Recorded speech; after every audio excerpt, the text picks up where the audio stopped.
Oh, go live. Hello, Clort. I think I did it now. Is it good? Alright, looks like it's live. Alright, there we go.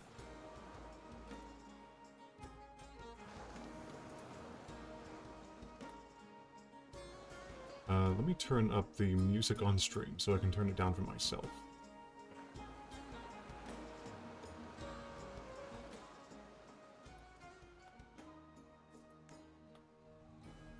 Alright. 1, 2, 3, 4.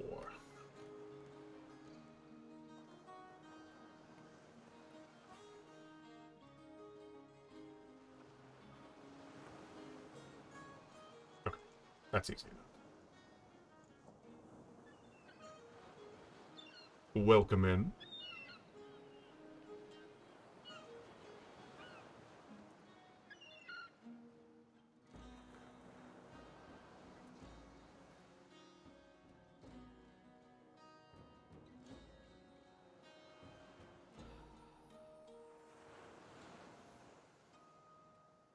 These are all the goblin tokens that are in Tailspire. They don't look too healthy.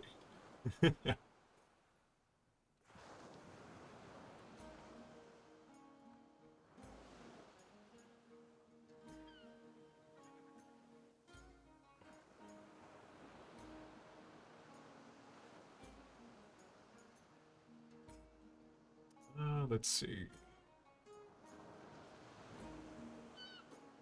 Doop.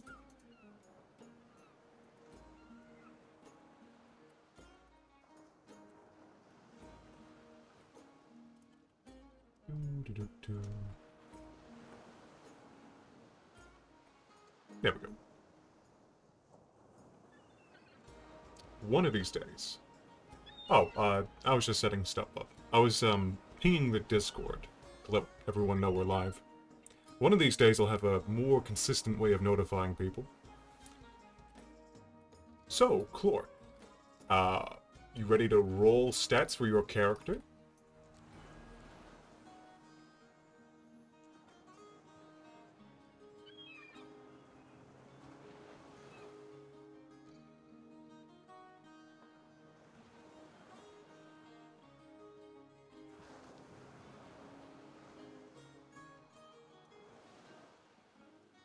D&D Beyond.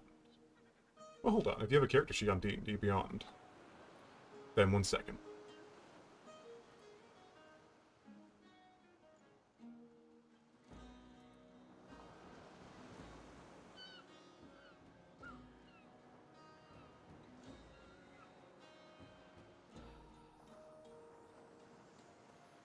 Hey, Peanut. You want to make a goblin character real quick?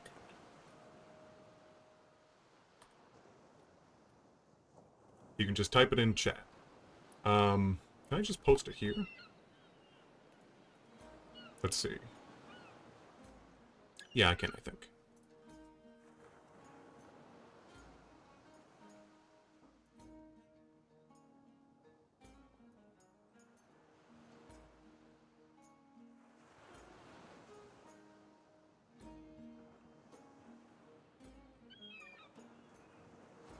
Okay.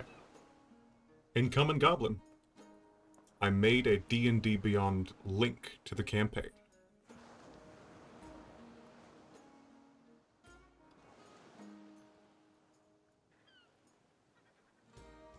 I'll just keep these there in case anyone wants to roll stats.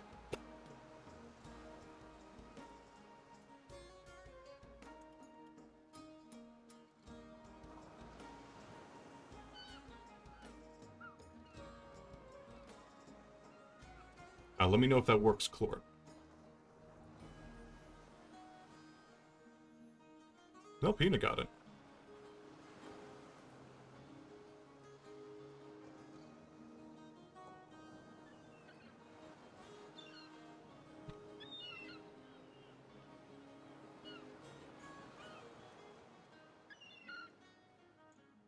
Well, Peanut, out of these available tokens, which one would you like?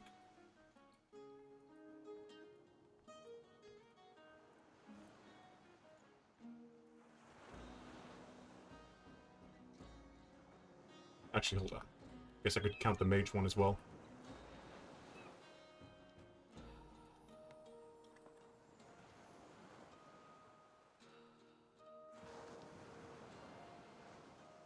Nice. Good job, Clort. There it is.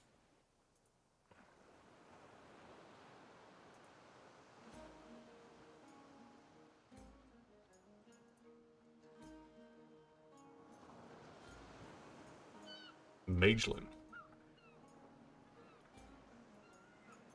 Peanut's interested. I can set the color for that.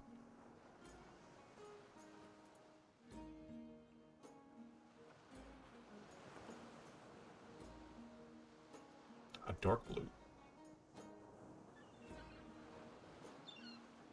Let me make sure I got the feet measurements up right. Yeah. Looks like it.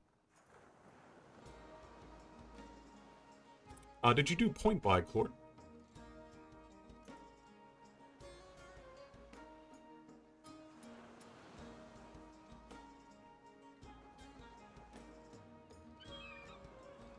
That looks like point buy or standard array. For the stats. There's so many ways to generate stats. You could roll them, point buy, or standard array.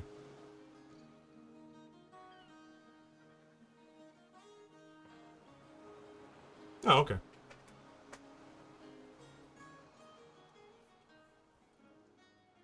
Audio settings good.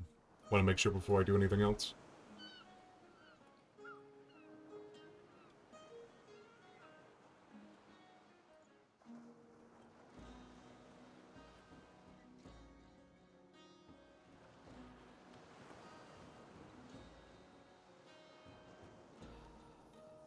It's been so long since I've ever did anything in Tailspire. It's been about a year. Hello, Alan. Do you want a goblin?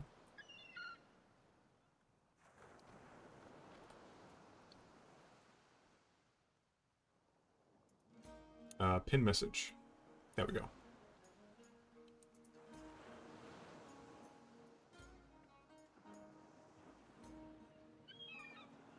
Well, there's the D&D Beyond link pinned in chat, and if you want to just spruce up and make a goblin, go ahead.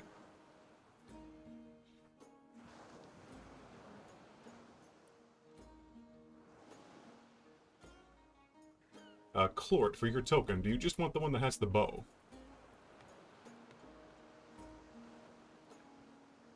Not really a fitting token, but... Hello, Sopal. This is what you think it is.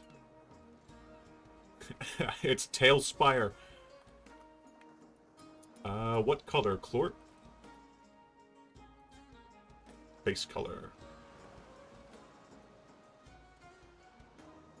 And orange?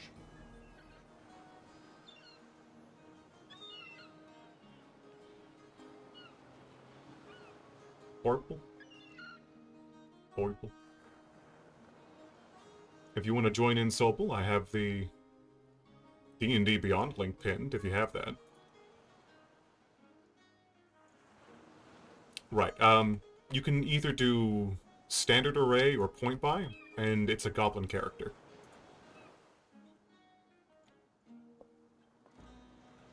Hello, little G.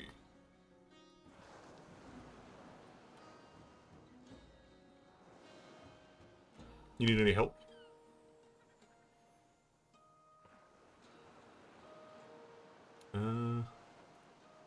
Color. Yellow. Oh yeah, name, I guess. Make unique. Oh yeah, he got his name to be Little G.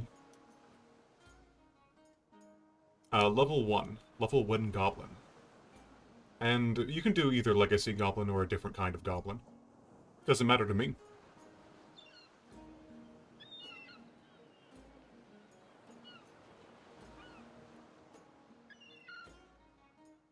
Elvis 12.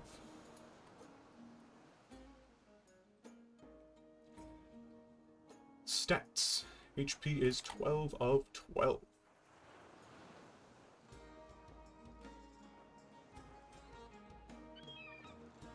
Oh, Sopal. That's alright. Hope you have a good one.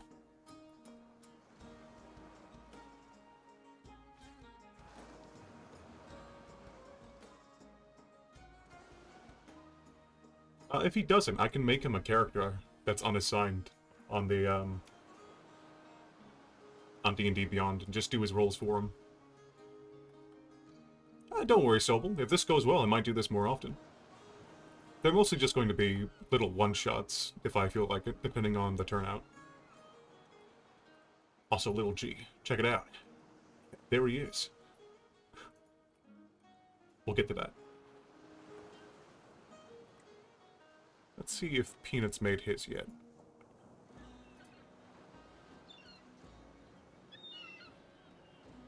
He's got stats and 9 HP. You know what that means. Eh.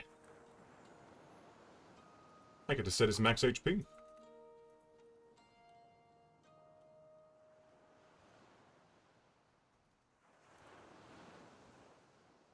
Here we are, rename.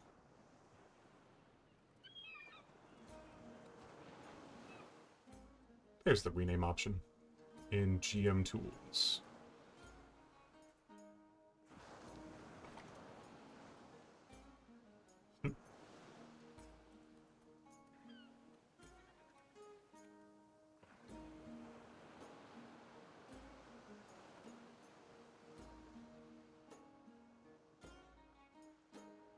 Big time. I can make it a bit better to see. One sec. Funny enough, I had this issue one time before.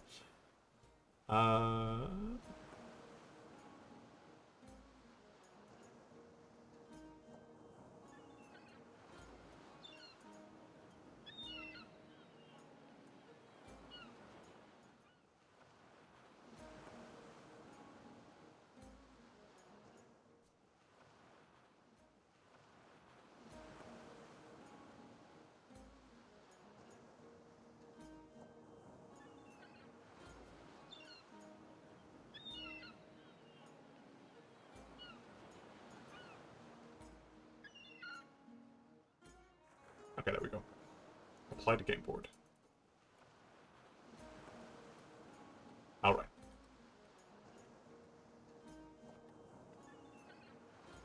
Peanuts is ready.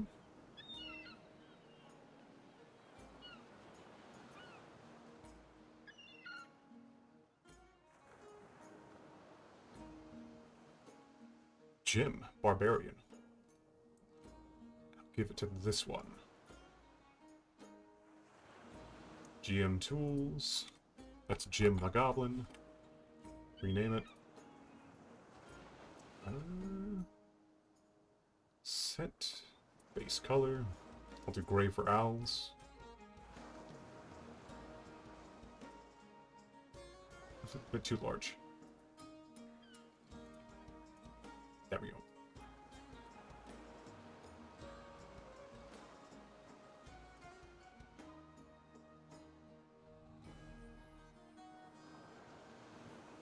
Yeah, level 1.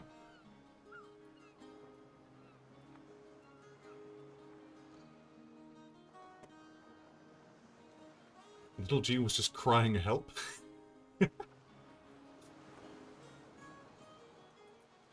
Let me make sure you have 15 to 15 HP. There we go. But not for me. Right. Little G, are you working with D&D Beyond? Because I could just make a quick character for you in there. With the pinned link, it should be joinable. Level 3.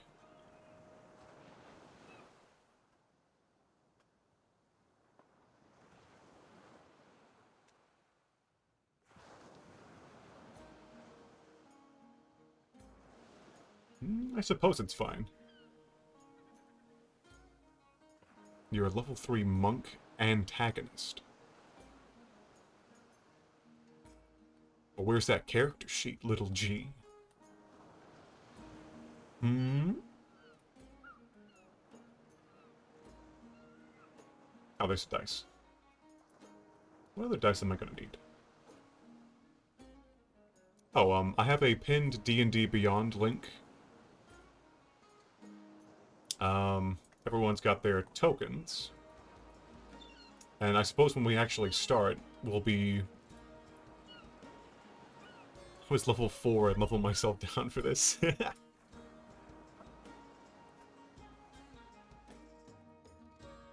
Well, this is more of a proof of concept, just trying it out.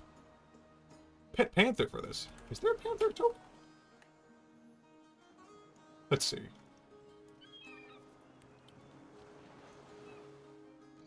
Beasts.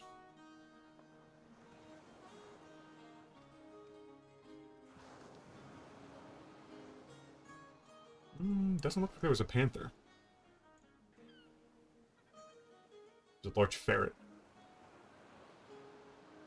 Yeah, sure. Sopal, do you have a D&D Beyond thing, or should I just... You can't choose Tabaxi on D&D Beyond? Is that a book thing? Let's see. Great, unassigned character.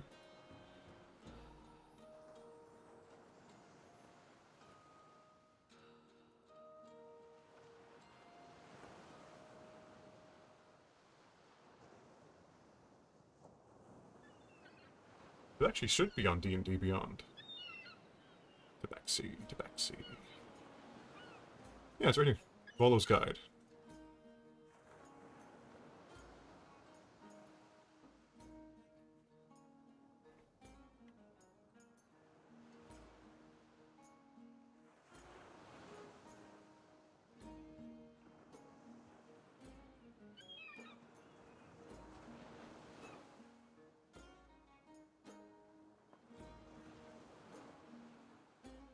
Let me see what I can do for little G, real quick.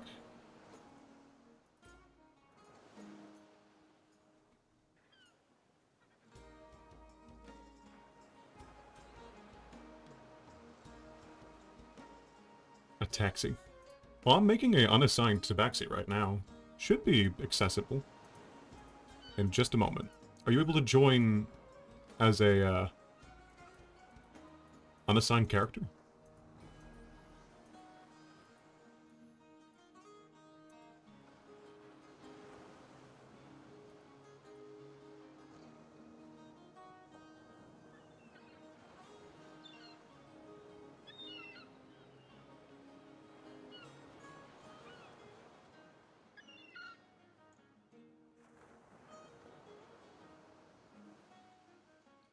We got a dwarf fighter. And we got 2 others that are in there.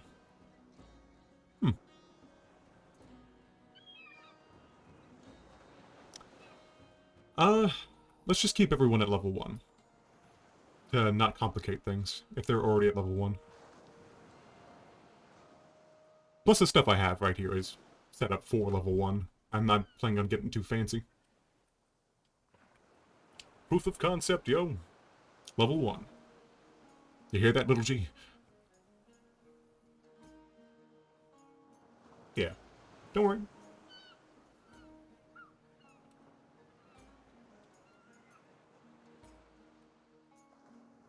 So we got...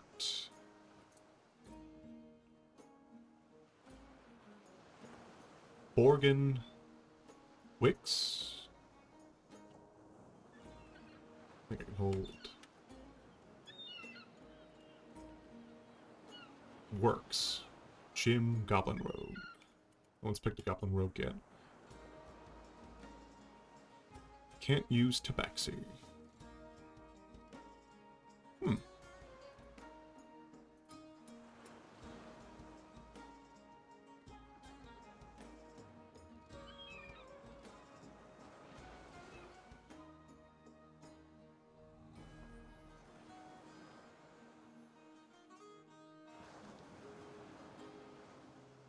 Little G, if you're using the D&D Beyond link, there should be an unassigned character at the bottom. I'm not sure if you can claim him, but he's the Tabaxi monk. Won't let me use the one you made. Okay. Let me see if I can't change permissions for that.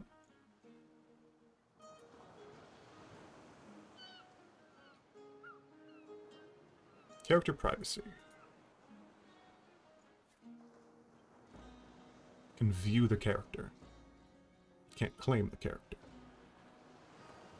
I don't think I can assign characters to someone else.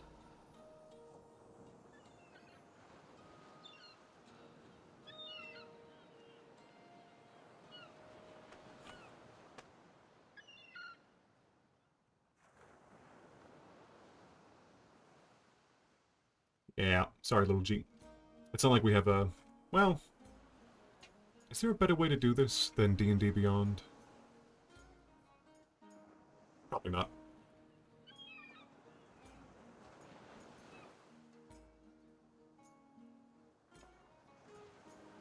I'm gonna clear off a couple of the Chadsters.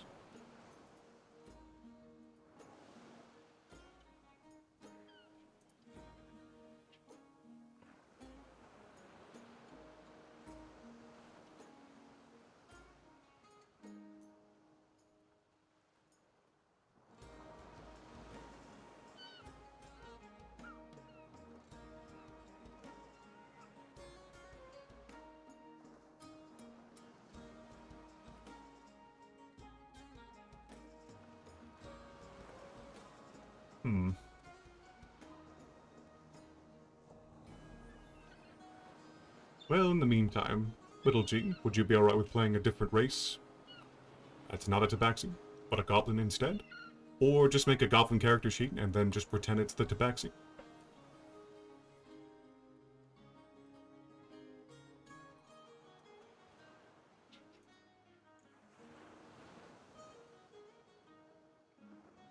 Alright, well, I think I can just make the Tabaxi and run the character for you. Tabaxi Monk.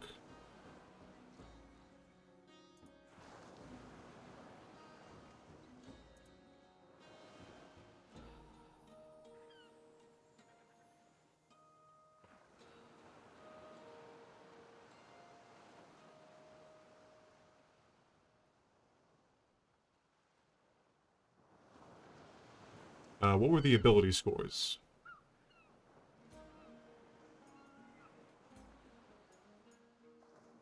Oh, wait, content sharing? Let me see.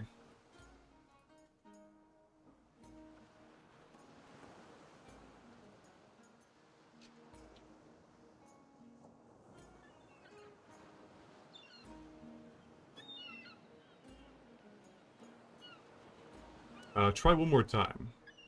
Little G. Peanut enabled content sharing, so you might be able to access the Tabaxi. Tabaxi. If not, I'll just go ahead and make a Tabaxi. Go ahead and give me his name. And Sigurd. That's Sopal, right? I can make a token real quick.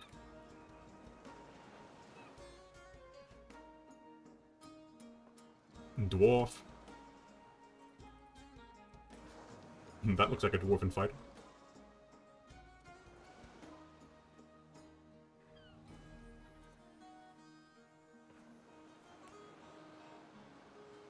Don't worry. We're working out the kinks on how to do this.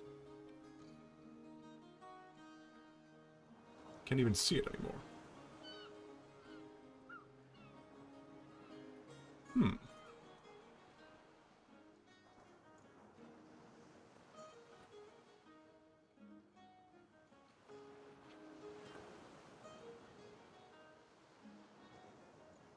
Let's see.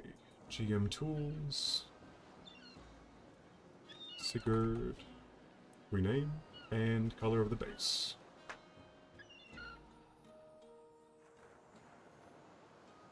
It's gonna change it to red.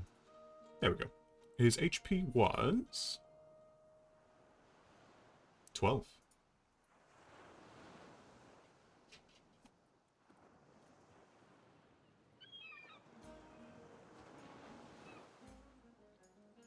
Okay. Little G, what was the name of the character? And if you can give me the stats. I'll go ahead and make them real quick, and then we can start.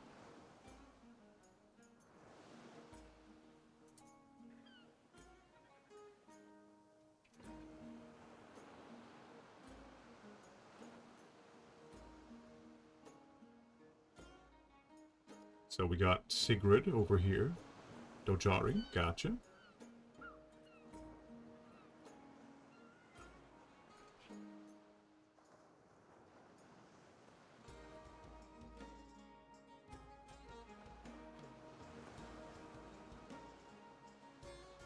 And ability scores. Strength, Dex, Con, you name it. Next time we do something like this, I think I'll do stats. Okay, gotcha. We'll do the setup pre-stream instead of immediately during stream. And if you want to join, just look in the Discord.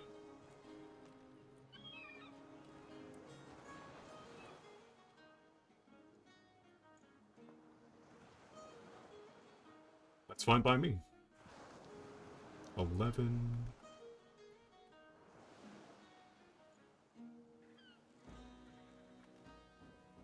Ooh, nice soul, nice. 13. Oh. Ooh, that's a big one. That's a 16 right there. Going in Dex, baby. 11. 12. 8. Alright.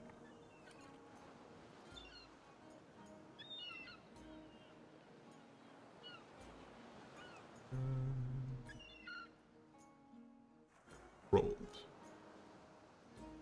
16, 13, 11, 8.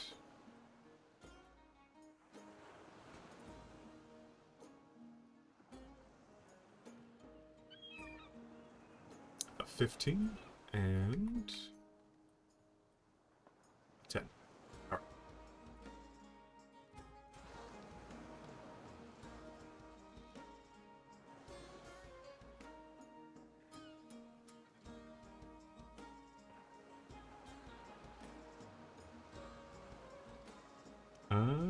Yep, let's go with that one. Equipment, simple weapon. Alright. Little G, what weapon would you like to start with? What monk weapon?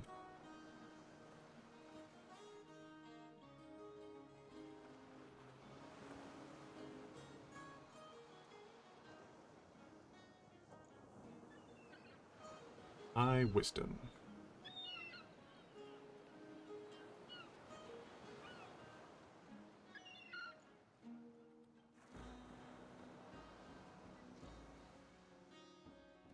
Little G, with the rolled stats, you got a 12 in strength, a 16 in dex, 13 in con, 11 in intelligence, 15 wisdom, 8 charisma. And with racial modifiers, you got 18 dex. And 9 charisma. Unarmed. Gotcha.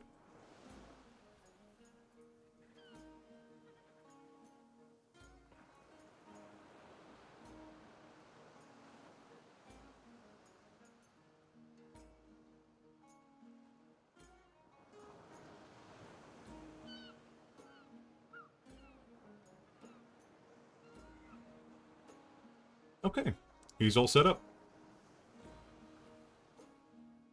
Damn, he's got a 16 armor class and a +6 to hit.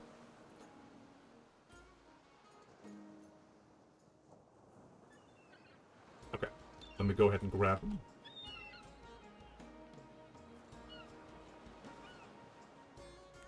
Oops. Alright. His HP was 10. And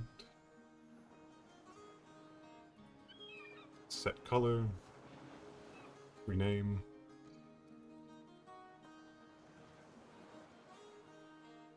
This green for little G. Okay.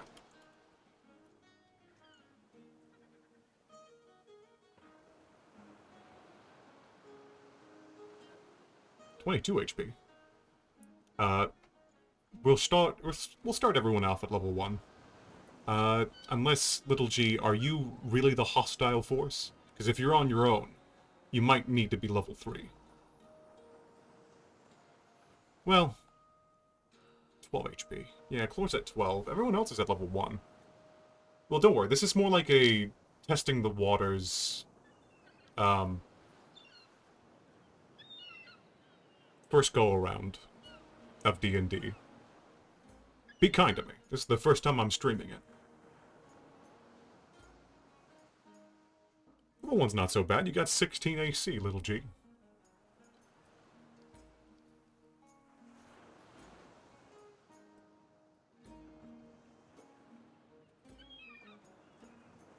But you're with the party. Hmm.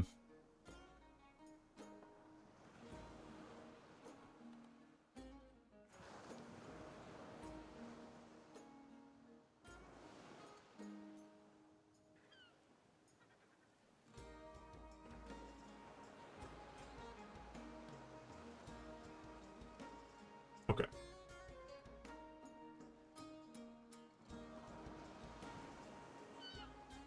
Then okay, I can send to level 3. But doesn't that mean I have to pick your subclass when you're level 3?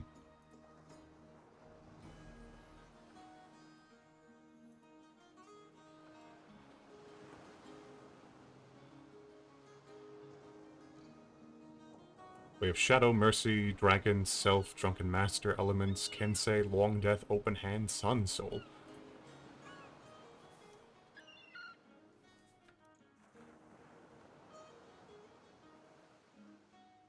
That's true. With a number of people who are goblins. Middle G, were you just going to be open hand for your level 3 monk?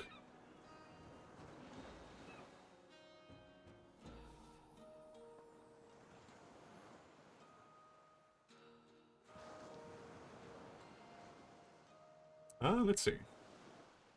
I can check right now.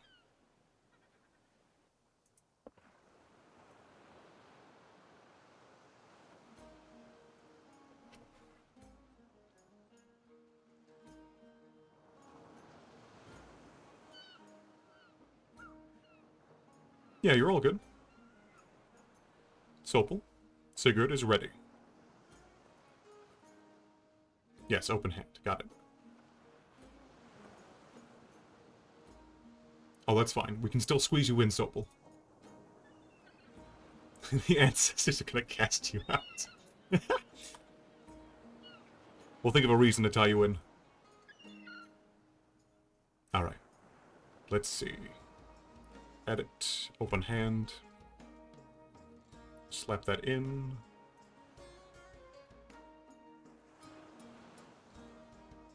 Done. Okay. I can go back here with that setup. And start with this. Alright. Let me readjust the camera. And with that, we're going to start. And spend what?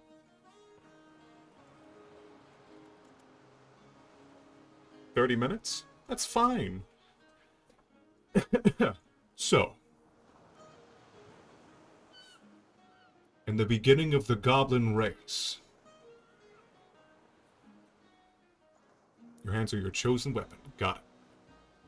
In the beginning of the goblin race, there was a dark day that befell the land, or it rained a black, thick ichor upon a ransacked city. As the people were massacred, from their body parts in the ichor, goblins arose, and from that day forward, goblins have been a staple in the land. They're a real resilient type, despite being so easy to produce.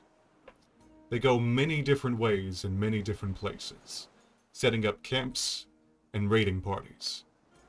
Some are not even taken very seriously. Yours is one of those bands. On the very continent where the race was born, to the northeastern shores, there lied a large shipwreck. And in that shipwreck is where your goblin party calls home. Chopping trees and forging off the land.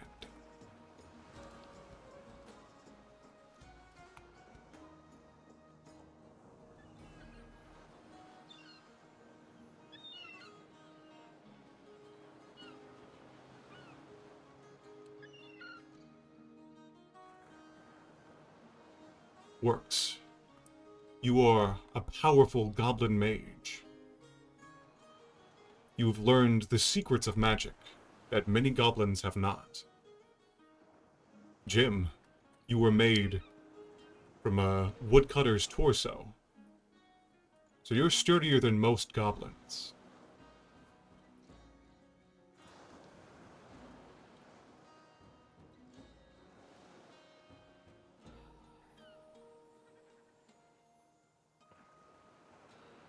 And Borgen, you have 2 crowbars.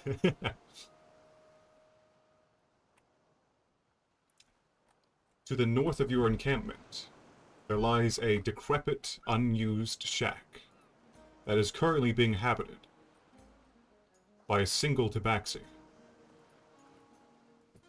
And, from the north, a dwarf, all on his own, reaches this encampment.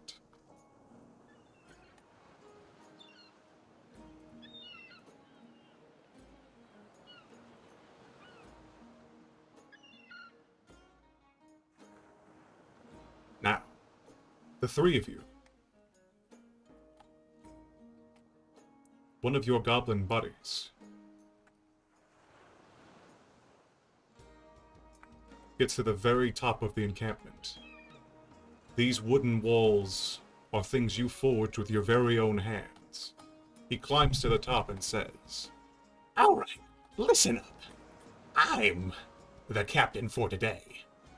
And you know what? There's been something going on over there."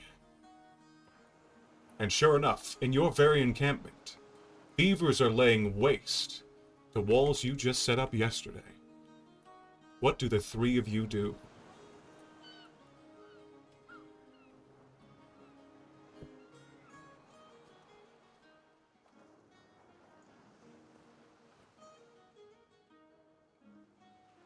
Ah, pick 'em. Get you over there. A wizard wants to say hi with chill touched.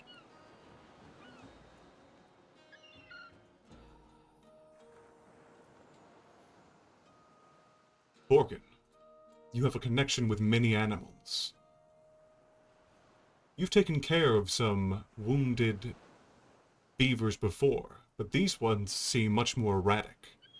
As they chew and chomp, you yell and scream for them to leave. And yet they continue to chow down on the wood.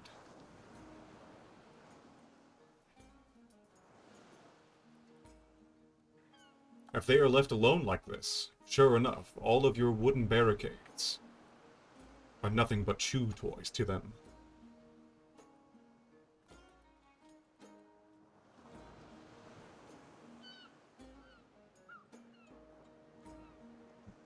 Works.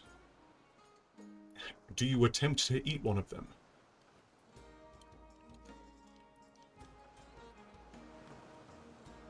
Handling damage. Yeah, okay. Borgen. I can roll it and check your sheet, or you can also roll it on D&D Beyond, and I think I'll be able to see it. If you roll it on your character sheet. For an animal handling check. In the meantime, for that check, and the shack, all alone. God, how do you pronounce Dojari? Is that right? Animal handling 9. Got it.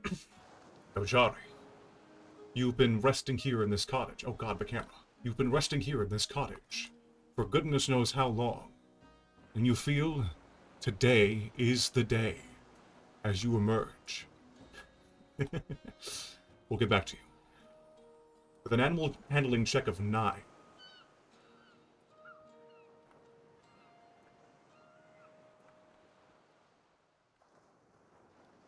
Do you go to investigate the beaver, getting within this close of it, slowly approaching? You know that these are herbivores, for the most part, despite their gnarled teeth. They seem pretty aggravated and drawn to your location. You do have plenty of wood to work with if you'd like to build a trap.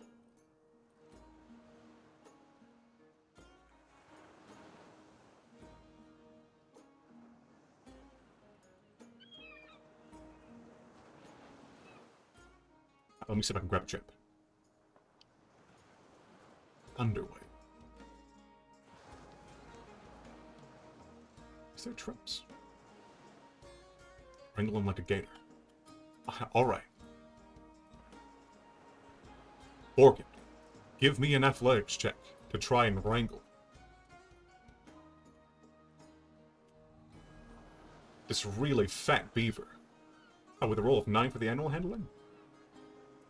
As you attempt to grab the beaver by the scruff of its neck, it squeals angrily, which alerts the other beavers.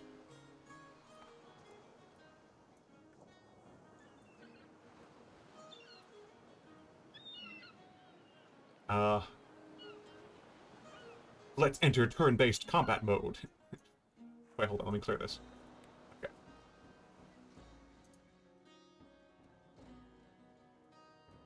I need to roll the beavers. Whoops. Everyone, roll initiative. As Works casts Thunderwave, as he said he would do so if they attacked.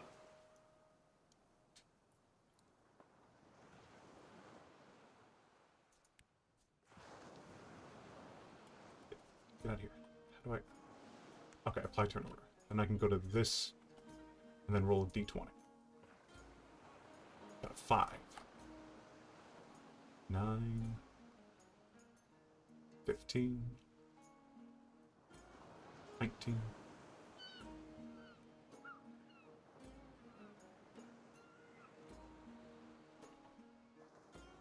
15, unnatural 20. Okay.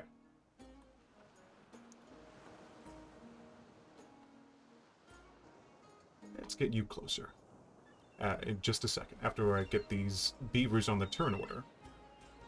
Unnatural 20 for Clort, 15 for Jim, and 5 for Works. And then a 3 for little Doljari. Get you closer. Alright. The beavers have a +1 to their modifier, so I believe that means Borgin goes first. One of the beavers goes next. Beaver. You. Beaver. Beaver. Beaver. 1, 2, 3, 4. Beaver. With 6 beavers in total. Yeah. And then 5 and 3.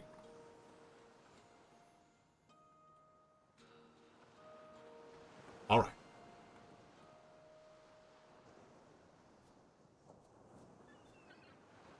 We'll add you here. Okay. Now, as the beavers begin to go wild, Sigurd, you've heard of a goblin encampment this way, and as you trek your way through the forest, around their large buildings, you begin to scout out their camp. Oh god, you're flying. You're so powerful. There we go.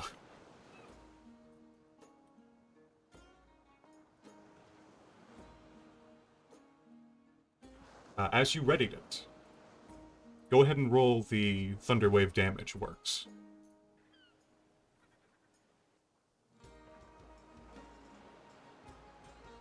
I imagine you're only able to hit these 2 beavers with Thunderwave. But let me check anyway. A cone, right?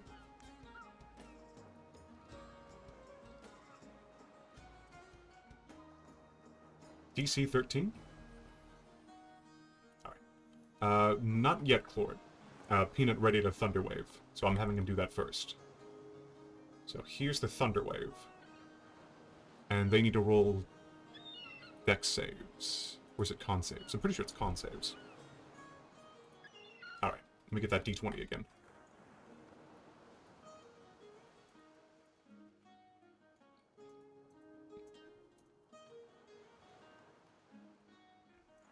18. And 7. It's a box of con. I don't think... I mean, I guess I could. Eh. 15 feet.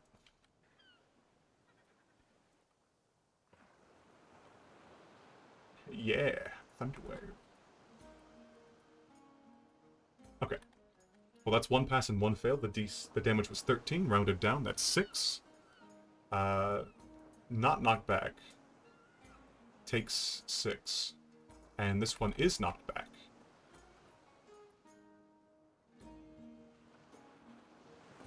There we are. Status. Knocked down. Cool. Just put that over here for now. This beaver is dead by the thunder wave. Oh, 10 feet back. Wow. As you clasp your hands together and unleash a thunder wave out of it, one of the beavers nudges down next to a piece of wood, as the other, the one being held by Borglin, flies out of their hand, dead. That's right. Borglin, it is your turn in combat. Wix, as you see the flying dead beaver, your mouth begins to salivate, knowing, yes, you can eat it soon enough. Beaver jerky is well coveted, as a single swordfish is not enough to feed the camp.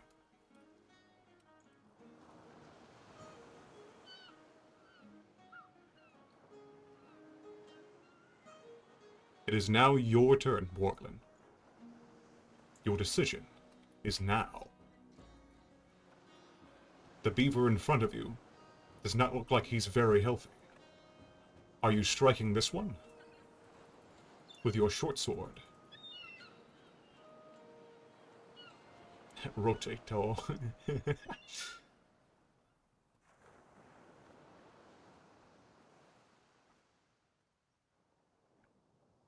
Yes, okay. Go ahead and roll damage. 7 damage. That is 1 dead beaver.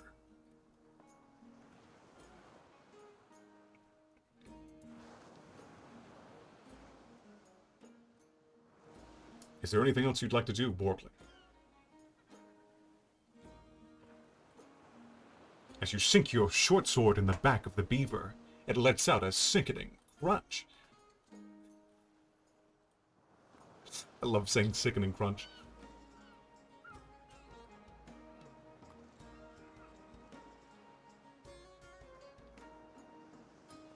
Move to the other beavers.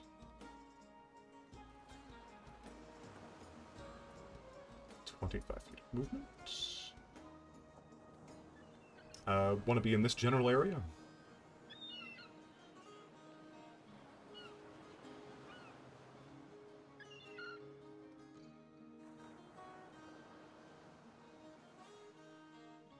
Point to your screen now, where you would like to stand. Okay.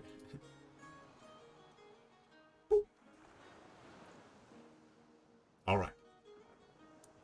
Would that be your turn, Borglin? 30 feet. Alright. Ranger. God. The speed at which you can rotate.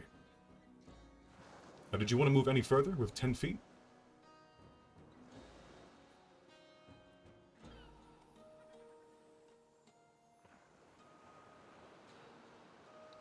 In the center? Okay, gotcha. Would that be your turn then?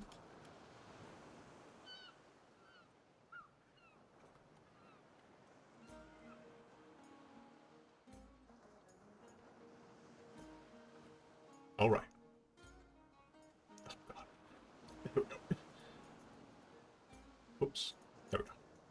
Borglin, as you advance on the beavers, one next to you turns to you and attempts to give you a chomp. They have a... Ooh, that's right. They have a +4 to hit. 2 plus 4 is 6. And they have pack tactics. So he has a 15 to hit. Borglin, your AC is 14. The beaver connects a chomp.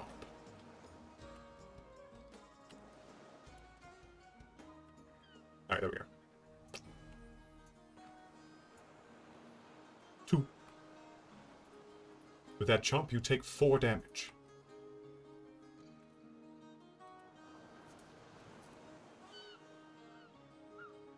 Wait, you can use silver barbs. Go ahead. I always forget what silver barb does. Let me check it on your character sheet.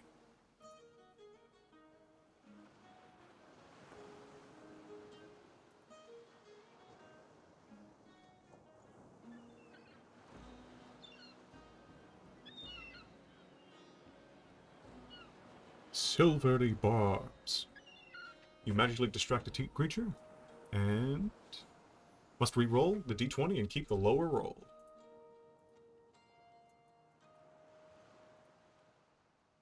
Don't kill minion. Alright. Ooh, the beaver misses because of silvery barbs. Never mind, you don't take the 4 damage.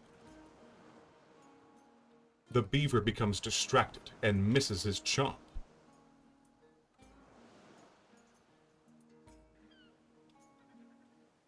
Alright.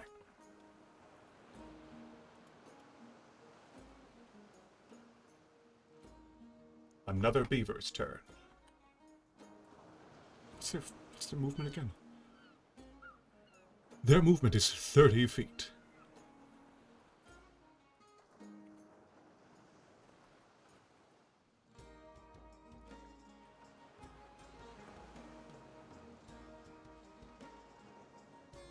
There we go.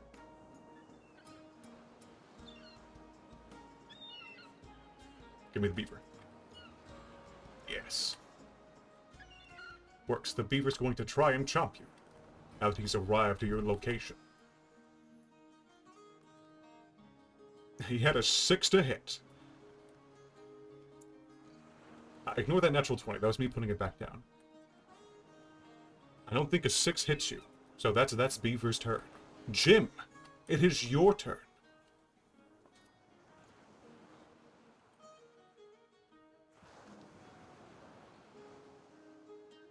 God, look at Jim. He's so ready.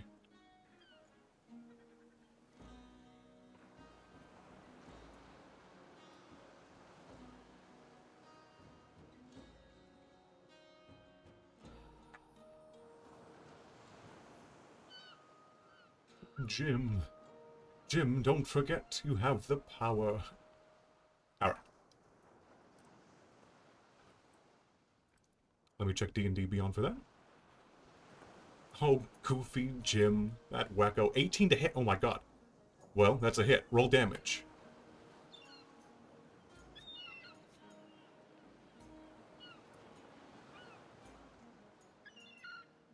Six damage. As you plunge your scimitar into the beaver, it barely looks like it's hanging on. It is fueled by only spite and rage. There's a bonus attack. Go ahead with your bonus action attack.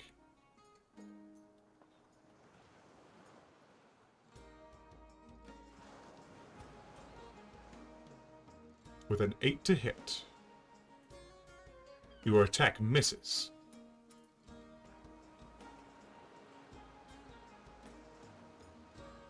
The beaver continues to squeak in its rage.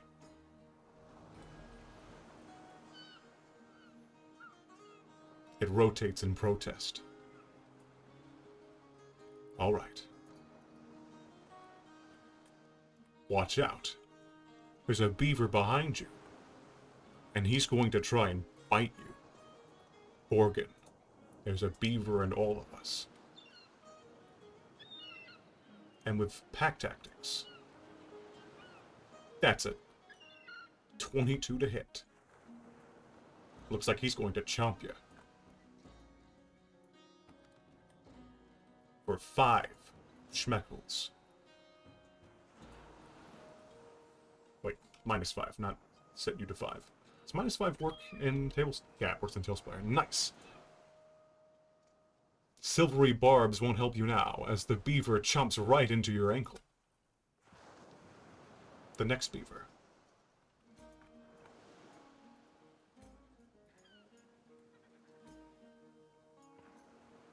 Senses something amiss in the brush, and will use the dash action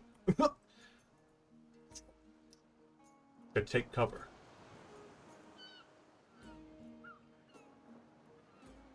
Calm down, beaver. Stop disintegrating the world with your movement. The next beaver. I believe one of these is dead. Oh wait, no, this beaver was just here. Looks like it's gonna scoot up to Works and get a advantage with pack tactics. That's a 12 to hit. 12 misses. Local goblin with 13 AC. That's that beaver's turn. Which beaver is this one? Oh, wait. Okay. Wait, who's... Yeah. Yeah, I lost track. This beaver's dead. Works. It's your turn. 2 beavers are in front of you.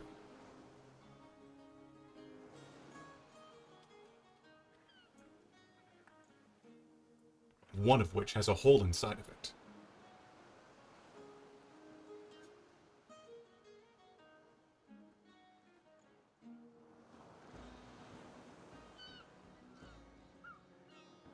This one? The one to your left? That's a roll to hit. That's a 12 to hit.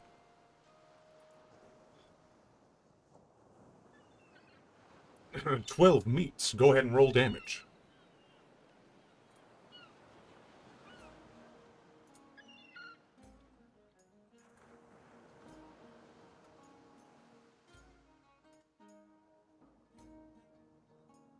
You tase the beaver.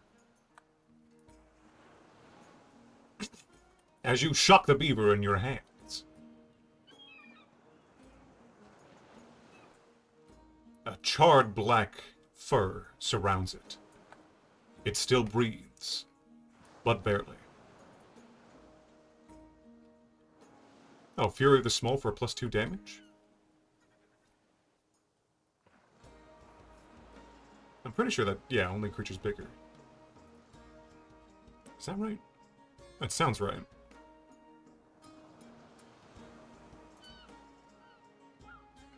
Fury of the Small. Yeah, sword size larger than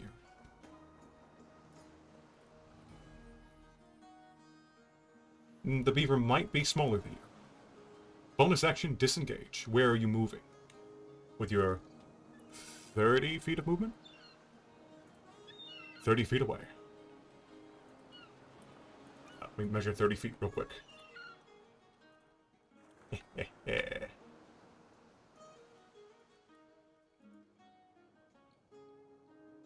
Just put you right there.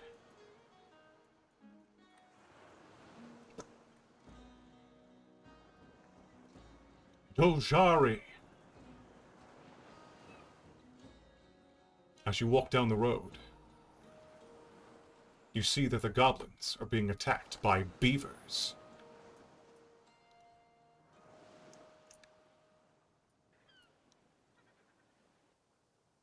Out of the mist. But not only that, there's a strange man in the brush.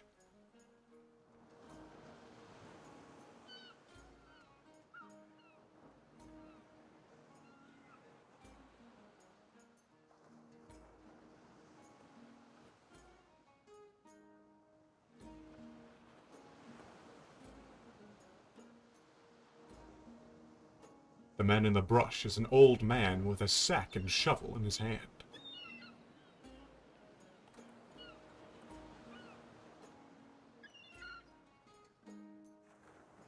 This token is close enough, considering there are 2 cat tokens in Tailspire.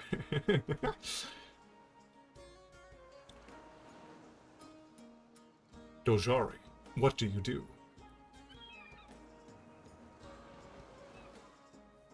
The strange old man tries to hide behind the tree poorly.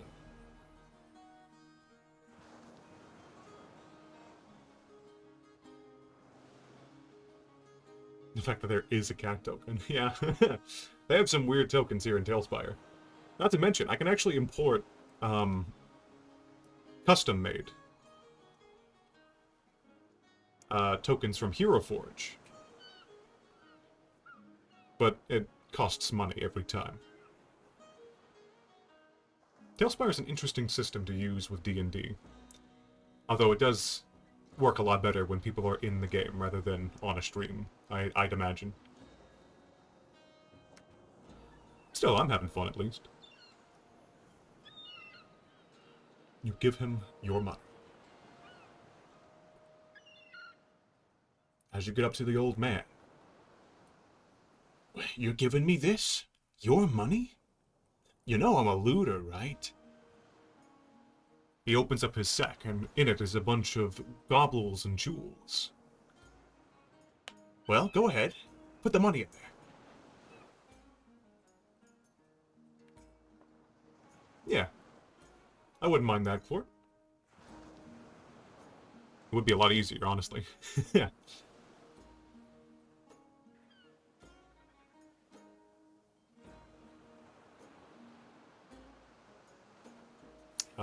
However much a starting character can start with.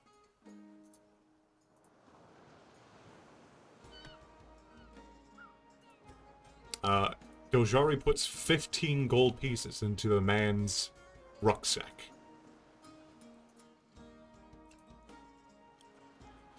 $15.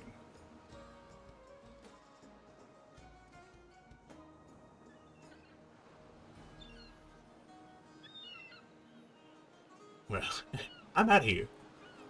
I'm not sticking around.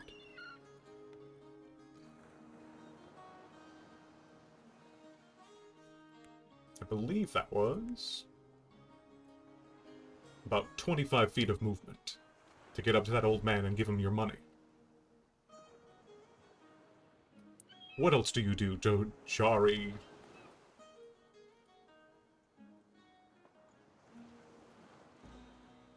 Give me these.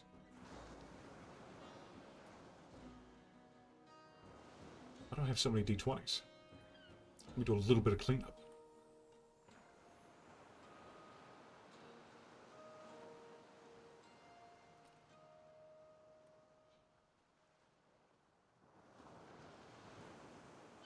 Oh, look at the spin on that one.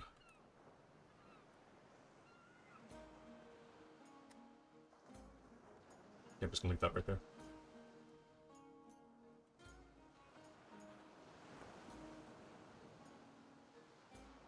Dojari, your turn timer. Watch out. That rope in the bottom corner.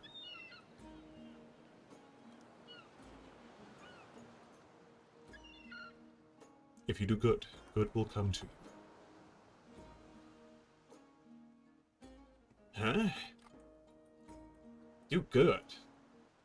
Maybe.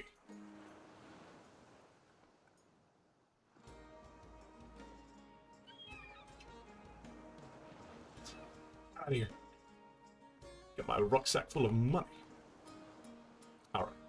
As a Tabaxi monk, how much absurd amount of movement speed do you have? 40.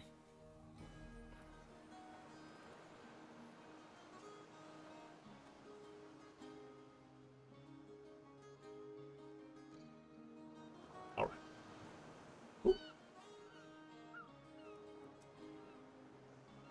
Do you take the dash action, or the bonus action Tabaxi racial thing that they can do?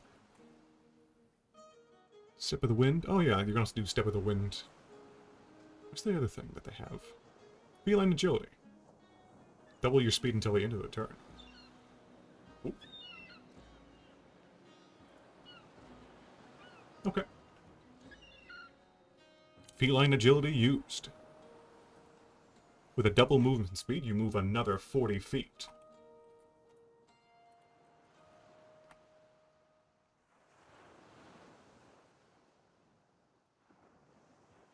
Convert a ruler into an AoE marker? No. There we go. Anything else, little G? Wow, feline agility is not even an action or bonus action.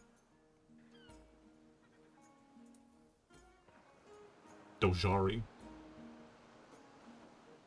Dojari does not value gold.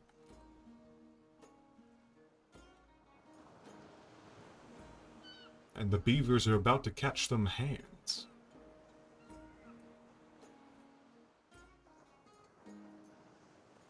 Alright. Sigurd. Ignore the floating tree. In fact, hold on. Get down here. Get down here. There we go. It was just as you were told. This goblin camp is true.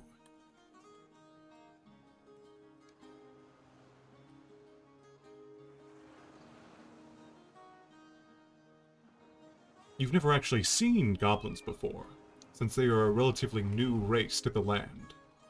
You wonder if they have any purpose. Could they be civil? Or are they only disgusting raiders, like you've been told?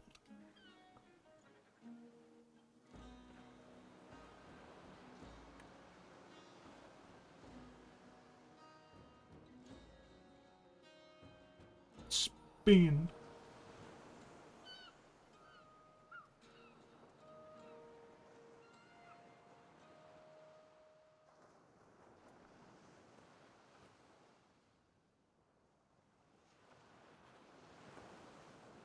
So, let me take some notes for next time, in the meantime, in case Sopel is here. I'll give him a little bit of time before he can take his turn. If he's... Oh, there you are. Sigurd. You see beavers skittering along the base of this wall here.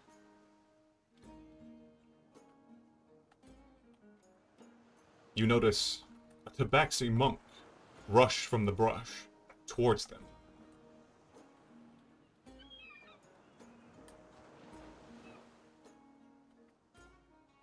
And you can hear over the walls the sounds of commotion, of thunder waves, and the stabbing of beavers.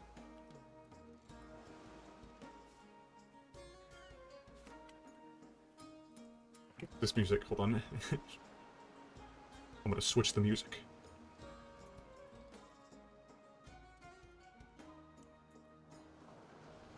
Restoring honor. Slowly approach. I'll move 10 feet. No, 15.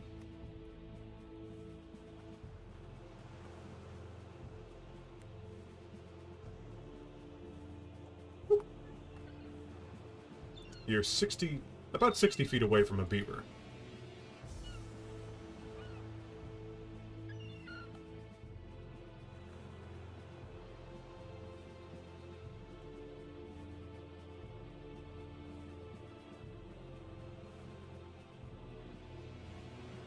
You're also next to their main gate.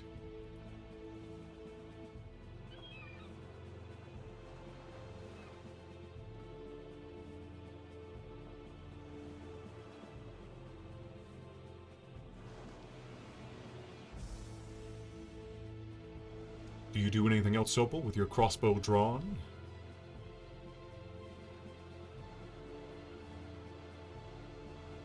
Sigurd. Remember to call me by the names. I believe so.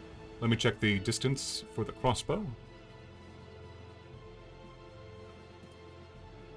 This is some real beaver fighting music. Crossbow. 80 feet, yeah, you can make a shot at that beaver. You can go ahead and roll it in D&D Beyond. Can Sigurd make such a shot?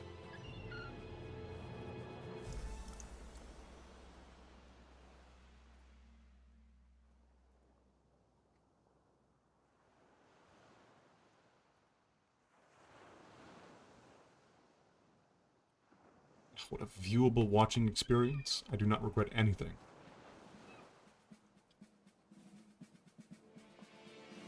It's true. Tabaxis are pretty scary. Whoops.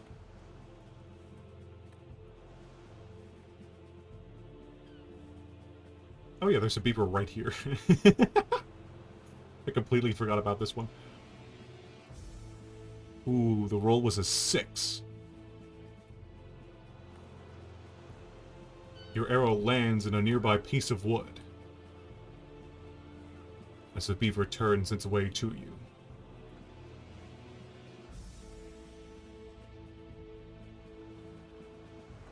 Is there anything else you do, Sigurd?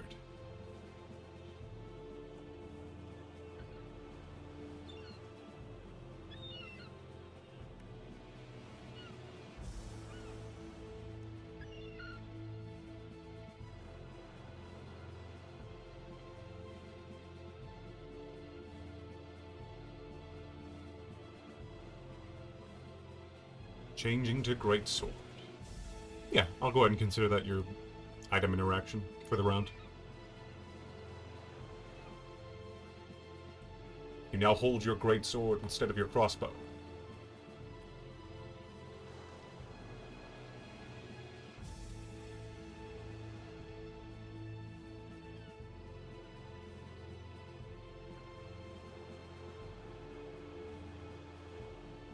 And would that be all for you?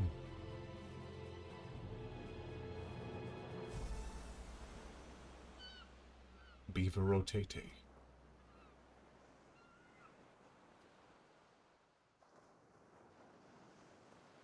Alright. Borgin, it is your turn again. Eh.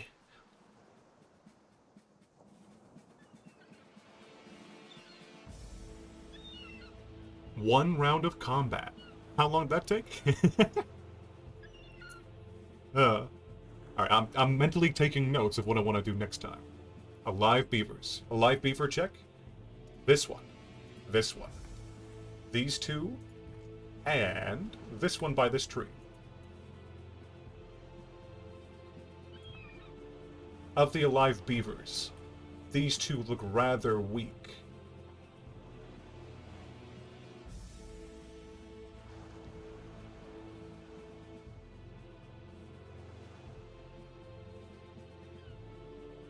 I realize I haven't been keeping track of their HP.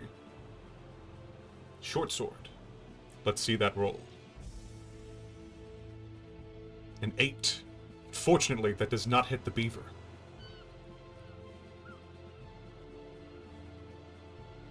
It crawls behind a piece of wood, as your sword lands to the wood rather than the beaver.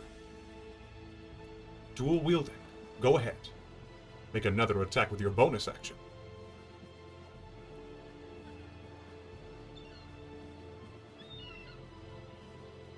With your offhand short sword, you manage a hit. I believe that's just a flat d6, ignoring the modifier.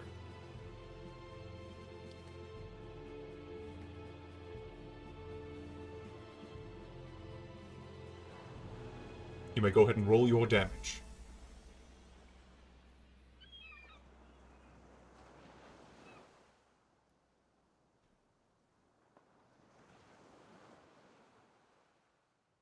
Ooh, max roll on the damage. The beaver winces out and looks about at the same health as the other two over here. Every beaver will be at 1 HP, and there's nothing anyone can do about it. Anything else, Borkin?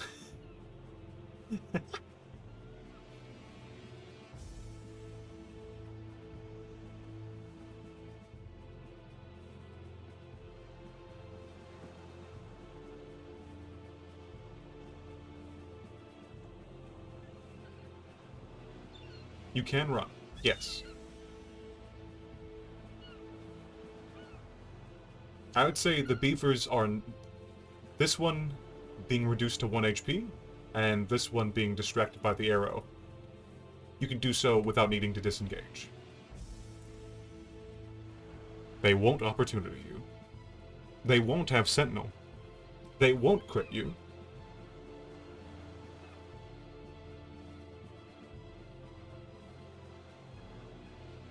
What direction?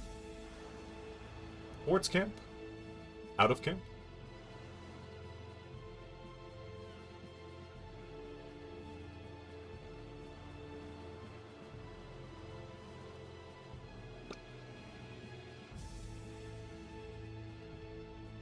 Right. 30 feet. That seems fun. Shoot.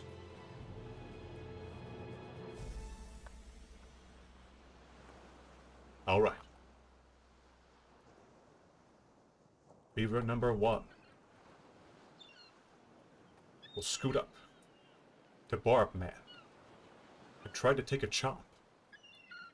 Jim, the haggard-looking beaver, rushes angrily towards you.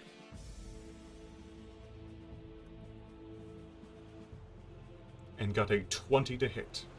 Or a 22, I think.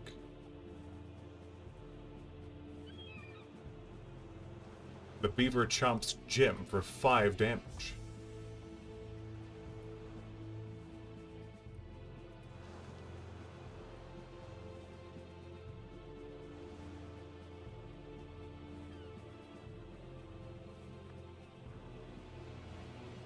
The bloodied beavers let out hellish screams as they, my d20,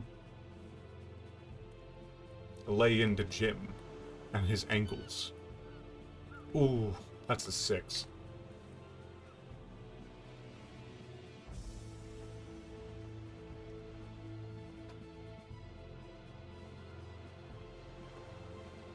All right. Jim, your ankles are thoroughly rended as 2 beavers munch into you. Like the stump of a tree. You feel yourself ready to topple over.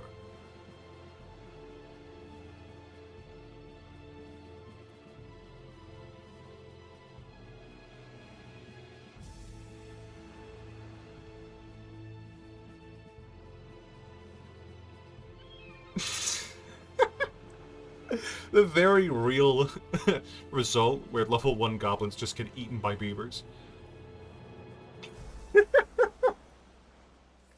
The one on the left. Ooh, Jim got a 19 to hit. Go ahead and roll damage.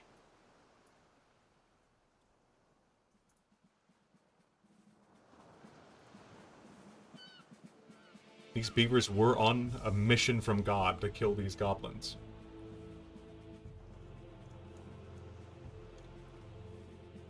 That's 8 damage to the beaver. Jim, as this beaver had finished munching you in its bloody rage, you bring down your scimitar hard on the beaver, sending it backwards with a nasty gash in it, killing it.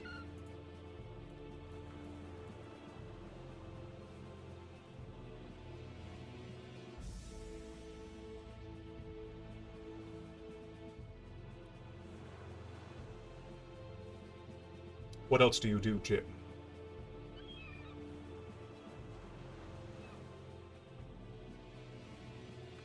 Disengaged at 30 feet.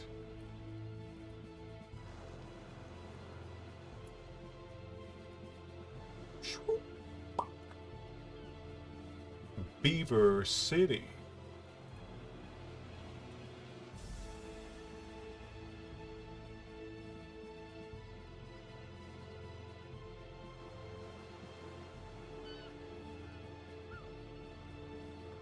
All right.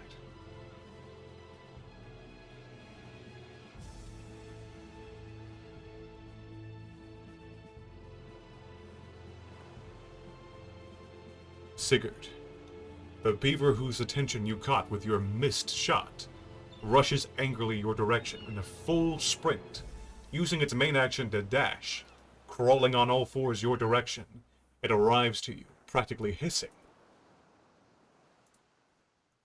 And then, without warning from the brush, a second beaver approaches, and it attempts to bite you in your ankles.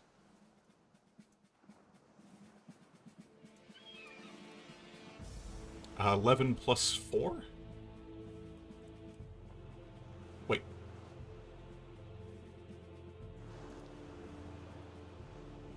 There we go. Alright. So, there was one mistake you made with your character sheet. In D&D Beyond, you do have to equip the items in your inventory. So your AC with chainmail is 16, not 11. With a 16, the 15 doesn't hit. As the beaver gnaws at your metal armor, its wood-carving teeth do not bend through metal. Beaver number 2. Already did his turn. Beaver number 3. Is that a dead beaver? Yes, dead as hell. Works. It is your turn again. The goblins have made a retreat on the very wounded beavers.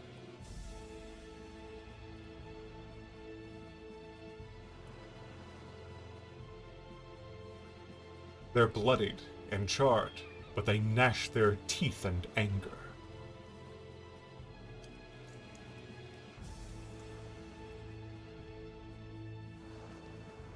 Ray of Frost. Roll to hit. 24 to hit. That hits the beaver. Roll damage. 6. This beaver had tasted the elements. Charred by lightning, and then blasted with frost. The beaver sickle falls back into the woodpile. Anything else works. 10 feet. This kills the beaver. Dojari. As you approach the goblin camp, you realize a nearby dwarf in the brush has also begun to be attacked by the beavers.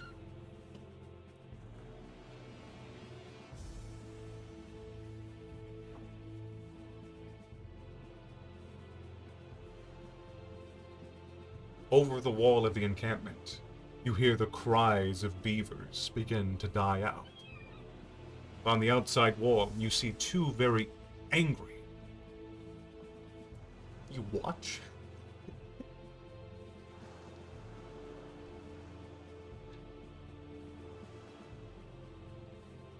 Dojari stares at the beavers. Oh, okay. You make your way over to these beavers over here.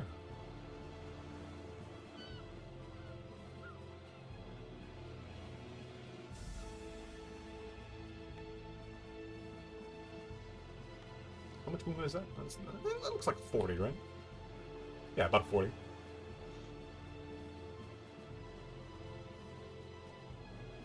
I love the way the line animates. Swoosh, swoosh, swoosh, swoosh.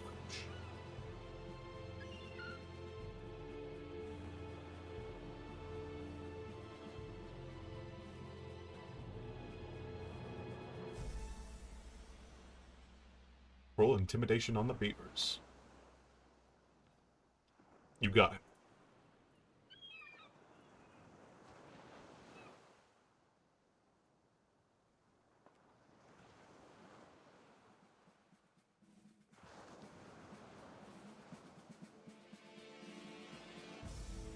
That's a 7.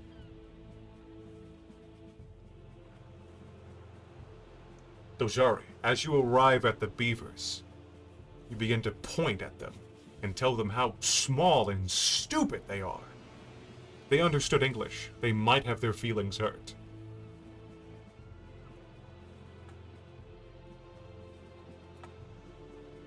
It doesn't seem like the beavers have actually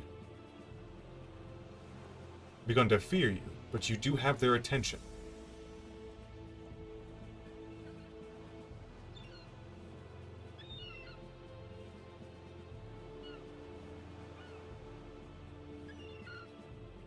Unlimited ammos for today, Clort.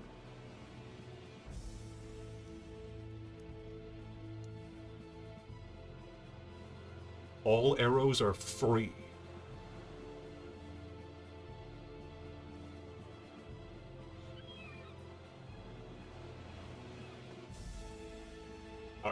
what about cultist beavers? Yeah.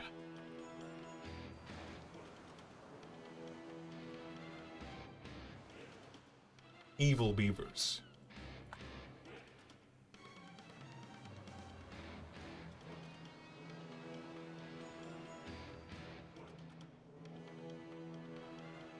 Dojari. The beavers seem pissed. And they spin.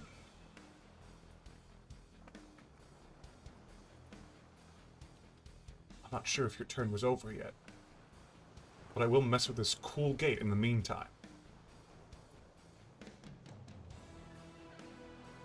It's a pretty sick gate.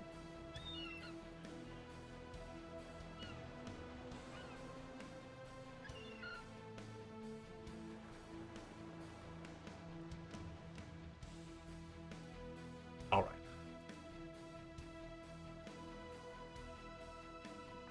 Zari ran over to the beavers, told them they were small and stupid, got their attention, and then uses his dash action to run over here and scream for help. Help! Help! Someone help! There's been a murder!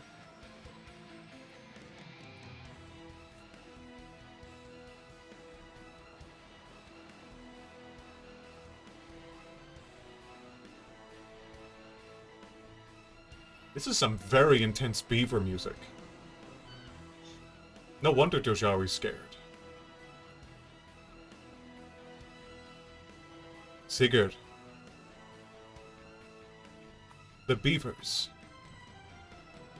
have been distracted by the screaming tabaxi.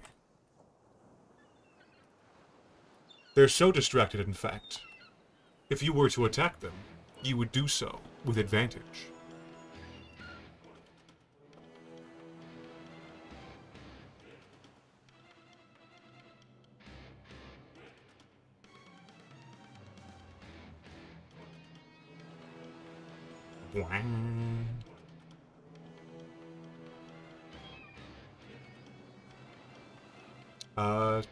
Technically, yes. You are a fighter. Because you were a level 1 fighter, you have access to... Wait, no. Action Surge is level 2, isn't it? I'm stupid. Why is level 1 so bad for fighter? You do have one attack as a level 1 fighter.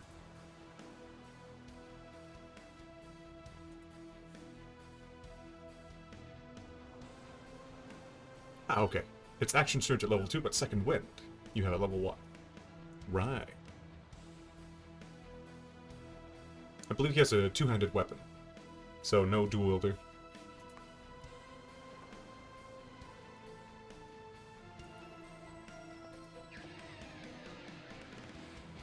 Alright. Roll twice, take the highest. You have a very good chance of just annihilating this beaver with a greatsword.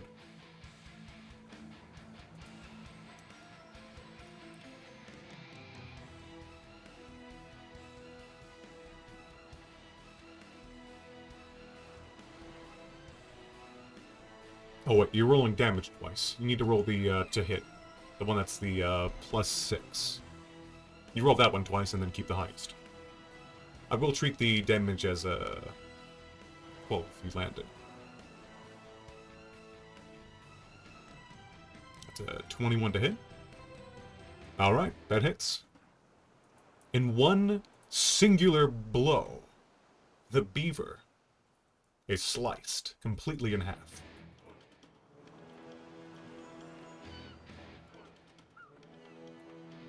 Oh god, and so is all of reality. Thanks, Tailspire controls.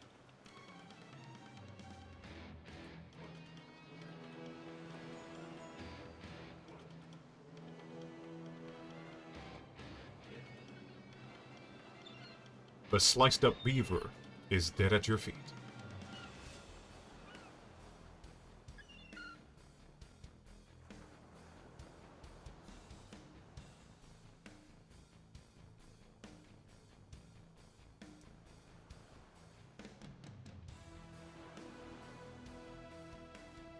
Whack-a-mole has been played, and achieved.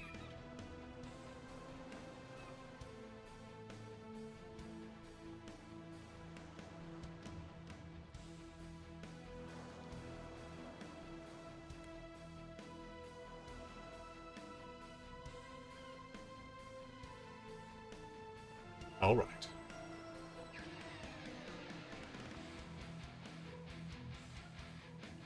From 50 feet away, he asked if you would like to be helped in any way. Organ. I pronounce your name differently every time. The live beaver check is this one and this one.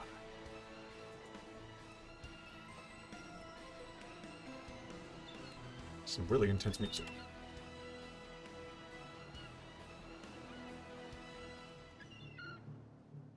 Roll to hit.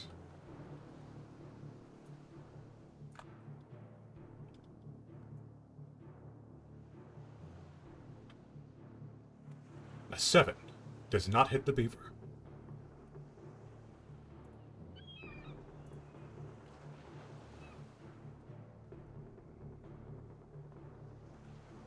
The blooded beaver is not amused.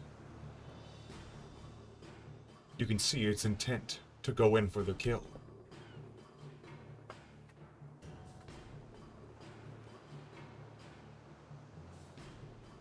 Alright. Most of these beavers are dead on the turn order. Except for this one. As it rushes over to you angrily. It goes for a single chop.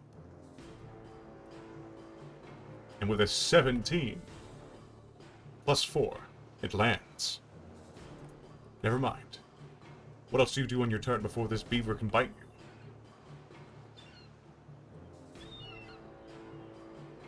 you? Rewind time.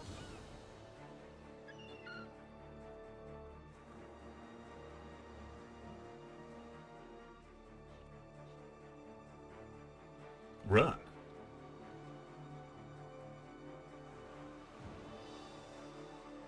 Disengage.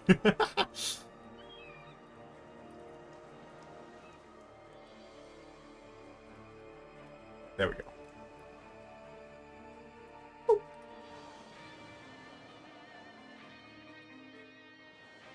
Oh, it's so easy. So effortless even to control Tailspire. Well, I'll just assume that was 30 feet. The beaver. Still angry.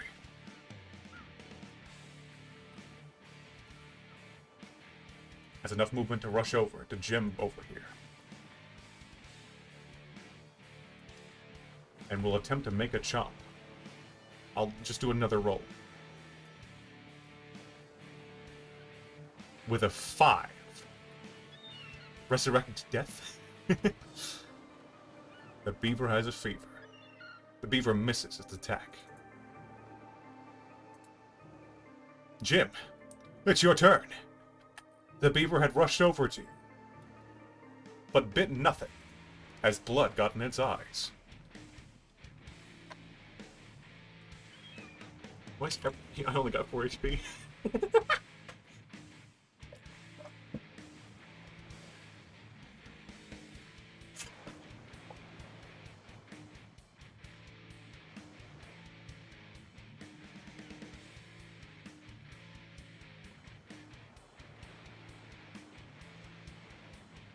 A 1 on the attack. While the beaver had blood in its eyes, in its rush forward, it got blood in your eyes. And you miss your attack. You still have your bonus action and your movement. Why is the guy on the guitar getting further away from me? Where is he going? Disengage. Another 30 feet. Every goblin is just continuously running backwards and hiding from each other. Beaver. Dead beaver. Beaver.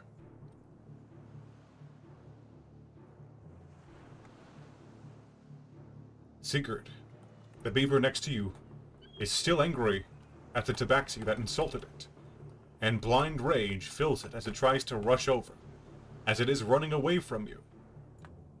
Collective 10 HP. You have the opportunity to attack it as it moves outside your range.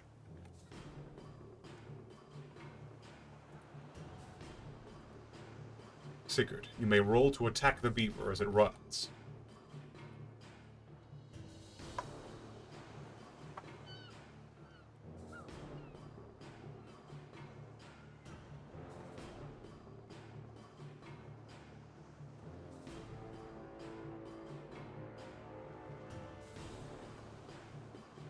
Alright, roll to attack it. Shwoop.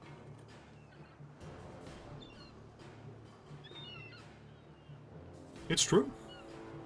That's a 25 to hit. Oh, oh my god. Roll damage.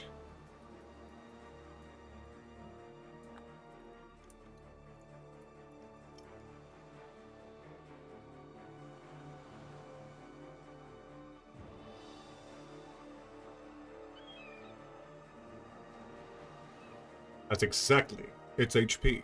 7. As the beaver darts to run towards the tabaxi, you have your sword ready and waiting, and immediately bring it down to the beaver, pinning it to the ground. Not for damage, unless you have a feat that does that. But you do kill it, since it only had 7 HP.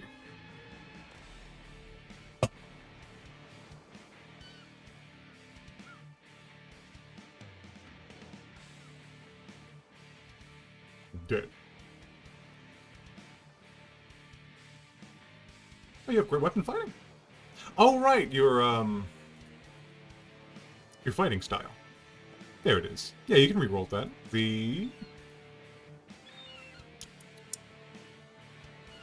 me check the dice log again. You did roll a 1 and a 2. So I'll re-roll them myself.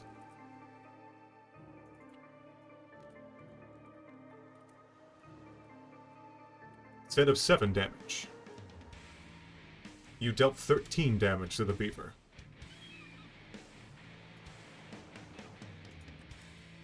Pinning it to the ground with extra oomph. It lets out a wet squeal. The other beavers are still dead. Works. Only 1 beaver remains.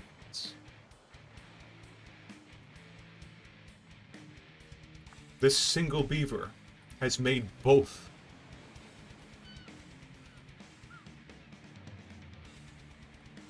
Oh, don't worry, we'll have time for that, as the beaver is still skewered into your greatsword. This single beaver. Ray of Frost crit? That is a crit.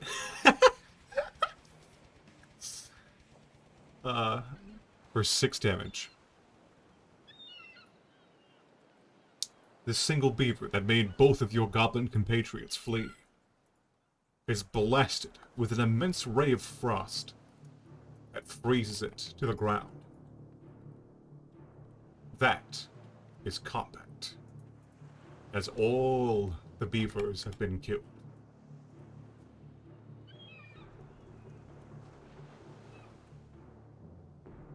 Sigurd, you still have a beaver skewered to your greatsword.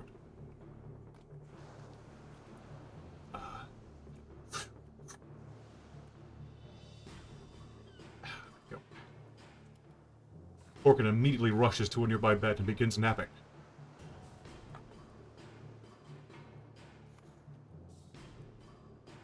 Works begins collecting the killed beavers, 2 of which are frozen stiff, reserved for later.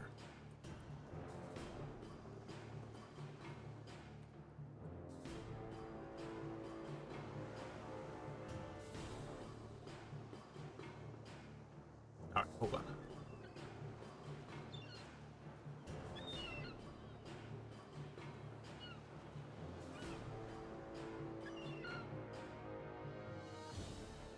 You use a nearby wooden stump as a butchering table, and borrow the wood-cutting axe from nearby.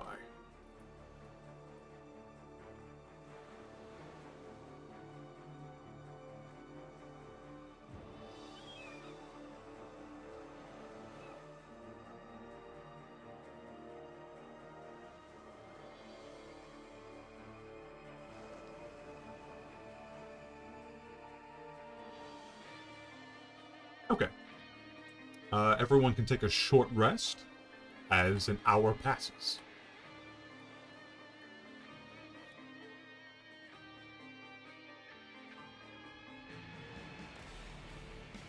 Let me change the music to not be this.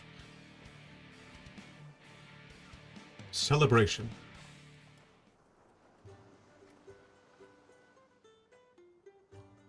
Yes.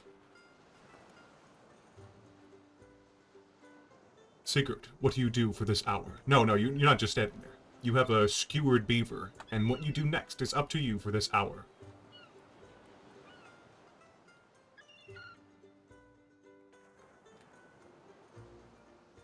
I can change the weather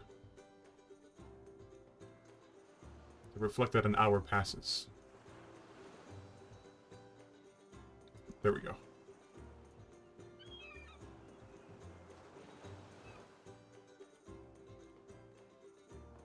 Dojari. Sigurd approaches with a skewered beaver still on his sword.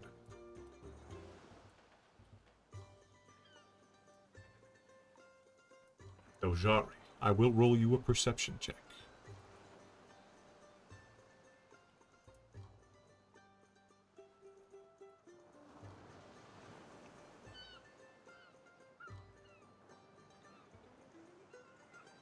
Ooh, with a big 20. You realize that their little den hidey hole is over by this mining spot.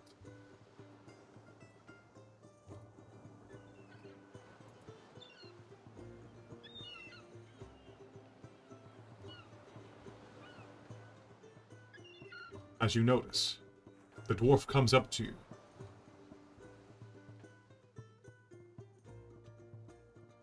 Over on the bench.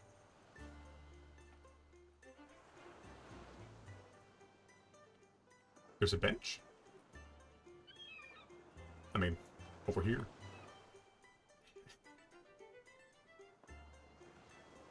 Dojari has his ways, yes.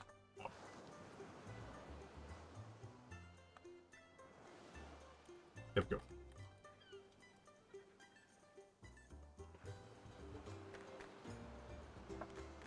Alright.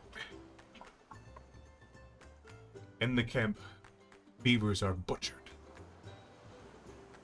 As the dwarf and the tabaxi begin to talk to each other.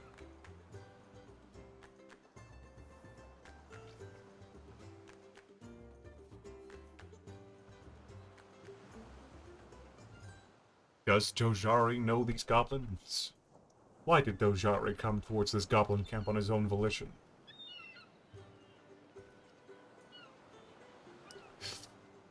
Hunt down the remaining beaver.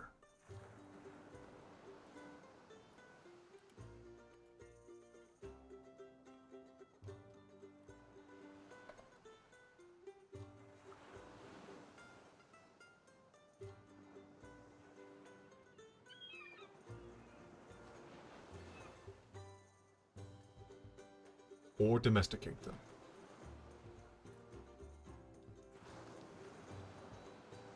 Over the hour, the two of you do step into the goblin camp to say hi to at least the ones who are still conscious. And Dojari, as you investigate the beaver den, you notice some funny mushrooms growing by its entrance.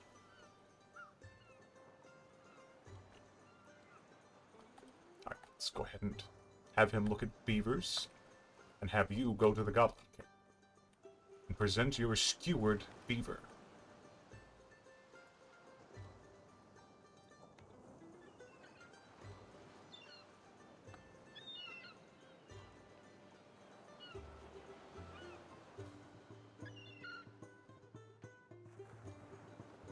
Let's see.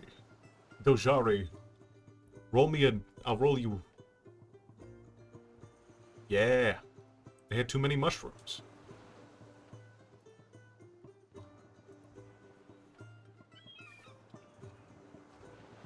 Just make the mushrooms. I can do this. Mushrooms.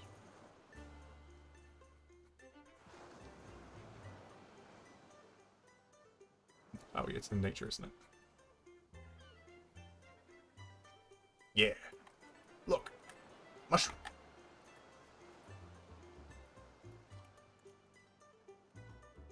Alright. Jim does goblin things. And helped with the butchering of beaver meat.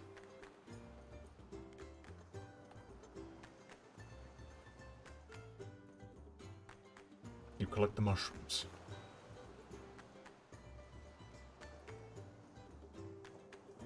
The water hole of the beavers seems to be still. You're not sure if all the beavers came out of it or not. But you can only assume so, you've never seen a pack of beavers that large before.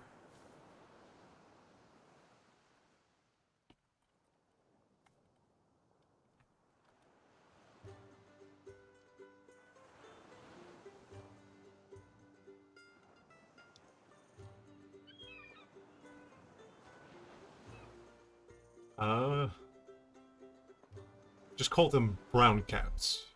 Little G.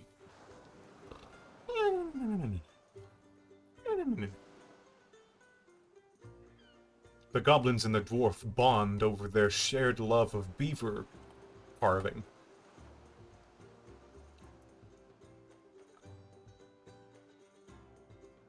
While someone goes ham on the ukulele.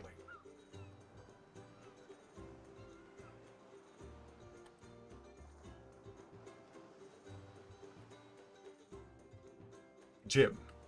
Scarfing some beaver meat, says Jim.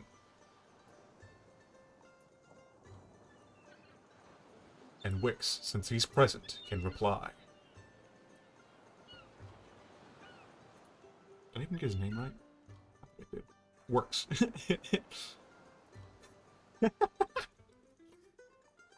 Yes, works.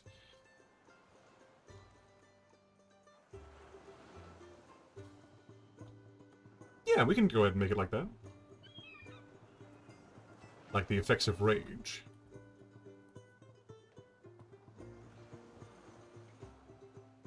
The stream between bees.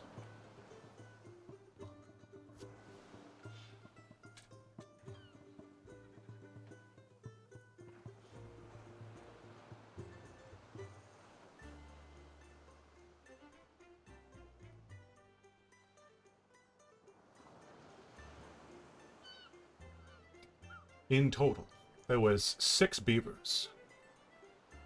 Wait, sorry, 7 beavers. I'll just go ahead and scooch that one over.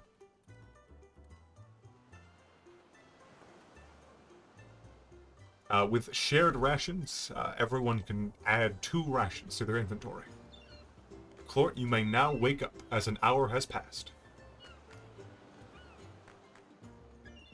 Dozari's here too after messing with those mushrooms.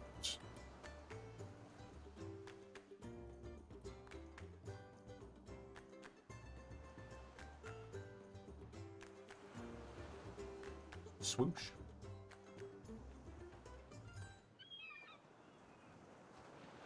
Boop. Jim gets his short rest not by resting, but by eating the beaver meat.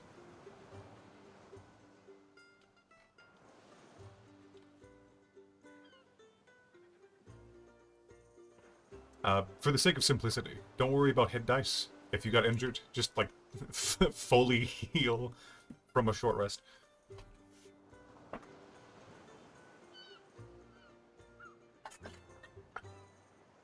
At least for this session. Simplicity is key.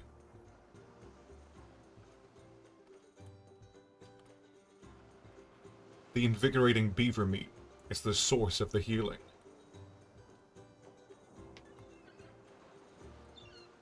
Well, after the beaver attack, most of the wall stands in ruin. But at least most of the wall is saved. It could have been worse.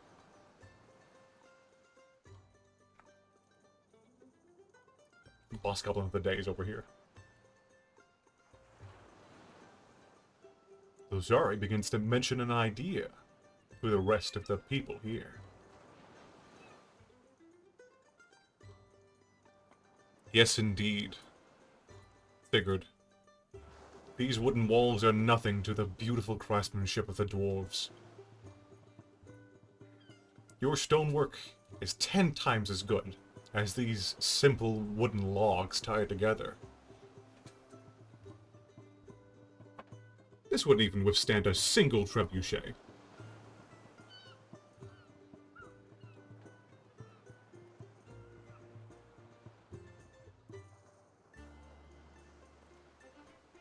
Ojari has an idea. We were born like 2 weeks ago.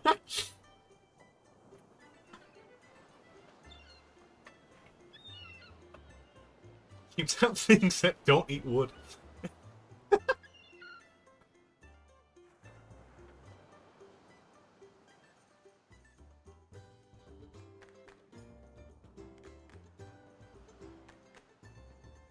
Jari begins to prophesize ways to item dupe. He begins to attempt to clip through the floor.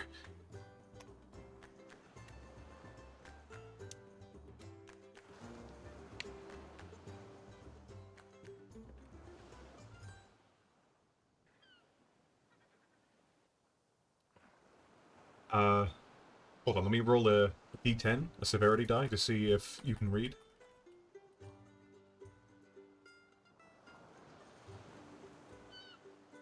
Eight. Is higher or lower good for a severity die? I think it's pretty high up. You know how to read a couple road signs, but that's about it. You haven't encountered books in your 2 weeks of life.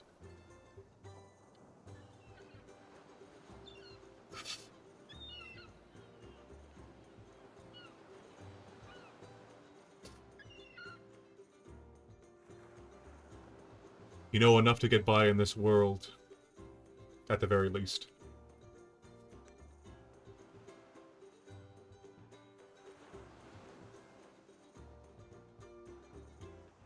This cannon. It's pretty good.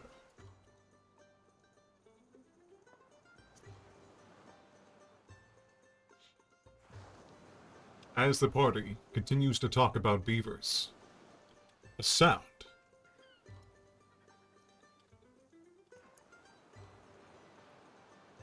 the incomprehension of a first grader. What are the goblins about here?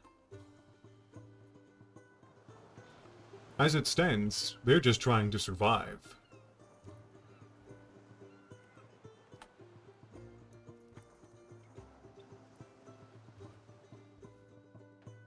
As the tabaxi chimes in every now and then, tell some oddly strange sharings.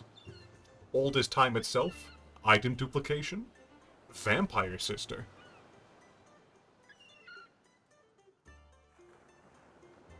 But it should be clear to Sigrid that these goblins mostly seem to be trying to live a peaceful life in their encampment, with the fishing and the construction of walls. But it might be a more aggressive approach as well. They do have an actual cannon and a bugbear leader.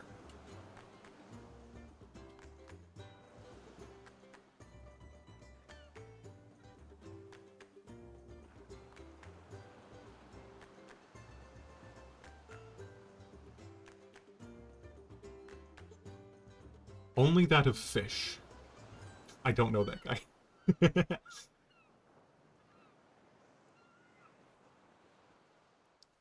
The only thing they've rated is the bounty of nature. This swordfish has really been going for a long time.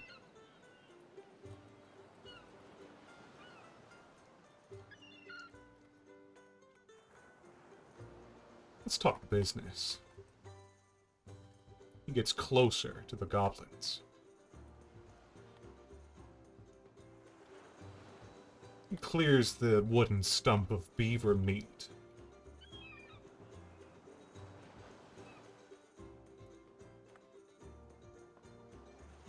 As the tabaxi chugs a mysterious liquid.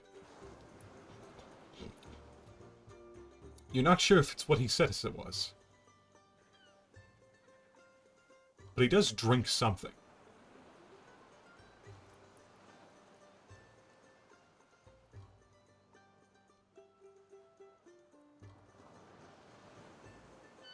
What do these goblins produce here?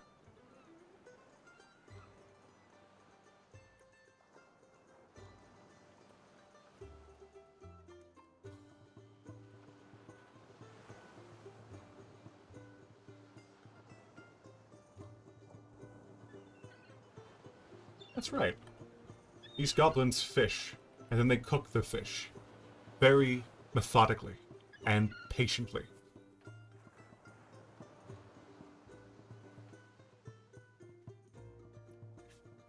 Works begins to notice something in the distance, and asks if there's anyone who can help with that.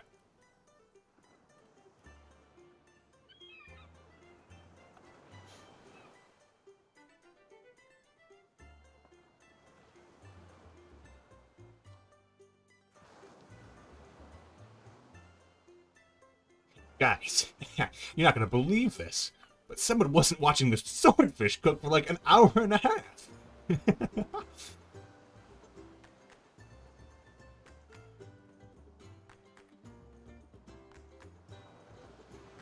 Ugh, stupid goblins.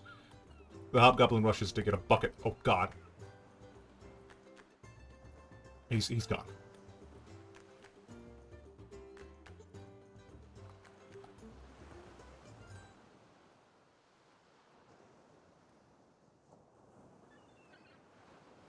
I'm afraid as a level 3 monk, you do not yet have access to Fireball.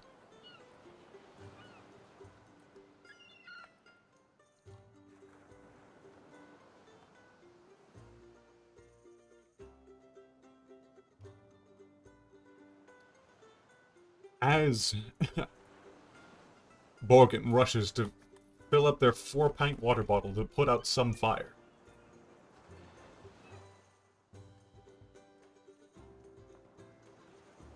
Works. Do you move the cannon?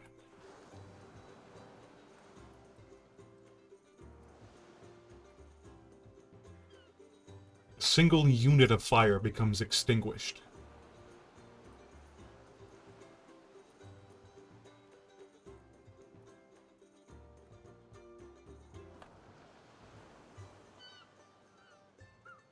Dojari looks into the flames and admits he has nothing. Works, you're gonna need to put your back into it. Let me see an athletics check. Can you move that cannon? Ooh, you're getting assistance. Roll with advantage as the 2 goblins begin to move the cannon.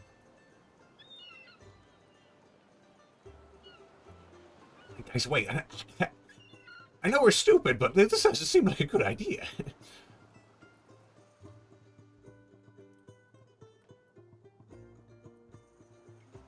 12 with advantage. You managed to get it this far. It's not lined up with the swordfish quite yet. Getting close to the fire and using the reach of a halberd. Roll me a Constitution saving throw. Secret. Never mind. Never. He backs up. He'll help with the cannon. A 15. With everyone's assistance. Pitching in.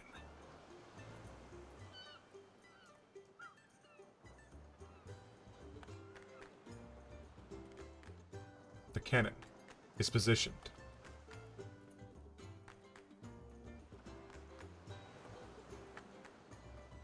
Wait, hold on a second, guys.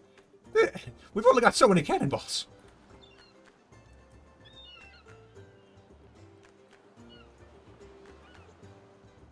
I need a bugbear, hold on. I lost the other token.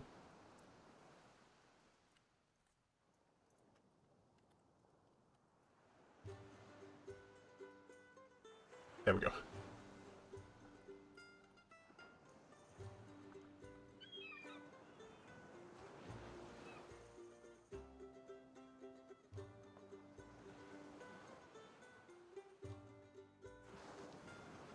Alright, the cannon is in position.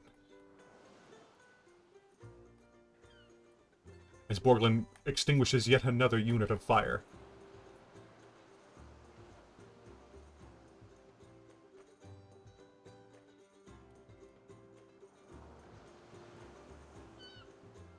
The Tabaxi sits by the fire and begins writing down his findings. As the bugbear rushes with a large bucket of water, he douses the fire on a couple pieces. Ugh. Okay, more. With the wheels, it's easy to move closer.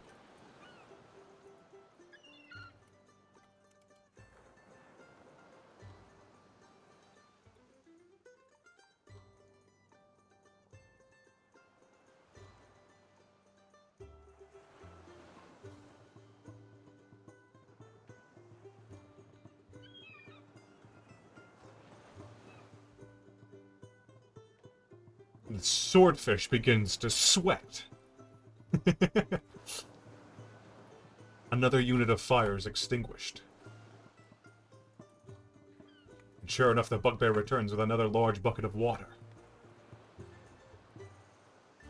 Wait, what do you mean, stand back? What are you doing? Works. What are you doing?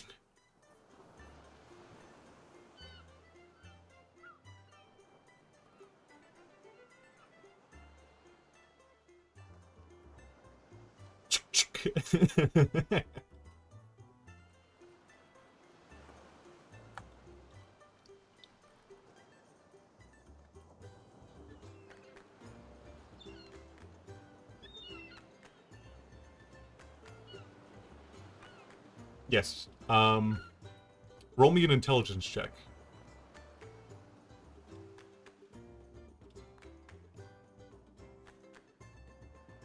Yes, you may. Sigrid, roll a constitution check to hold in laughter. Ooh, a 15. Works, you know how to fire this cannon, and you light the fuse on the back. With it loaded and ready, and screaming, you blast the swordfish with a cannonball. Chunks of meat and flaming, burning swordfish meat go scrambling everywhere. And so too does the fire.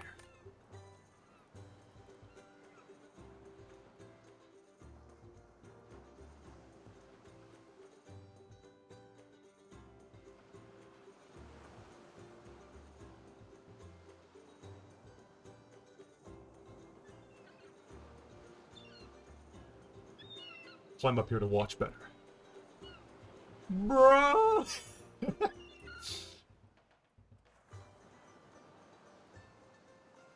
You extinguish one unit of fire.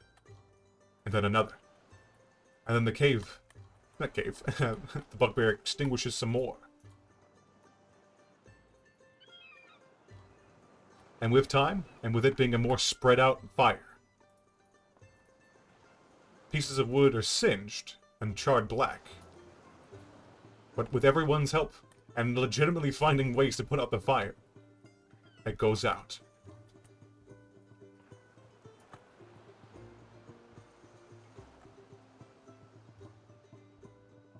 Let's see. Sigrid got a 16. You keep in your laughter.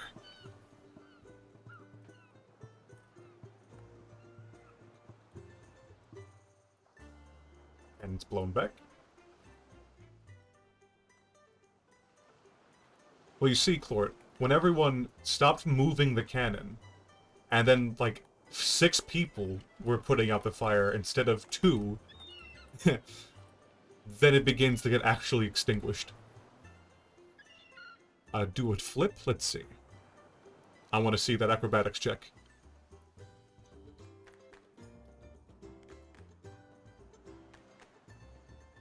Come on, Borgin. Let's see that sick flip. Ooh, a sick 5. You do a sick flip and land directly on your face. You're the last one to extinguish a little bit of embers as you pour your water skin over it.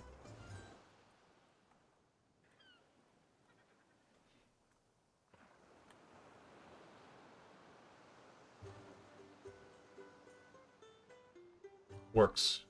As you finish boasting to the rest as the fire is extinguished. All according to plan, the bugbear will walk up to you and hit you over the head with his morning star.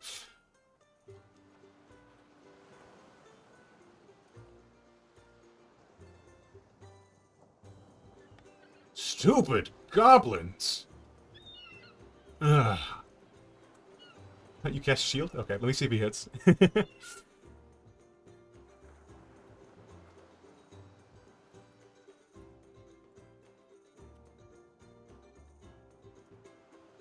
He has a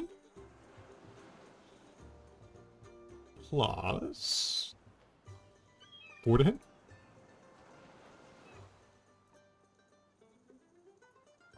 Let me get the dice. Ooh. With a cast of shield, his blow is stopped, and as you disengage and run away, he huffs. Ugh, not worth it. Well, guess I better see if the fisherman's got anything else going.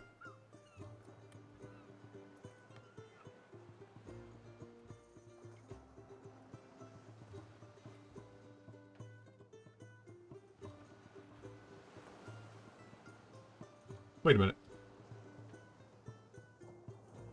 How do you have shield? Don't you only have 2 spell slots?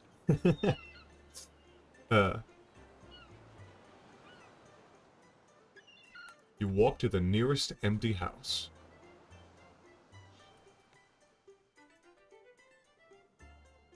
And there he goes. Alright, you have a short rest thing. Arcane recovery, that's right. We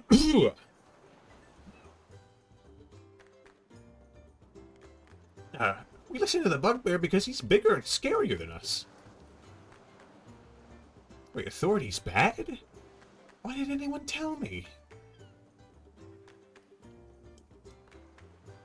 And it's true, the bugbears seem to bully them, and have them do all the physical labor. As the bugbears eat fish all day, and run an arena.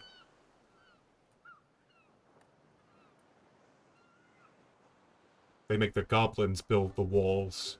They make the goblins trap beavers. Where are the goblins? Always on the front lines. Steal the fish? But there's some still in the ocean. We can't do that. Well, actually, I know this guy who attacked the bugbear.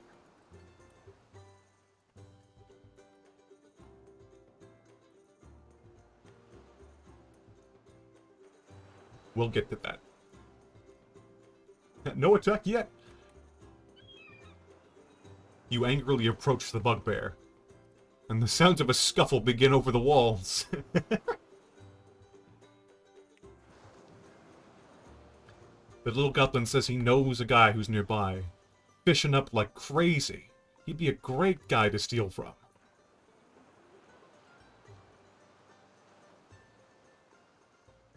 You steal all the gold stash in the fish rations.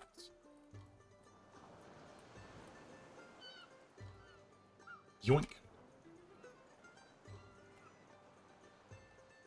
The cat is truly mad. The gold in the tent.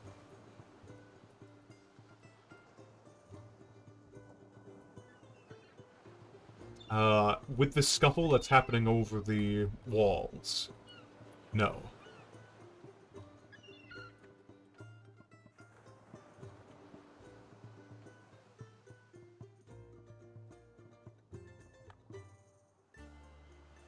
Okay. So in the meantime, Sigrid, you are watching the scuffle. This goblin is just following your lead, Borgin, and scooping up things to steal. Like these weapons in the training dummy. Jim is still just eating beaver meat. Works went to the nearby empty house.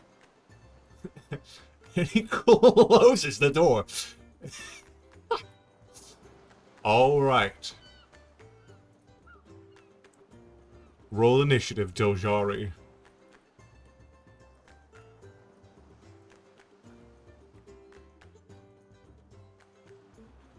I'll bring the beaver stuff when we go.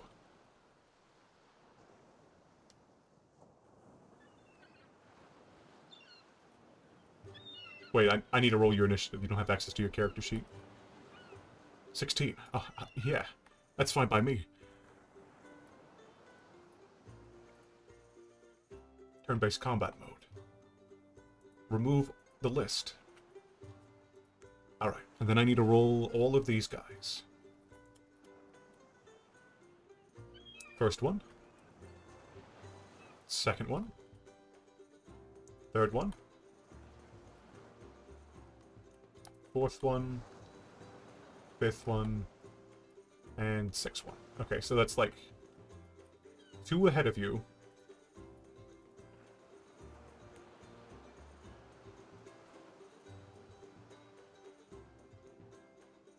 Then you, and then everyone else. This one is not a part of it. He's just an innocent bystander. Just a fisherman. I will say, since you got the advantage on the scuffle, you get to make a couple of attacks against this one right here before he has a chance to fight back.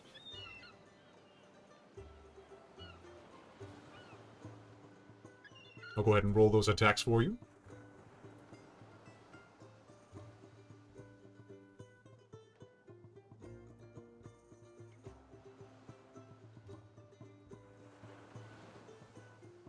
And both of those hit, as their AC is only 16.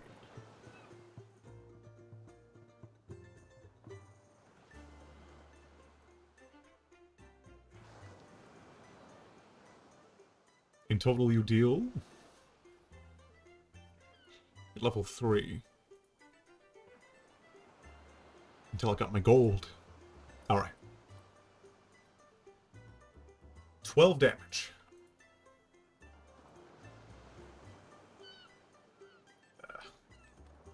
I need to edit their health. Yeah, nice ukulele. 27.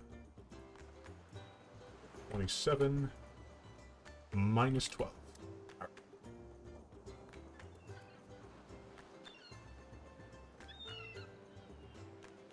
Let me change the music.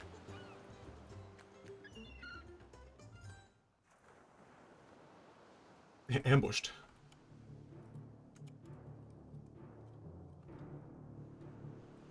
Dojari, you find the bugbear that was mean to the goblins, and begin to beat him up, and slash at him with your claws. Over the side of the wall, you see the dwarf begin to watch on as the other goblins loot the camp. For fish, for beaver meat, and gold.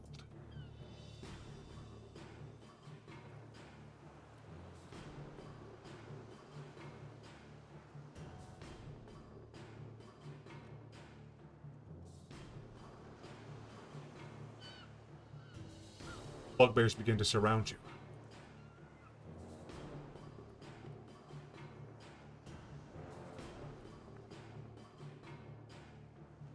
I'll let you know when you have a grand total of Lord.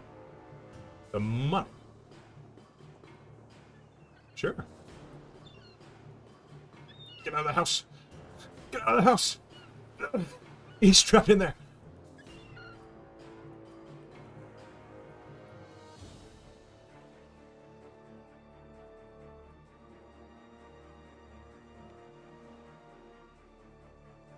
I'll add you to the turn order, last in sequence, as you are joining late.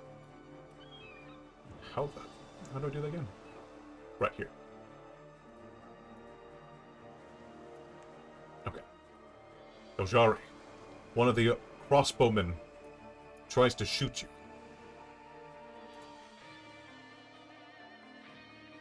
Just gonna produce another d20 since I lost my other one.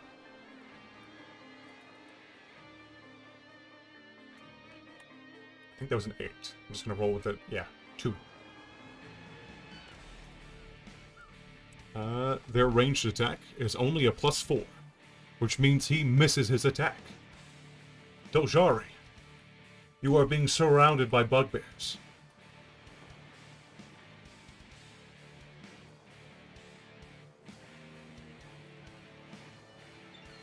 You're already in the thick of it. You want to run up to the archers? And then use dodge?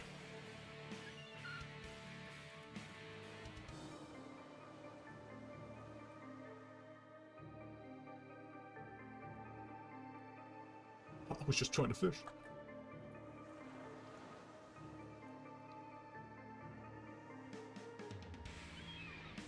Can you do that as a monk? God, there's so many things I don't know about monk. Reaction.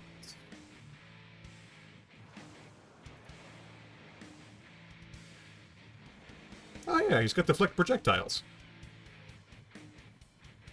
Oh, when you're hit by a ranged attack, they have to hit.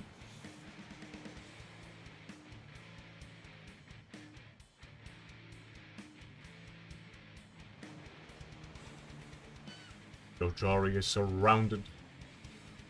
And it's his turn.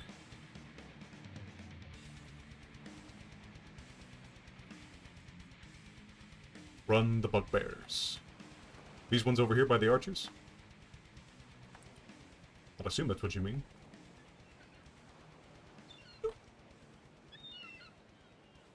Is that right?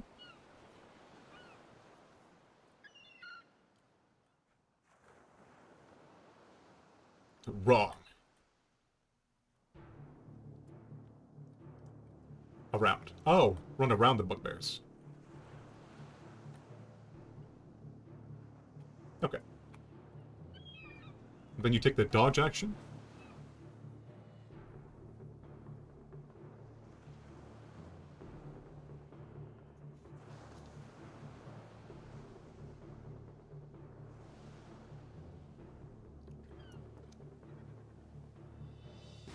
I love how fast it spins.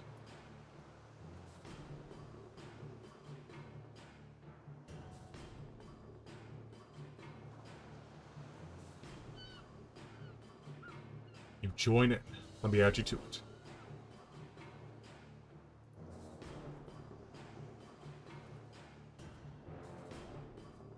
Attack the bow guy.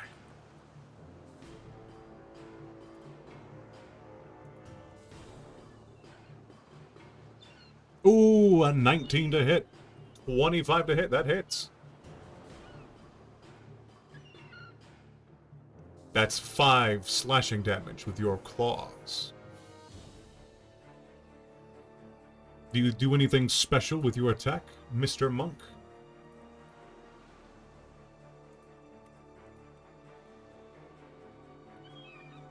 $21? 22, yeah.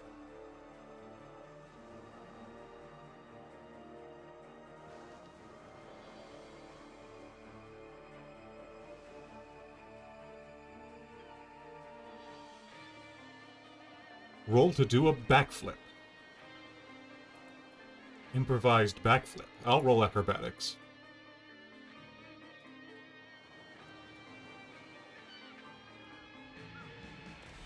He's cupping you so hard, he rolled a... Ooh, well, he's got a +6, so that's an 11. Intimidation check with a backflip. Let me roll their insight, as you had just backflipped on them. Theirs is a flat roll. Can they beat an 11? They do. They're not impressed by your backflip. Dojari, is that your turn?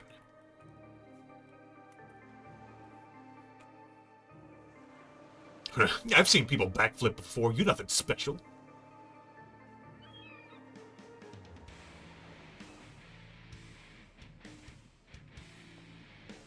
The bugbears. Scooch up to him.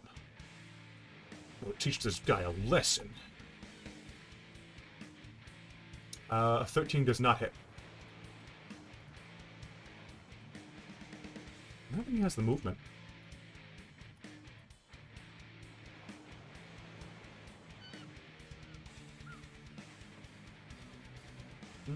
But bugbears do have that extra reach, don't they? Wait, no. The racial does. But the regular D&D bugbear does not. he has to dash up to you. And I believe this one as well.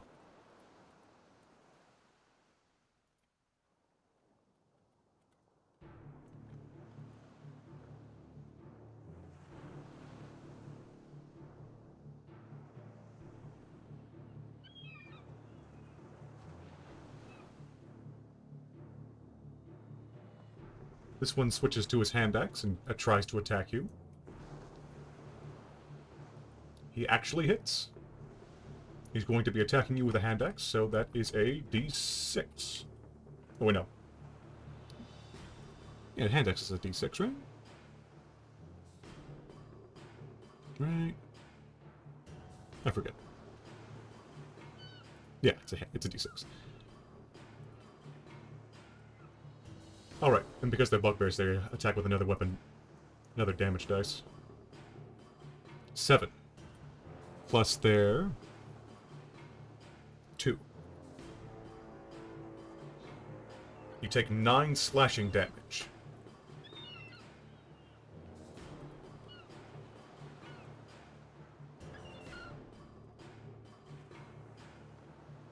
Works. It's your turn. You frostbolt from the brush.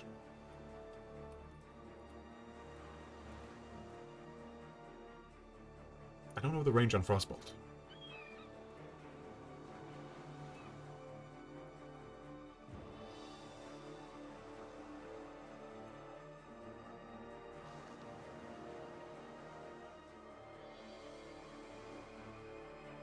Ray of Frost is 60 feet. So I think you can hit this guy.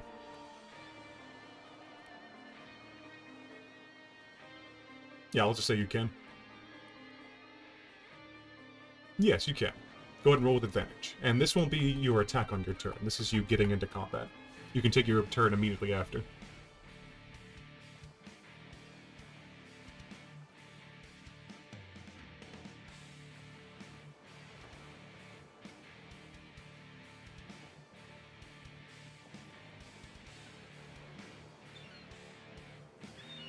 A 13 to hit? Hold on. Bugbears. Oh, yeah, no, they have pretty good AC. Your Ray of Frost blasts against his cold, or blasts against his shield, as he spots you in the brush. The Goblins! Traitors!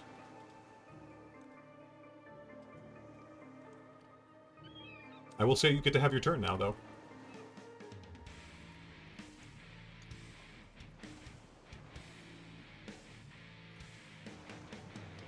Go ahead and roll again. A 22 hits. Roll damage.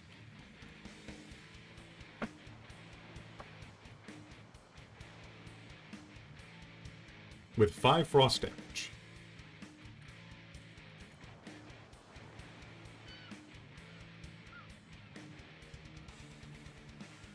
And his movement speed's cut down to 20 feet until your next turn.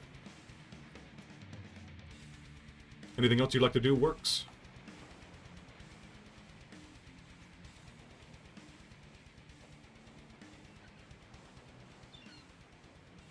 Spin to the music, baby.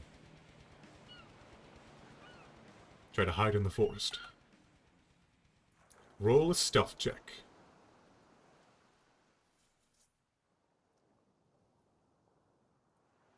Ooh, 22.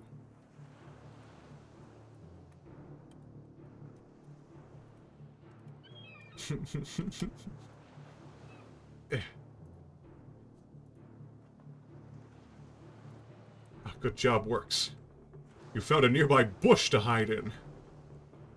Amazing.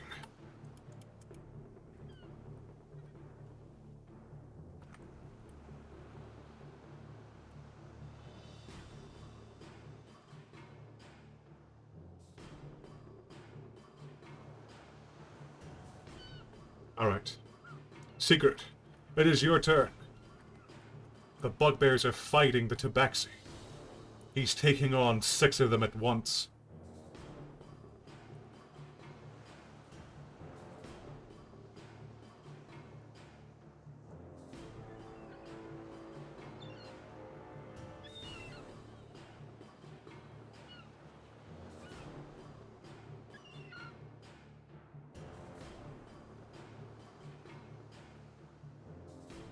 You go up to the cannon.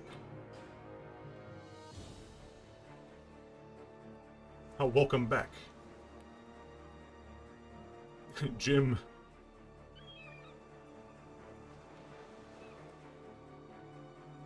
Unfortunately, it needs to be reloaded with a main action.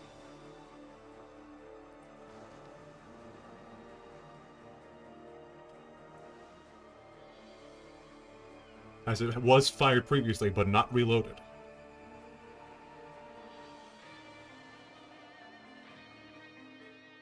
Alright.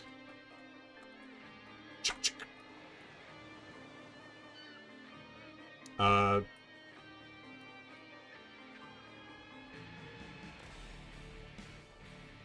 nearby goblin to fire.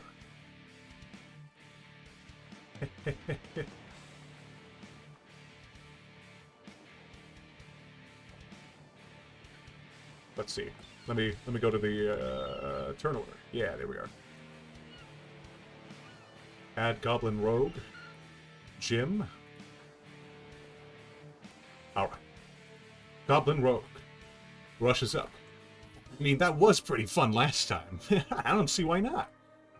He needs to make an intelligence check to see if he knows how to fire the cannon. After all. Alright, so with a -2, let me find that d20.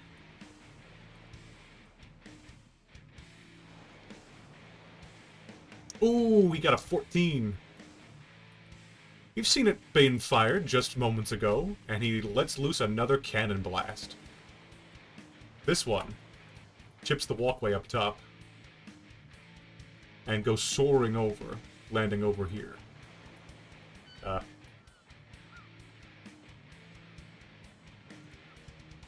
just have it like so.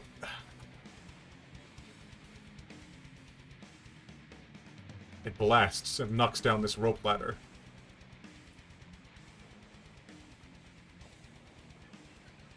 Huh? What? Jim! I'm looking.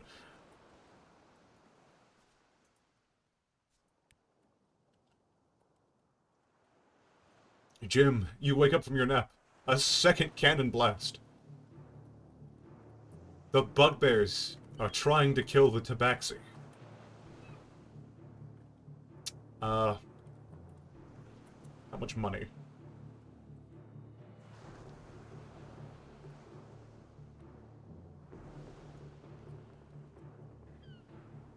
You got the equivalent of 61 gold pieces. A mixture of copper, silver, and gold. Yeah. You got fully healed. We'll say. That was a hell of a short rest.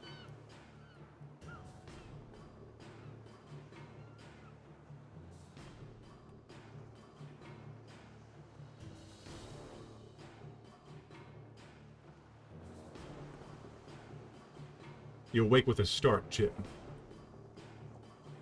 As the bugbears are trying to kill the tabaxi. And a cannonball blasts through the battlements. The bugbears are technically within 60 feet if you climb and make a jump. If you do so, I will have you roll an athletics check.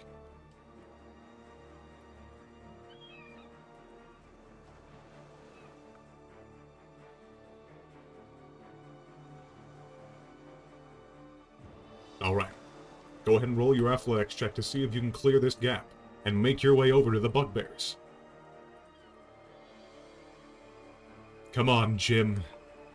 All your life, your goblin friends have ridiculed you over your stupid name.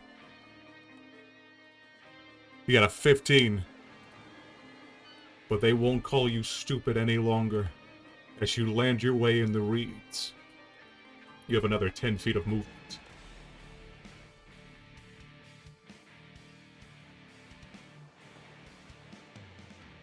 No more bugbear oppressors.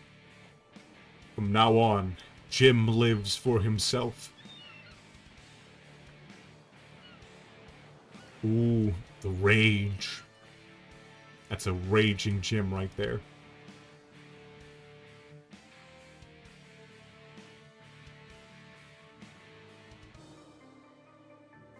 You do have a remaining 10 feet of movement after that jump. Yeah, of course. All thanks to you, and not the fact that he's a barbarian who has rage.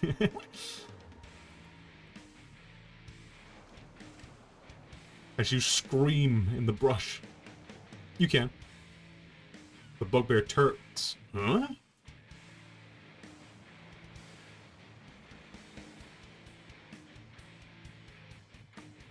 Man, he's an absolute unit. He's almost the size of a bugbear.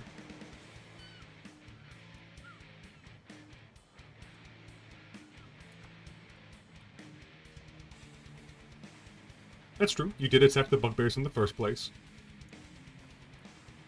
An 11 does not hit the bugbear, as he blocks it with his shield.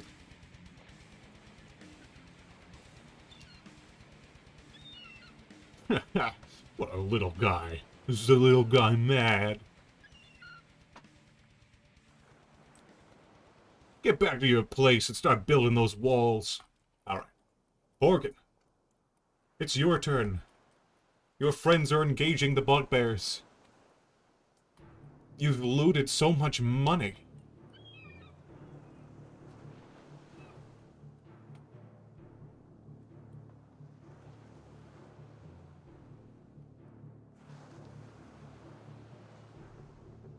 What do you do, Borglin? You sneak on over to the banister.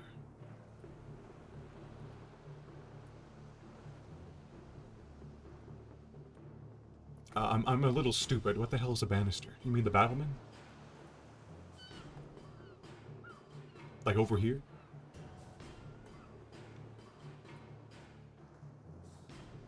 Little sneak? Little sneaky move? Yeah, okay.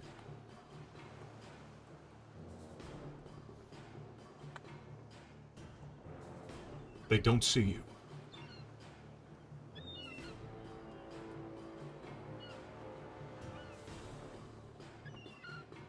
I said you'd be able to sneak with your bonus action and get to this point. Since they didn't have any sight of you before you snuck, no, you're good. You don't need a roll. You do get advantage if you're choosing to attack right now.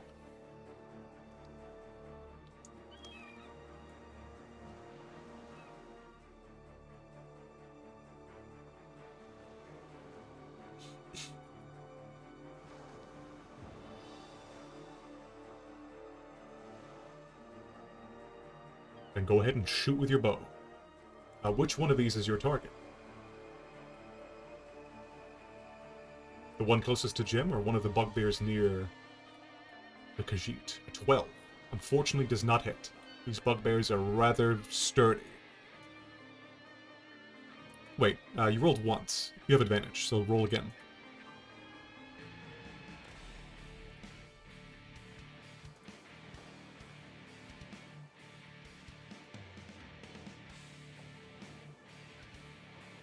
Immediately forgot own advantage.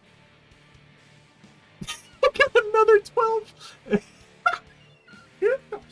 With a second 12, you do not hit. Go ahead and roll stealth, though. To see if they notice you firing down on them.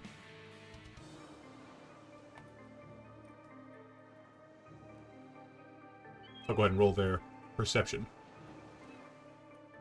6. It's pretty bad. 6. Oh, you not won your stealth.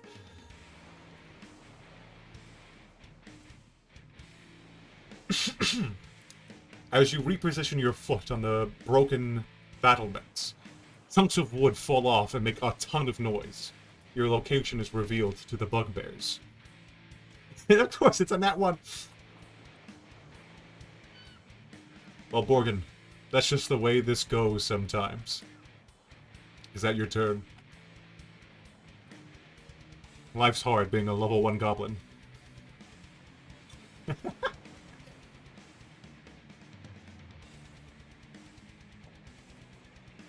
Okay. There's some surprise entries in the battle. The commoner and his secret friendly ally. There we go. The prisoner, while no one's looking, grabs one of the arrows and begins sneaking down. In the commotion.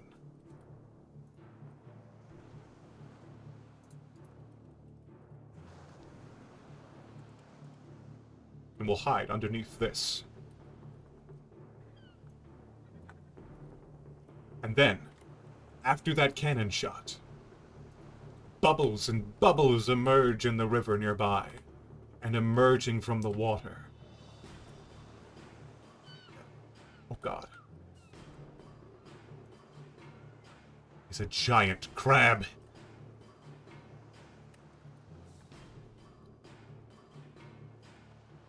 Annoyed that its slumber was disturbed, it makes an attack against the closest thing.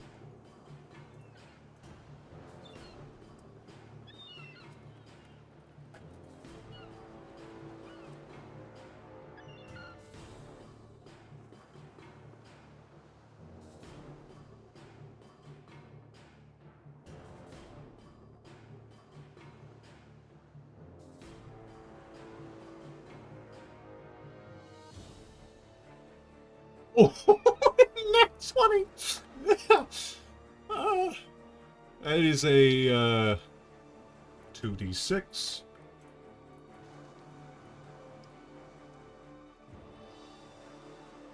Alright, it does 6 bludgeoning damage to the bugbear and immediately grapples him.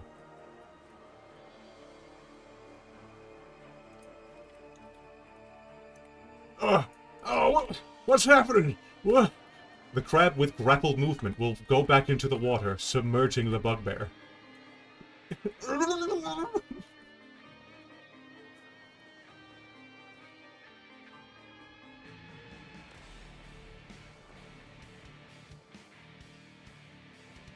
Jim, the bugbear in front of you, will make an attempt on your life.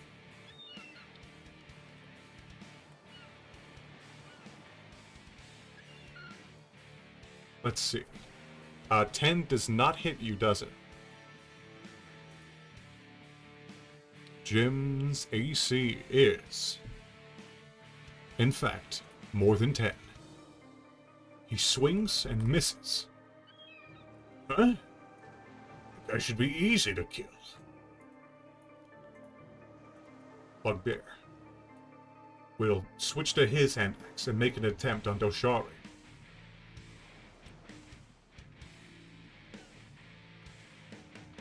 Ooh, big roll. That's a hit.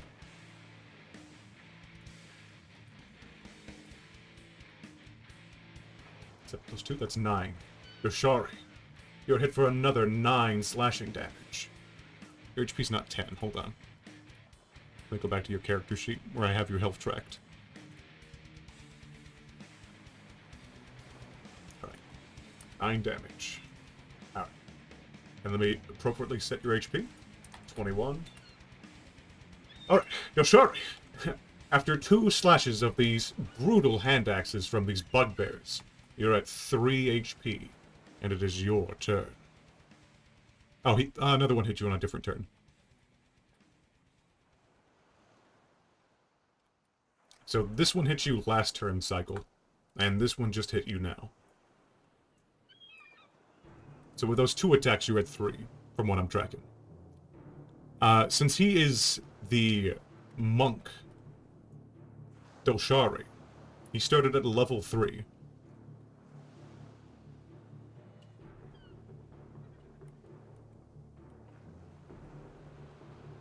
He is God, as you can plainly tell with his 3 HP surrounded by bugbears.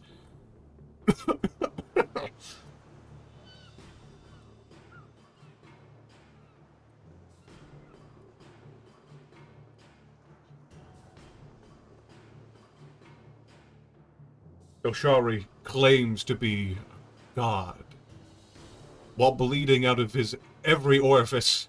I'm a god. You cannot kill a god. You're a law.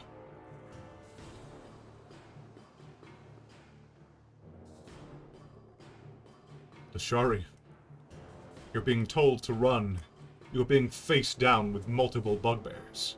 What do you do? What a grand and intoxicating gesture. Oh, innocence. How could you be so naive?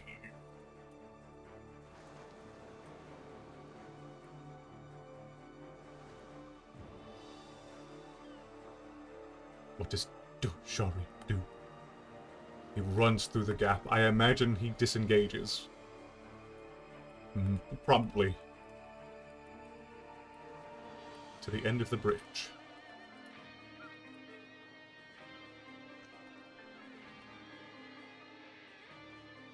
You can make it about this far. With that 40 feet dash.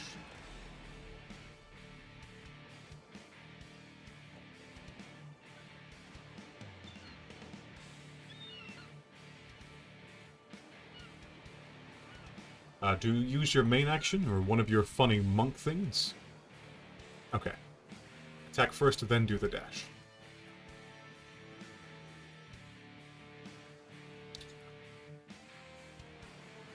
Isn't there a funny monk thing you can do where you disengage with a key point? Yeah, Step of the Wind. Disengage your dash as a bonus action on your turn.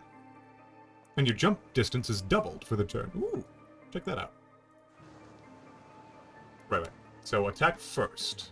I imagine you're attacking the one you've already attacked before.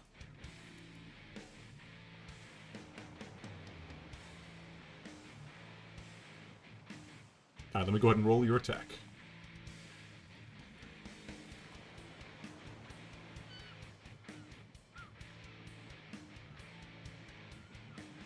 That's a hit. And max damage. You deal 8 slashing damage.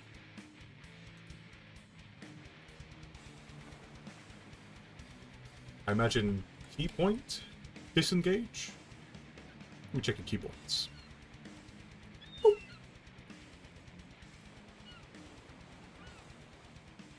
And you make your move over here.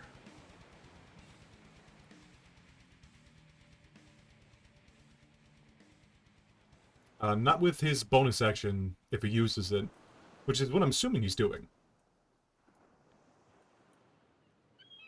So since he's a monk, he can attack with his main action, and then use a key point, so he can disengage as a bonus action.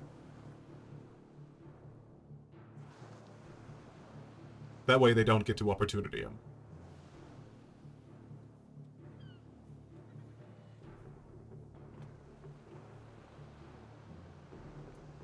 Did I do your turn about right, little G? Disengage with key point, attack.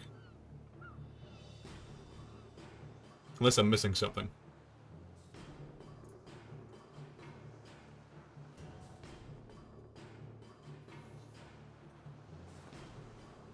Well, he can also use feline agility again.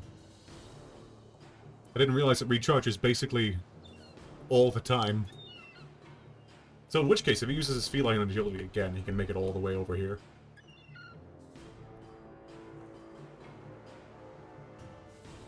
The backseat is stupid. Let me know, little G. Okay.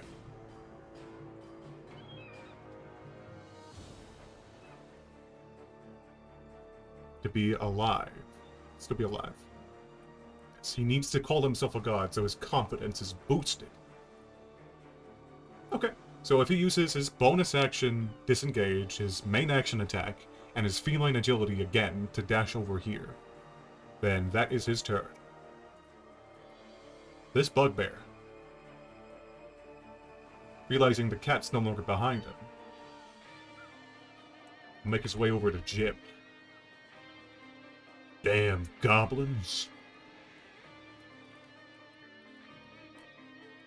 He rolled a 4 to attack him. That's a miss. I'll stay on that stupid cat. He's gonna have to dash to get to you.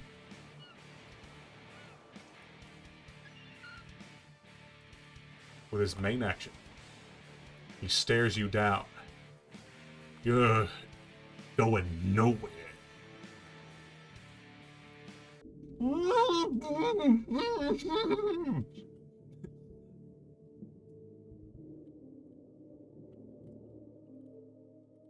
I'm gonna roll, his... He's gonna try to break out of the giant crab's grasp. That is a +2 on D20. He's just drowning. 15! Contested though, so does the crab also roll pretty high on his? No, he does not. Crab loses its grip as the bugbear spends his entire turn in action, swimming out of the water. As he emerges, he is lying prone, puffing up water. It's Bugbear's turn. He's going to switch to his crossbow. Oh no, they can hold their breath for their con modifier, is the number of minutes. Don't worry, the crab's gonna have his day. As the crab will attack him with advantage when he gets his turn. Let's D10 out of here. No need it. Bugbear is going to turn around, scoot up here. Oh! Alright, so that one's gone. Here's this one. He's gonna scoot up here. I'm gonna roll the perception check to see if he notices the guy hiding.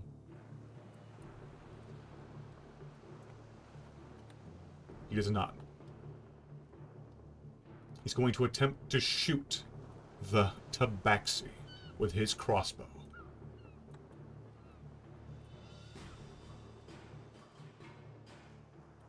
Ooh, a 19 to hit. That will hit, but our tabaxi friend here has deflect missile. Will he be able to catch the bolt and save himself? Let's see. Light crossbow will be a D8 +2.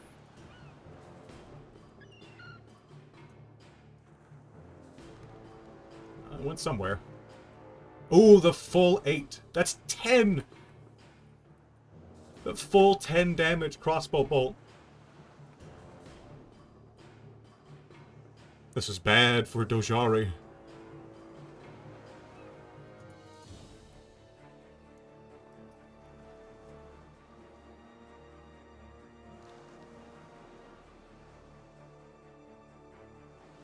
The damage you take is reduced by a D10 +7. Dojari, do you choose to deflect missile, or do you just get shot?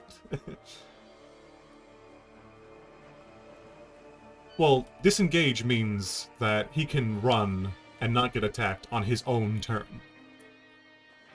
It's currently this bugbear... well, I found him. Let me... Hold up. Hold. Imposter. It's currently this bugbear's turn. Dodge, then attack. Well, you'll have to deflect missile first. Deflect missiles. D10 +7. You're gonna have to roll pretty high on this D10. Actually, you just need a 3. you need a 3 or higher. A full 10.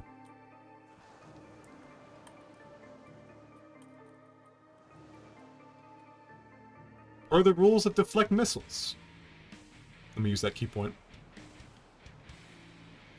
You can now make a ranged attack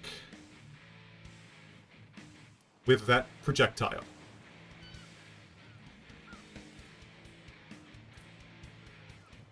I imagine you do so. And it will fulfill the prophecy of dodge, then attack him.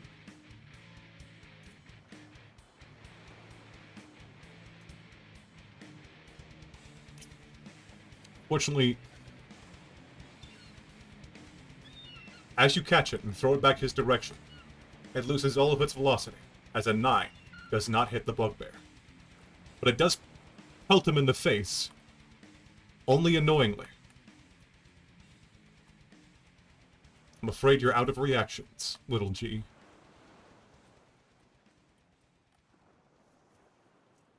Unless I'm forgetting something in Stupid Monk. Probably not. Yeah, it's like missiles attack. Oh, it's a D4.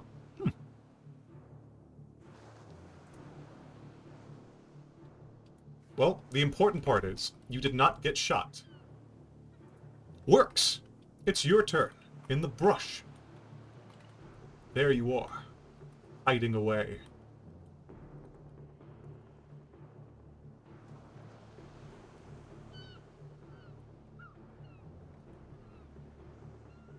Yes, you do have advantage. On the nearest bugbear will be this one.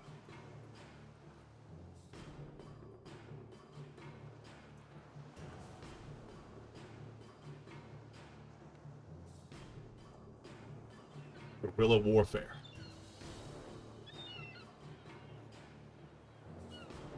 $14 to hit.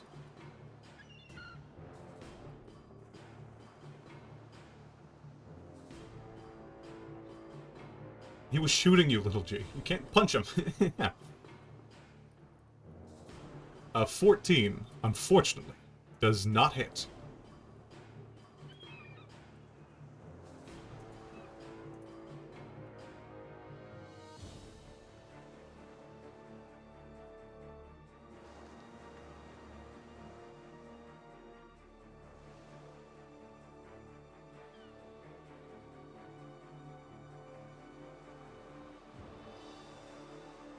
Hit it?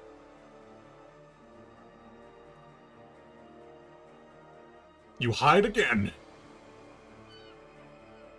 I will say you don't even need to roll stealth, as you did not hit with necrotic touch or chill touch.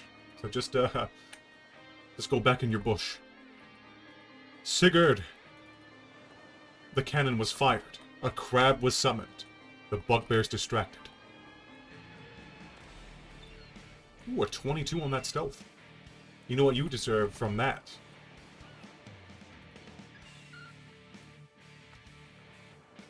You did it. You found an excellent place to hide.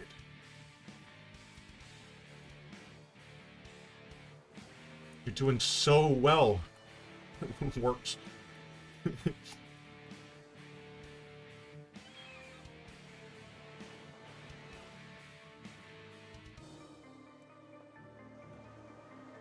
The cannon was fired. A crab was summoned. The bugbear's distracted.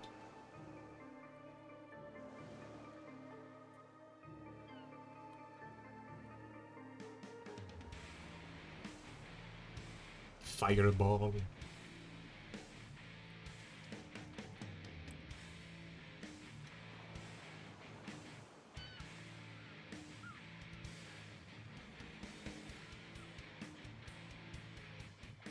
All you know is, after you fired this cannon and caused a bit of destruction, you could swear you heard something emerge from the water.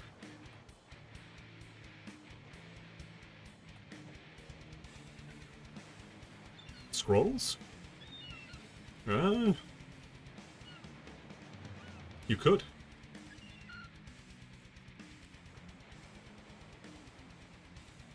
It spends your turn dashing and climbing to get to a better vantage point.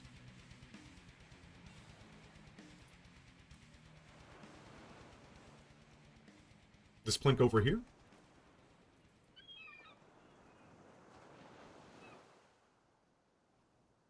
Or the battlements over here?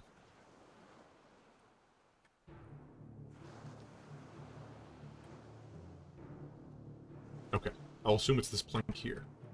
How far can you move? I believe it's 25 feet, it's base dwarven feet. With a full dash, you can get about here.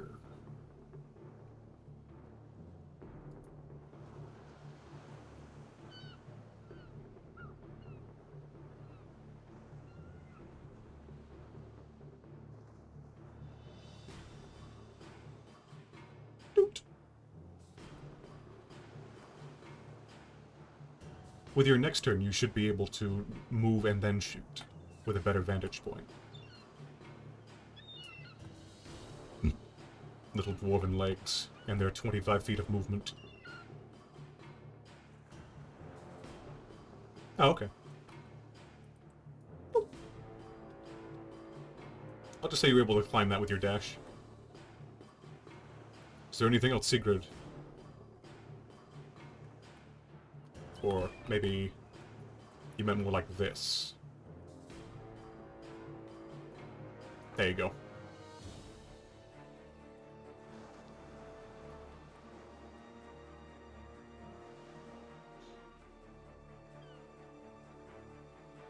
Yeah, it's pretty well hidden from him. Yeah. Alright. Nice and hidden. That's your turn. It'll be your goblin buddy. You know, I really like firing this cannon. He's gonna spend his turn reloading the cannon again. Jim. In your rage, you're staring down 2 bugbears. The one with the shield keeps insulting you.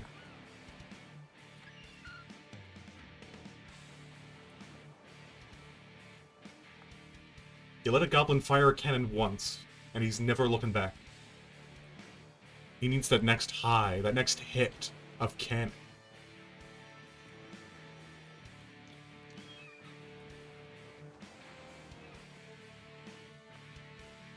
Alright. Let's see it. Jim, a 7 does not hit.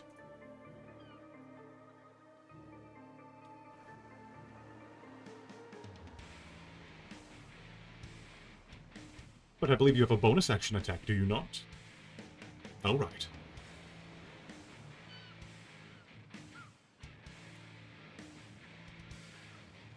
A 13. Let's see.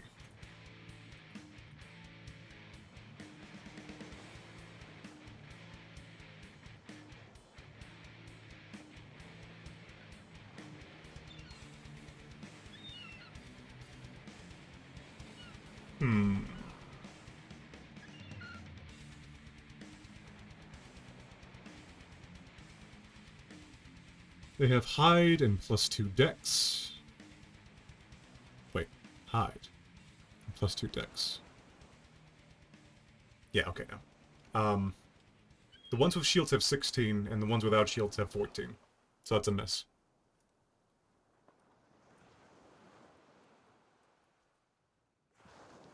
Double miss.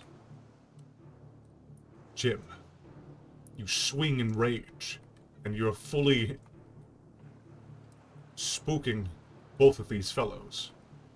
Borgin, it is your turn again. Go ahead and roll me a free... Yeah. Go ahead and roll me a stealth check. I was going to say free stealth check because they're being distracted by everyone else. They can't have time to scan for archers.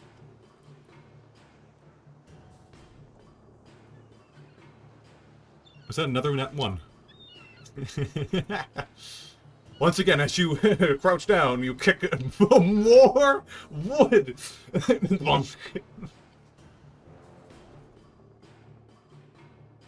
Okay, you have another chance. I'd let you free stealth check at the start of your turn. Go ahead and use your bonus action to hide, and see if you nat 1 again.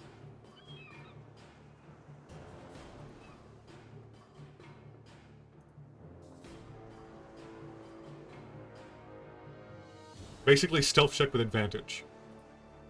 Natural 20. There's no in between. With no more wood to kick down remaining. Surely, they won't expect you to fire from this position.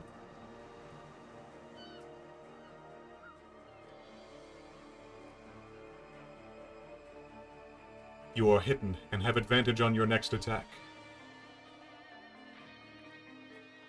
The back of the shielded one. Oh, the theme? The party is comprised of mostly goblins.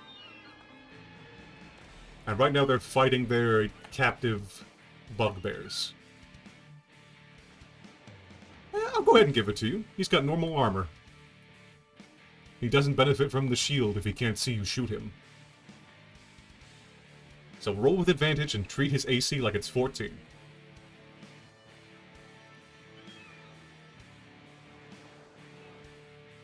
Dirty 20.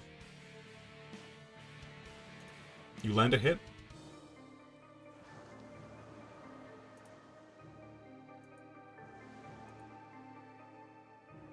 Seven piercing damage.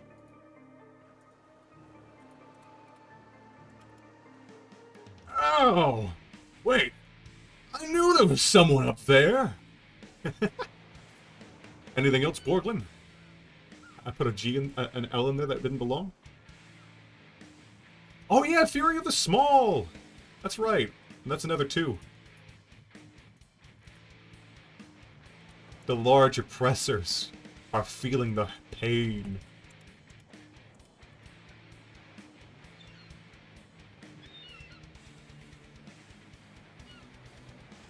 Ooh, after combat's fun. I have the pinned link if you want to use D&D Beyond to make it, and then we'll throw them in.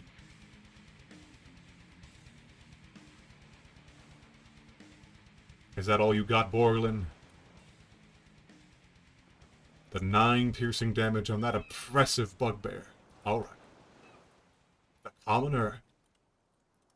As he sneaks from the shadows. He sneaks behind this bugbear and attempts to jab him as an improvised arrow shaft into his back. I'll roll his attack with advantage.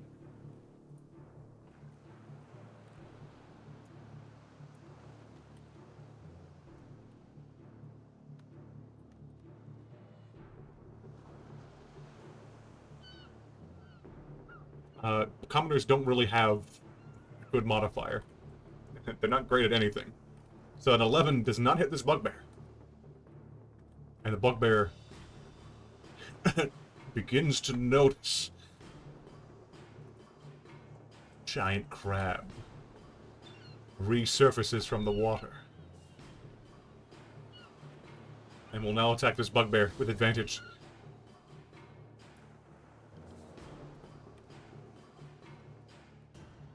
I think it's with advantage.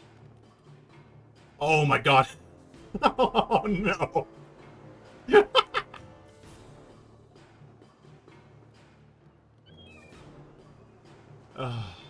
10 bludgeoning damage.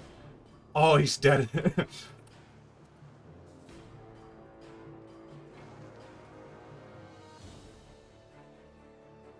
Oh. The crab just emerges from the water and grabs the bugbear's morning star as he tries to fend off the crab. And then with its pincer, it just punches the bugbear in the face until he lies dead on the ground.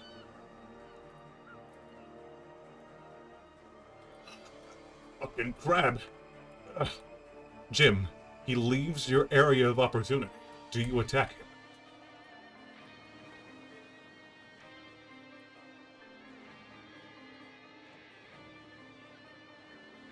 Alright, roll to hit. And treat his AC like 14, as he has his back to you. 19 to hit. Roll damage. Fury of the Small. Rage. What's the damage?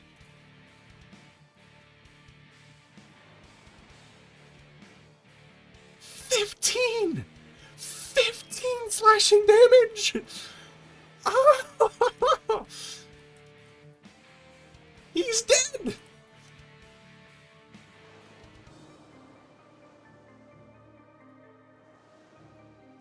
He makes a rush to help his bugbear friend, disrespecting you as you haven't hit anything as you've jumped across the river.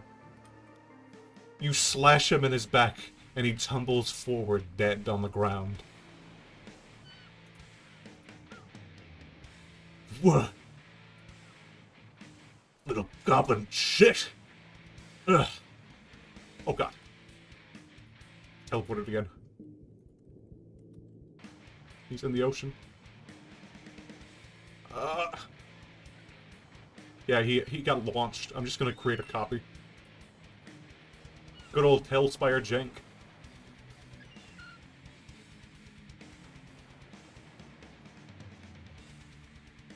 How much health do they have? He had 14. Alright.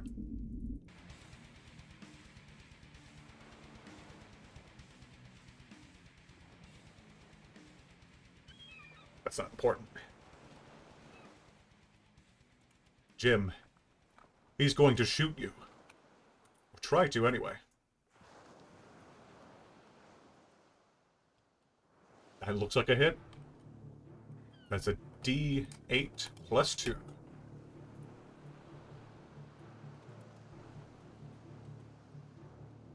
Six, but with your rage, you only take 3. You're at full HP, my bad. Alright. There we go. Wait, -3, don't set it to 3. Dojari! He did say something earlier, what was it?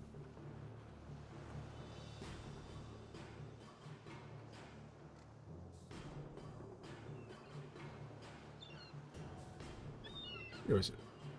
Scrolls, beavers, bugbears.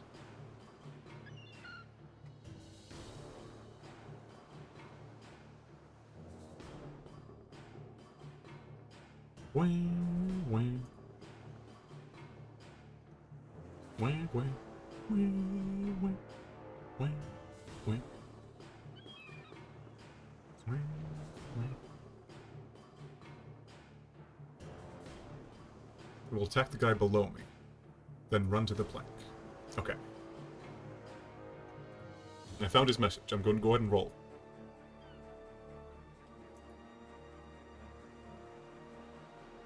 His attack.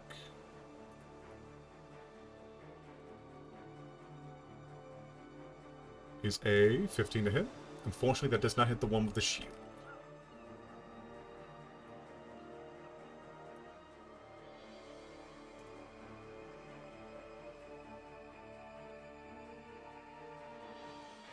Does he have enough movement for this?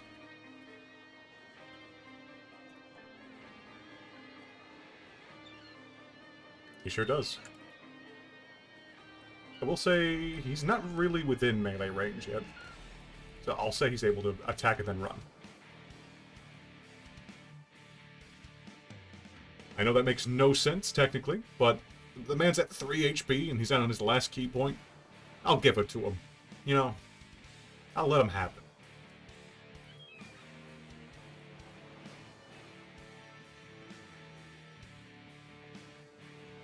Literally cheating. Does a 14 hit? Does a 14 hit? Jim. Yes. It meets. And that is 2d8 plus 2.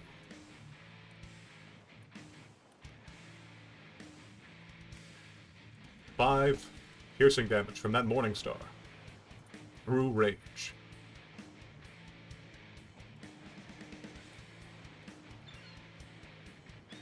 For good measure, let me just see if he would have hit Dojari. He wouldn't have. So I'll say Dojari ran and did not get opportunity.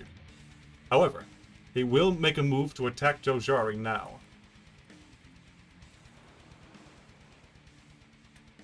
Let's see if he's able to land a hit.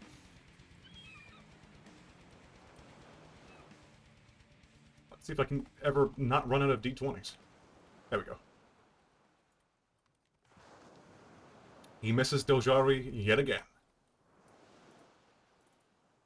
That bugbear is dead. This bugbear is not. He's going to hand axe the commoner. He beats the 10. Now I need 2d6. Where are they? I'll just produce more dice. No one can stop me.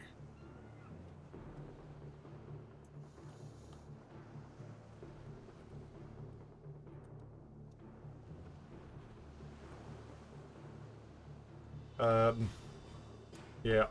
3 plus 2 with 4 HP.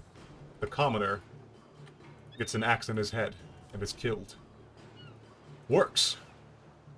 In the brush. In the deep dark forest. It is now your turn. Also, I don't think anybody has healing for our 3 HP Tabaxi friend. The nearest hostile bugbear. This man. Roll with advantage.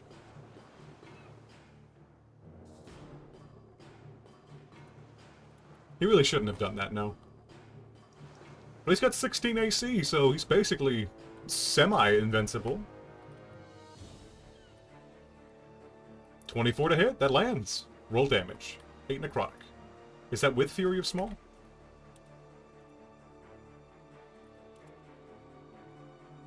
Or without?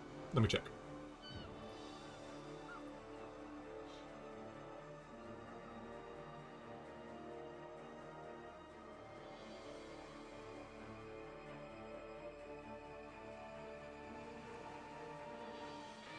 Oh yeah.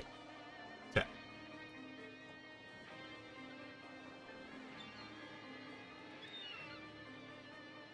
Is that your turn works? Or roll a stealth check to see if you remain hidden. In the brush.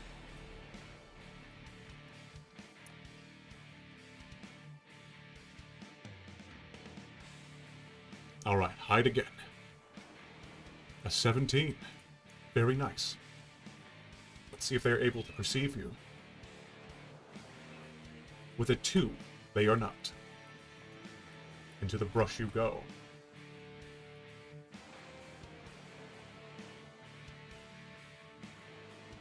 Sigurd, it is your turn now.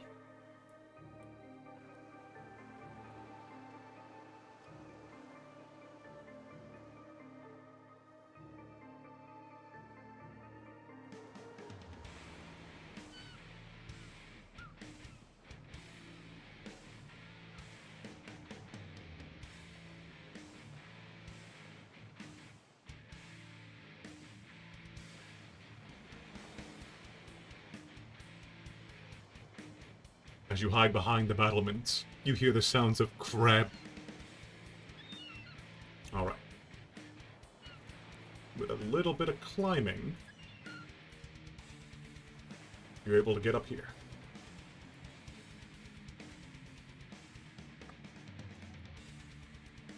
Alright, the situation is this. The Tabaxi is cornered on the hand railing by a bugbear. He looks rather haggard and wounded. 2 bugbears are downed by the crab. The goblin's in a scuffle with an archer and another hobgoblin. And this one just killed a human prisoner. You can tell by the axe still buried in the crouching prisoner's head.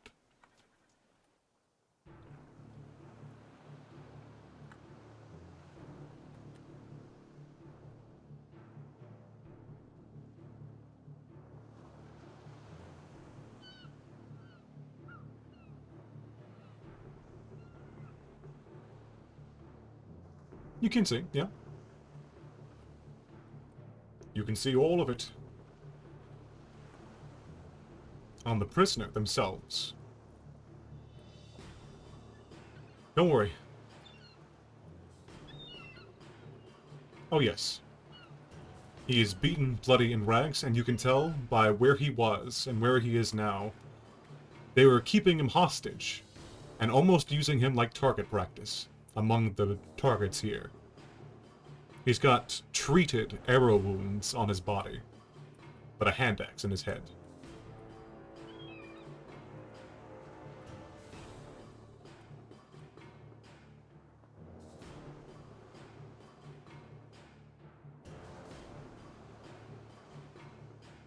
A very, very poorly treated prisoner.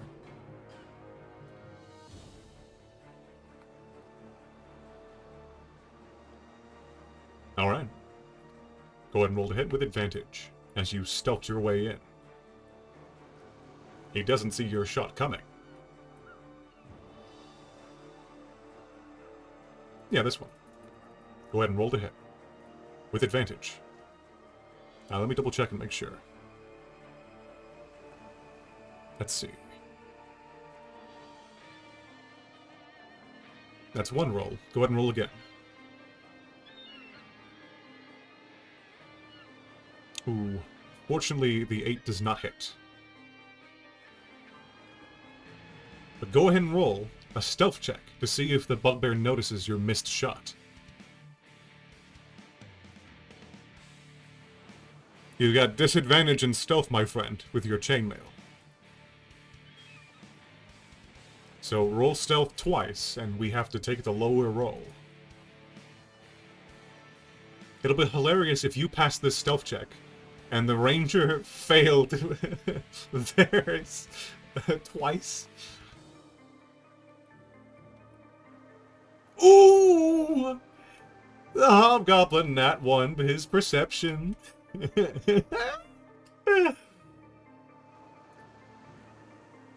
He does not notice you.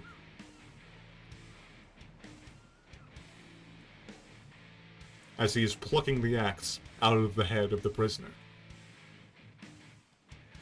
You are still stealthed to the hobgoblins.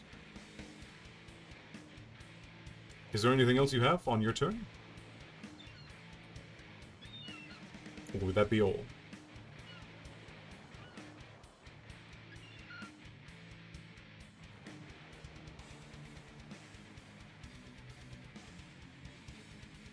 Alright. Goblin Rogue. I've always hated those hobgoblins. I'll show them a thing or two.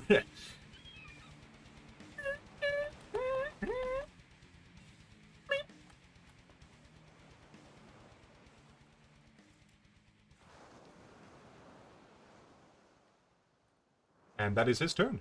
Jim. It is your turn once again.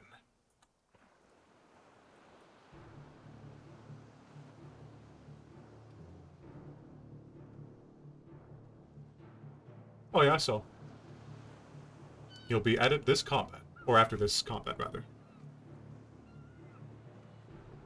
Alright, free item interaction. You now have your long sword out. Do you two-handed or one-handed?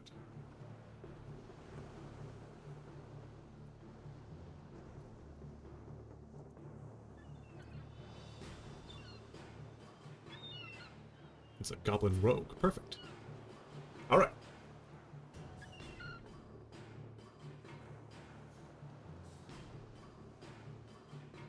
I imagine you make an attack against the bugbear in front of you.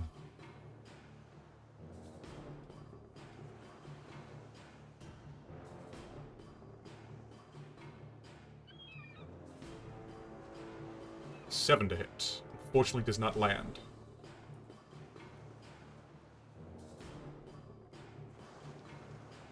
It's true. But then again, everyone else is also rolling poorly. Not just you. The bugbears as well. The only person who's consistently rolling good is the fucking crab.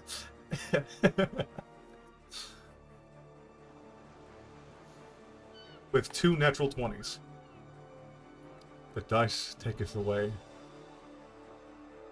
If that's your turn, Jim, that's your turn. But at the very least, your rage persists. That's true.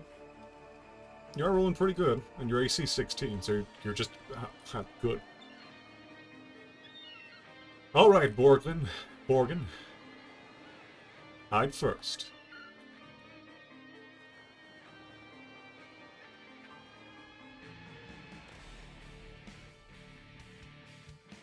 With a 10, let me see if they can perceive. With disadvantage, they do. But then again, I don't think... Were you revealed last time? Let me check the roll log, because if you landed a hit and remained stealth, you don't need to re-stealth.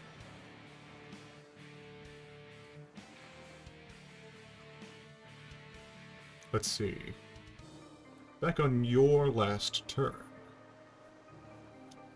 I'm gonna say, because of the natural 20 for the stealth check, yeah, you did last turn. You're still stealth this turn. You may go ahead and make an attack with advantage. Is that against this bugbear right here? Or perhaps this one? Alright. Go ahead and roll to hit. With advantage.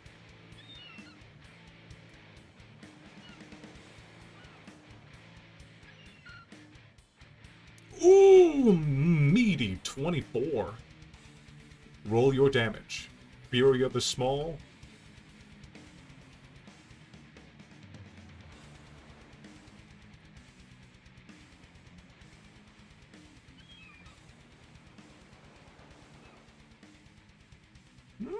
Respectable. I mean, last time you did max it, I think.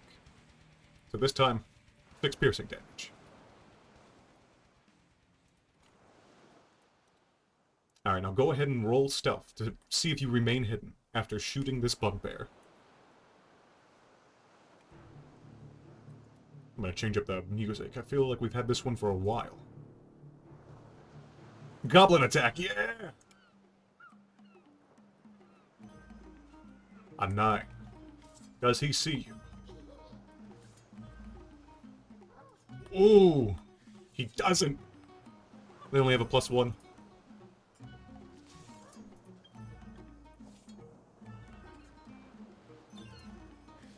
You remain hidden? The commoner is dead. The crab is not.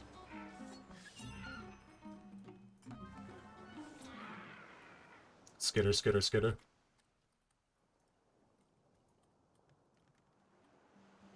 I cannot fucking believe this crab. This is the god crab. You've heard of the god hand? You've heard of the god crab who crits every attack? I mean, he only does another D6. Oh god, this music sucks! It's just like 10 seconds of music with goblin noises mixed in.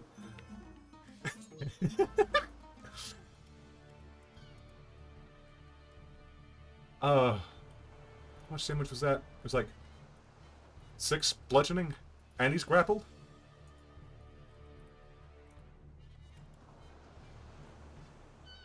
The crab, once again, skitters back into the water, taking the bugbear with him with grappled movement. That bugbear's dead. This bugbear is the one that's currently inside the crab. I'll have him roll his athletics to try and get out.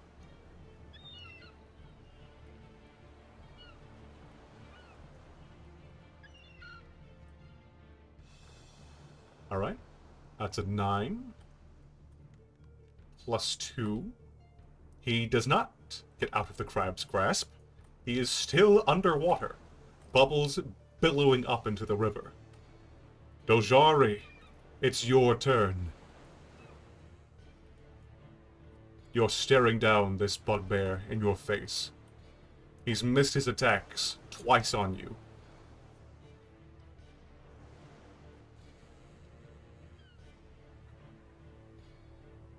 I sort of did your turn last time based on your previous chat message.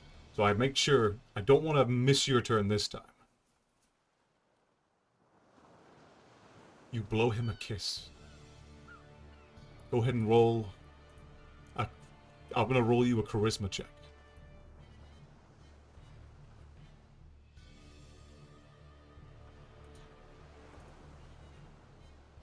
You natural 20. Your charisma check.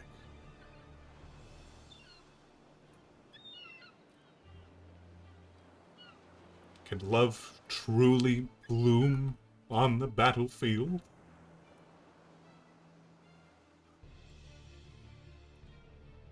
This hobgoblin. See him, just like squint his eyebrow. I've never seen such an attractive maxi before. I'm gonna have him be charmed for 1 round. Before you attack! Roll attack with advantage. If it hits, it's a crit.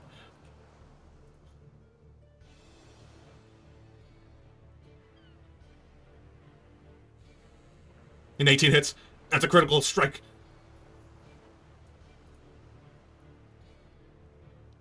Yeah, I'll just say it did 10 slashing damage.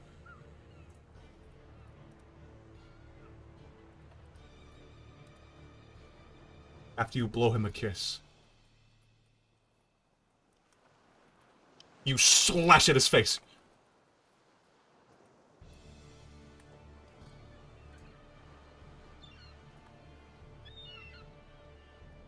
It doesn't have to be. If he wants to improvise an action where he blows him a kiss, I'll let him.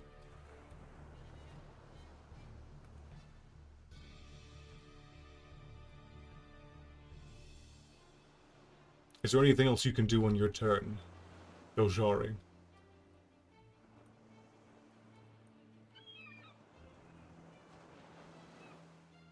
The hobgoblin reels back in pain. I thought we had something.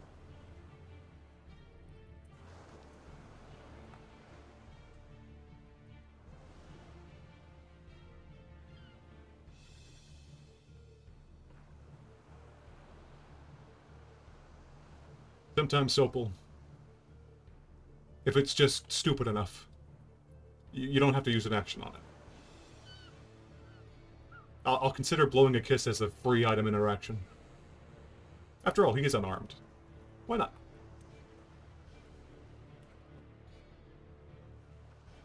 Welcome, Dread Knight.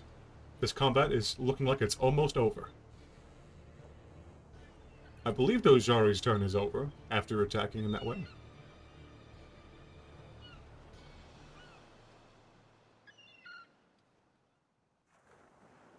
You wink at him. He can't see you wink at him, as you've clawed him in the face. This bugbear will make an attack on Jim. He misses. How's that coming to this? How are we losing against some stupid goblins?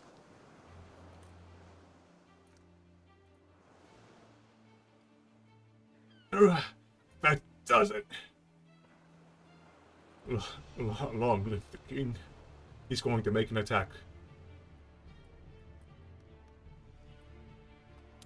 And he hits the 3 HP Tabaxi. Does he deal enough damage? I mean, he's going to attack with 2d6 plus 2, so I think he does. He does. 5 damage.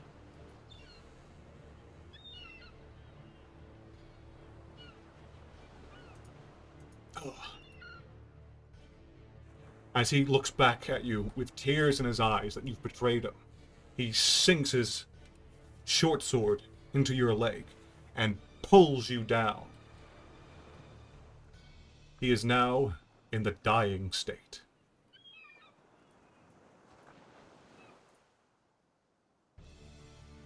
That Bubba is dead.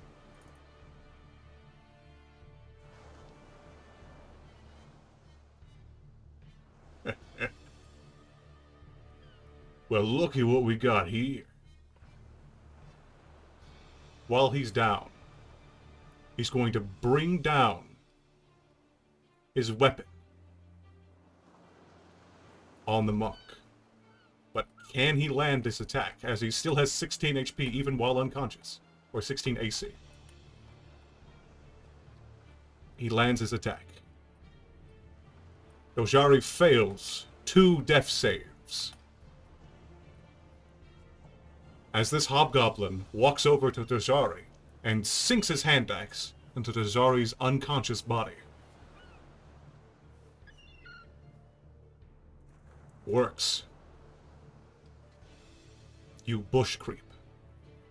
Here you are.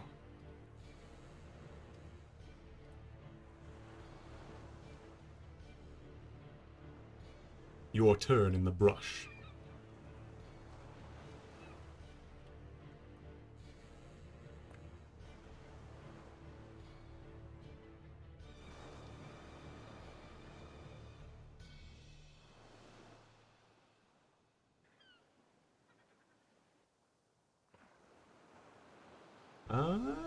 How big is that range? 120 feet, right?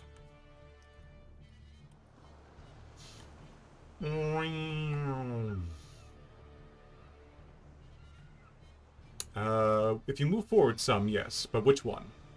There's 2 of them on him right now. The one that just attacked him?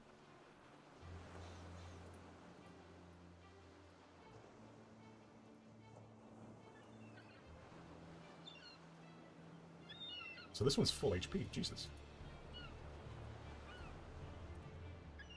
Okay. Roll to hit.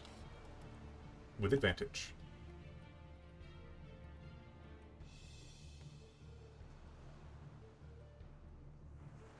Yeah.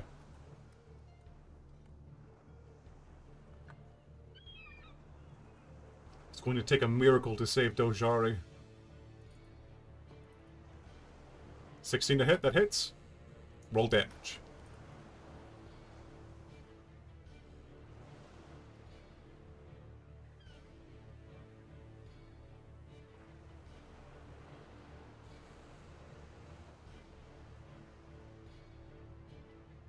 Is that with or without Fury of Small?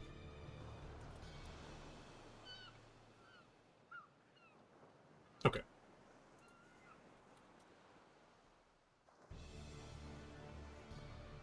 Do you re-roll to see if you keep stealth?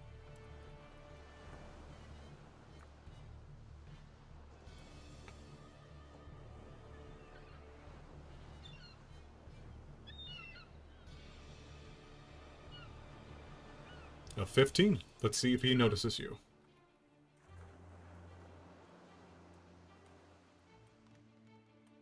With a natural 20, he does.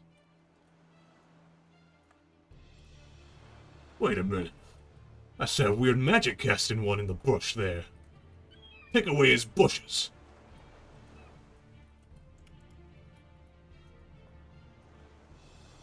His bush has been revoked.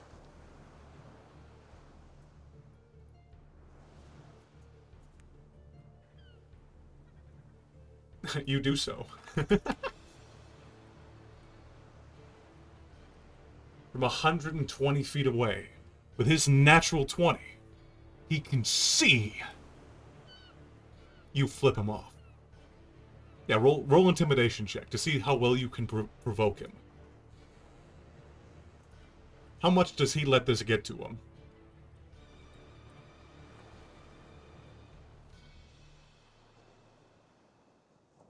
Eight. You finish off his stupid cat. I'm gonna go for that one. I mean, I'll take it. A small finger. Sigrid, it is your turn.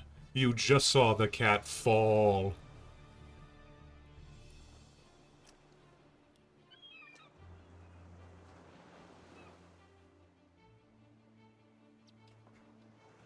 No, wait, that's good. Here's what I want to do. Here's what you're gonna do. Is it possible? 2.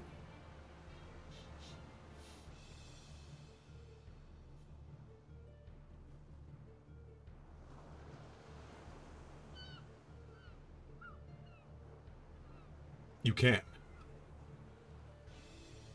I would have you... Let's say you roll an athletics check for the jump, and if you roll pretty well on the athletics check,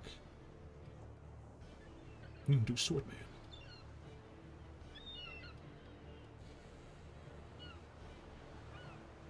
I mean, Court does have a point. The crossbowman is provoked by the wizard. By the hammer and anvil! Alright. So, first, I'm going to award you... Ooh! Big 23 on the athletics. I'm going to award you an inspiration. Now go ahead and roll with advantage. And if your attack lands, I'll treat it like a crit.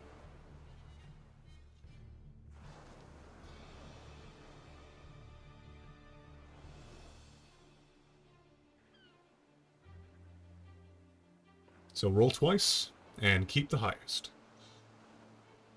For your greatsword attack. Yes, roll attack twice, and we'll keep highest.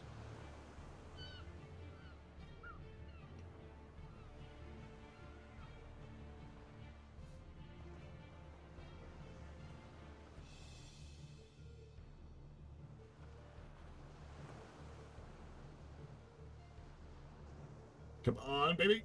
14 hits, that's his AC!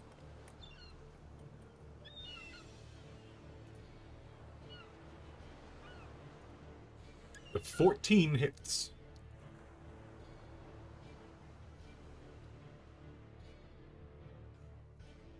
Oh, by all means. As you jump forward, is your target still the crossbowman?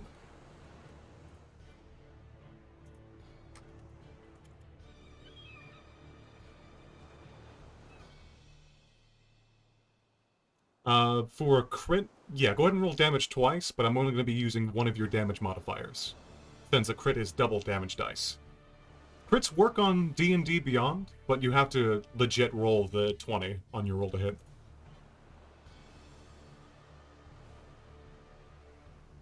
Alright.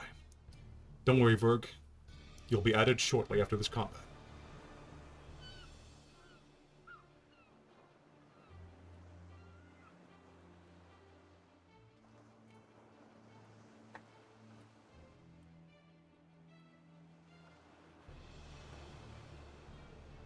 Let me go ahead and produce one Verg in the meantime.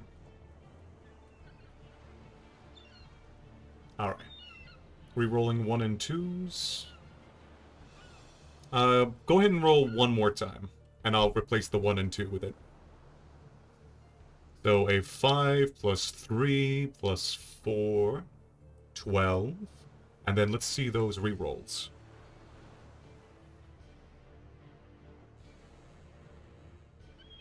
Ooh, still a 1 and a 2. But you did 19.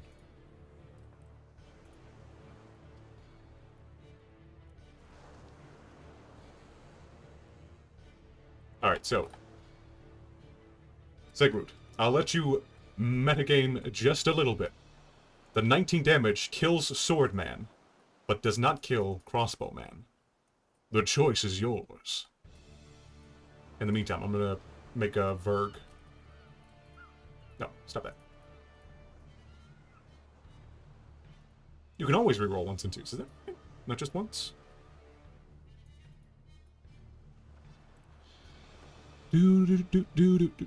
Fighting style. Is that how that fighting style works? Am I just stupid? I might be stupid. Let me see. Yeah, you can always reroll. Well, reroll means you do it once. And I treated the... Yeah, just once.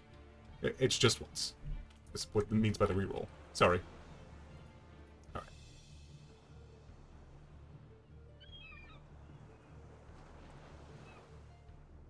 Bird? Kill Swordman!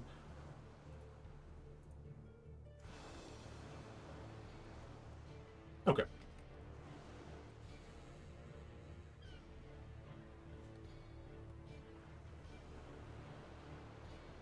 The nearest bugbear. Alright. For the hammer and anvil! You land on the sword bugbear, splitting him down the middle. And the bugbear perishes.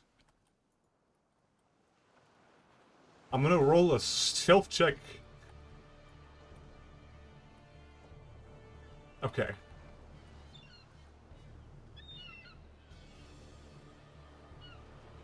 Oh. I mean, Sigurd's also doing some pretty hype shit. As he kills the bugbear in one jump attack, the bugbear, with an insight check of 2, does not think to turn around, thinking that it's just a screaming dwarf. My bugbear buddy's got this. As you kill the bugbear in one swing, this bugbear remains oblivious. Is that your turn, Sigurd? Insight of 2, he's stupid.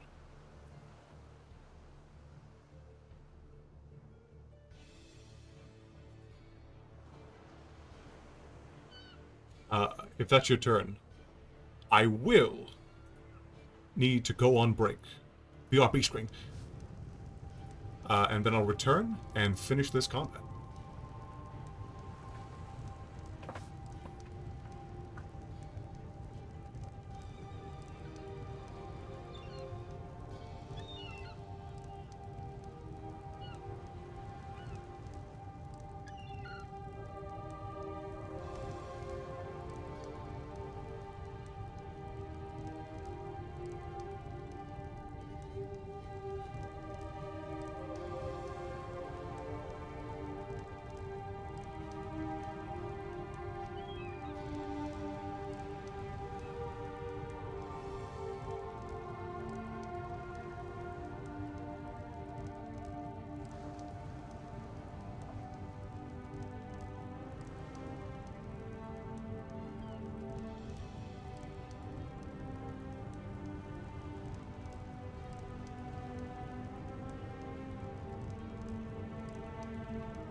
Yeah, okay.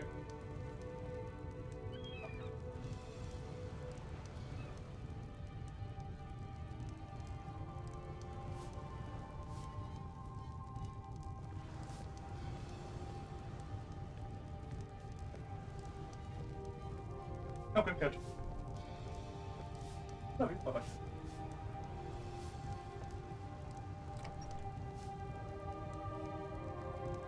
Listen, it is my grandmother. I'll be right back. Yeah, I'm almost back.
I'm back.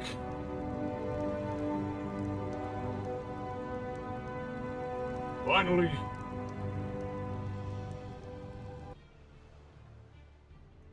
Okay. Figured at the end of your turn, this goblin shoots the cannon, loaded, and gives it another blasting.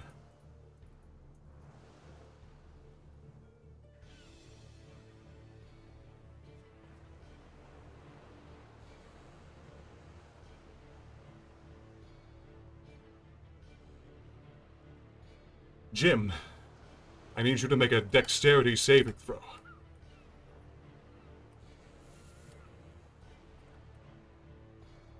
Along with his bugbear. Oh, the bugbear succeeded.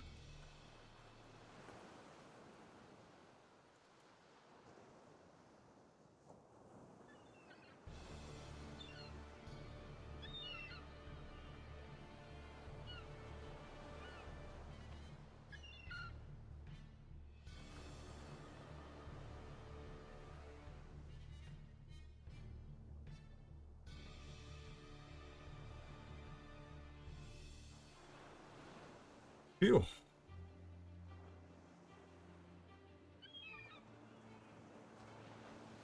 Let's see. Is he still here? Jimothy. Oh, Jimothy.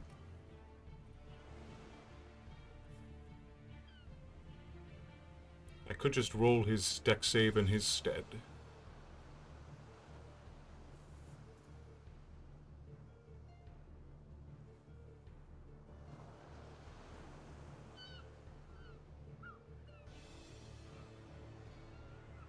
Hey, he also passed.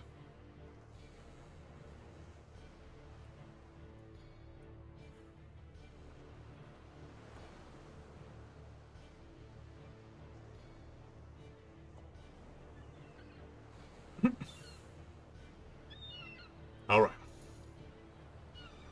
With a blast of the cannon, wooden shrapnel flying everywhere. Just go ahead and roll, like, 3d10 bludgeoning.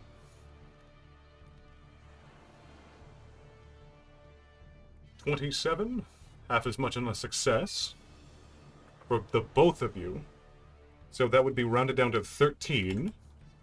You're raging, which would be rounded down again to about 6. Oh, 1 health point.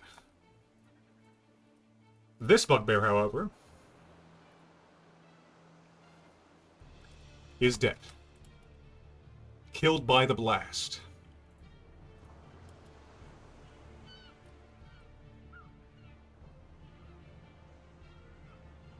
Jim, you survived a cannon blast that nearly killed you. You were at 1 hit point remaining.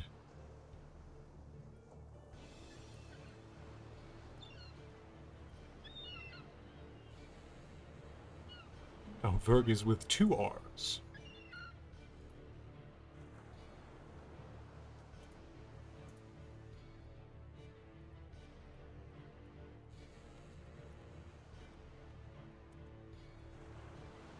There we go.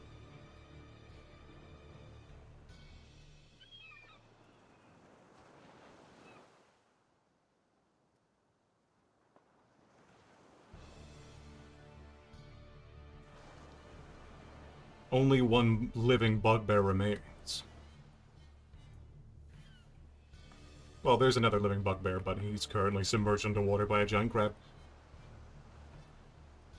Other than that... Alright. He's not really within running distance, however. You could just walk towards the water and, like, throw a rock at the one who's on top of the crab. A bonus action dash. You can make it then, with 60 feet.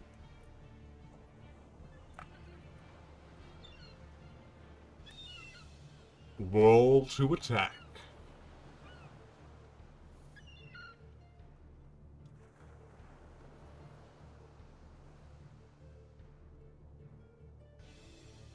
You now have a bonus action dash? As the goblin you're playing as? Is that what I'm getting from that weight?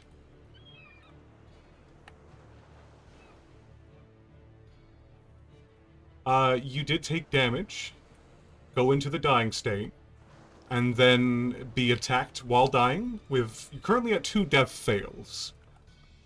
So, not dead yet. Yeah, disengage your hide.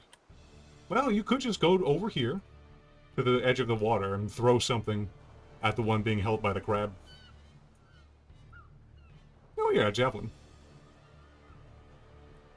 You could throw a javelin at this one.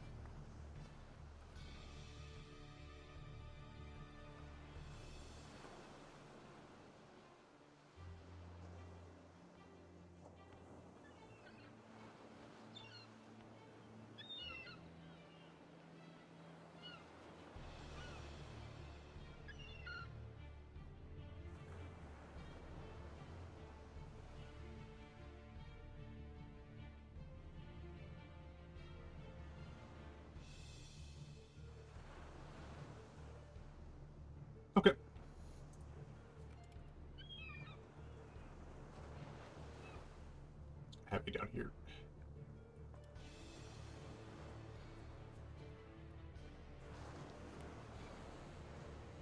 Then roll for javelin. 17 to hit, that hits. Roll damage. Fury of the Small, etc., etc. You know the deal. 9 piercing.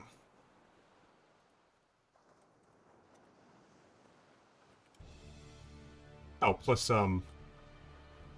rage, plus fury of small. Good lord.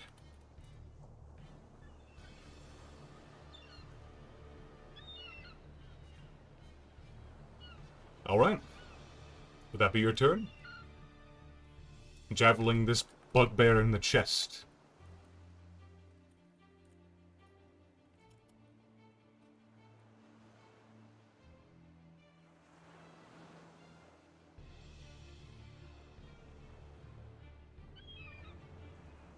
Let's see. Oh, it's only melee. My bad. Here I thought fun times were ahead.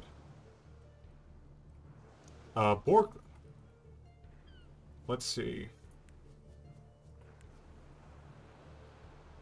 From where you're at, he's currently 95 feet away.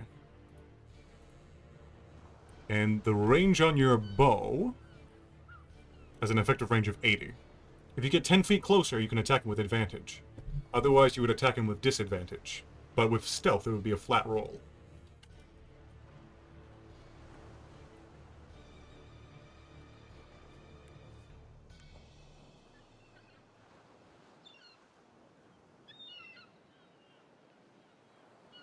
You would need to get around here.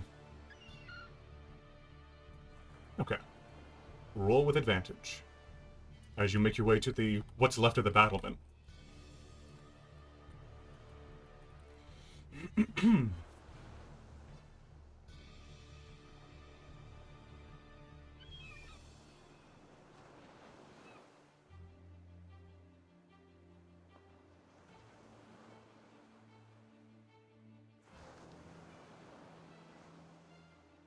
A 16.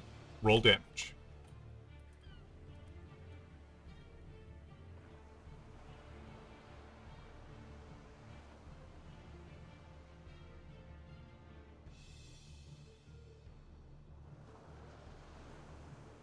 Seven.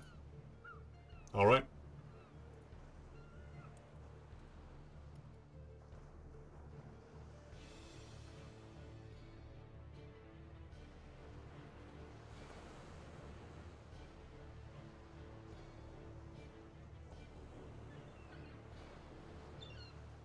Right, which would leave him at exactly 1 HP.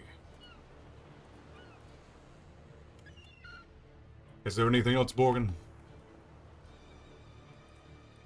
As a javelin and another crossbow bolt enters his body, he's beginning to lose consciousness. Oh, give me an athletics check. Or acrobatics. Acrobatics. Acrobatics. Give me an acrobatics. A 7! You fall prone. Still up there. Would be too mean if you broke your neck.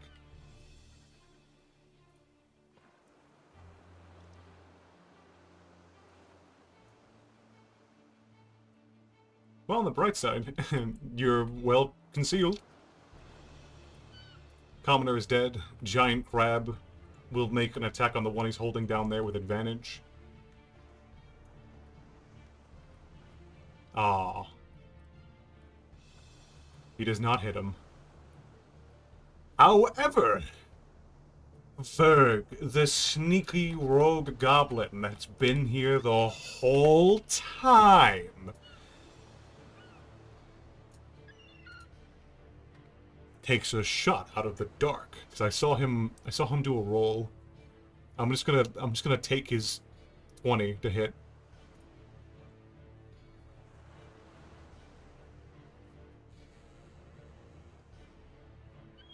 I'm gonna treat your 20 to hit as a thing that happens right now.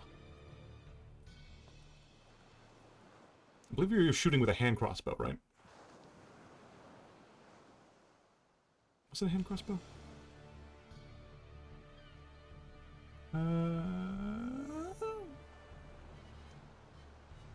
Yeah, hand crossbow. I'll let you attack with just the regular 20. So go ahead and roll your attack.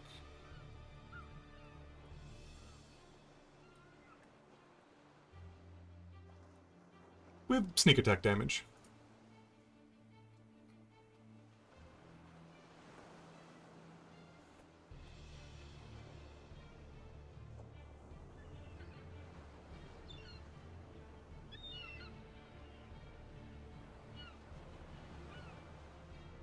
For the duration of this current session, Berg, the sneaky goblin, was shopping in the hall, a place where you can spend your coin on goods, before sneaking out and realizing there's bugbears that need to be taught a lesson. And by that, they need to be killed.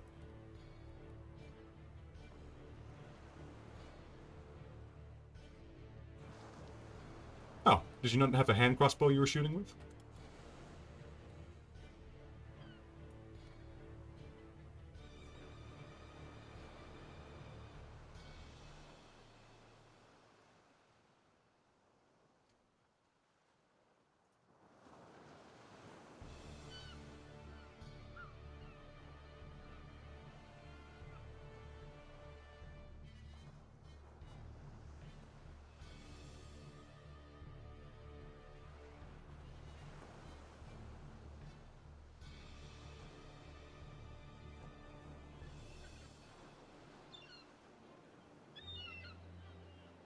Well, you want to spend your turn moving in? No, not at all. But that's just the nature of D&D. You do what the players want to do. And if they want to murder the hobgoblins, by all means. Bugbears, hobgoblins, same thing.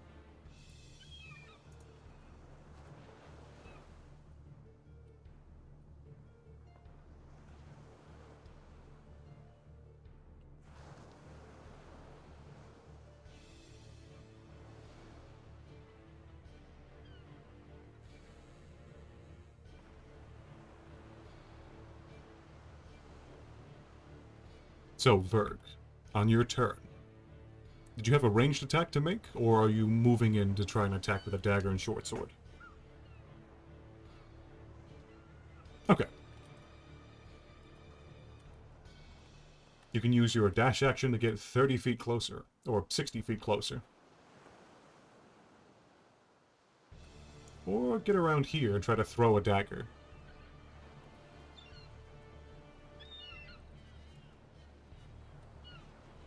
If you're moving in closer, I'll move you this far. You can try to throw a dagger from here, or dash in.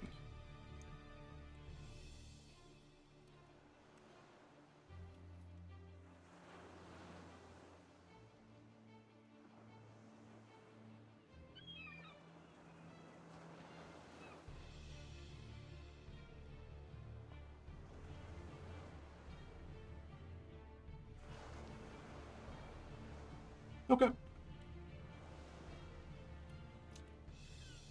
I'll go ahead and treat your 20 as a hit for that.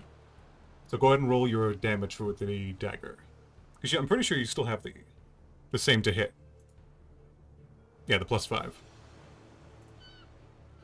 So go ahead and roll damage.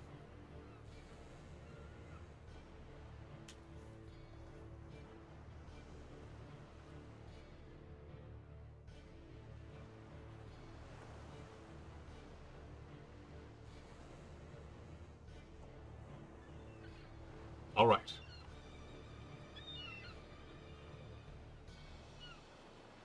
From under the wreckage, a dagger flies straight into the neck of the bugbear. And with all the projectiles in him, he finally falls to his knees and dies.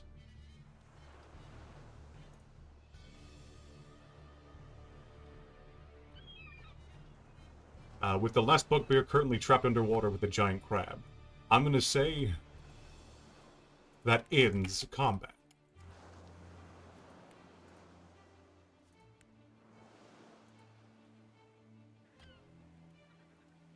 as all the bugbears are currently dealt with.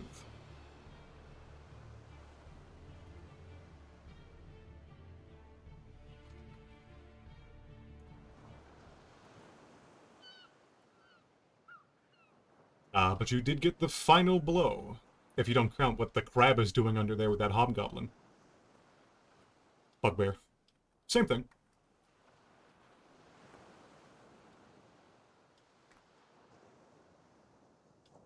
It's true. For the moment, you can tell... Wait, hold on. There we go. Sigrid. As you go to look at the prisoner, you can tell that Dojari is on his last breaths.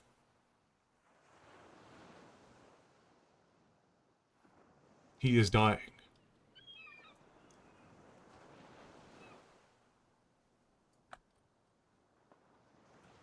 Wizard speed!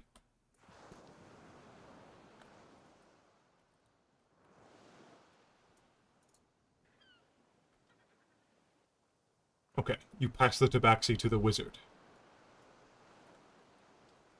Go ahead and roll me a medicine check.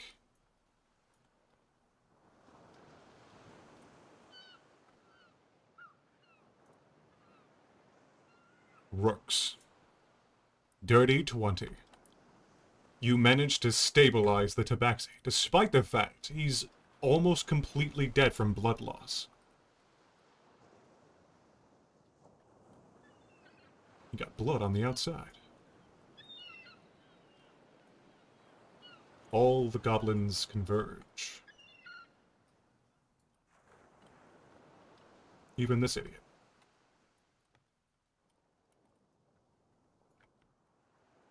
As Dojari is stabilized and not dying, he will remain unconscious from blood loss.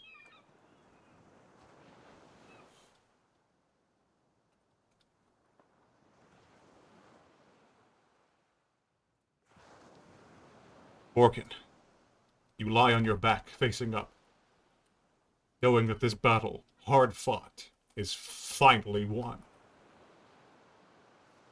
You can be unprone, yes.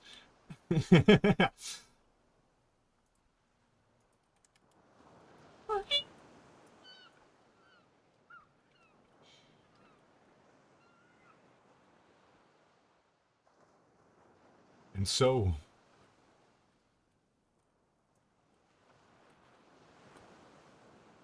you're gonna have to ask it to go. You goddamn mind flayer. As you're still unconscious. No words escape your mouth. The prisoner, who is currently dead on the wooden floor, died to a hand axe to the head. Party should take a long rest.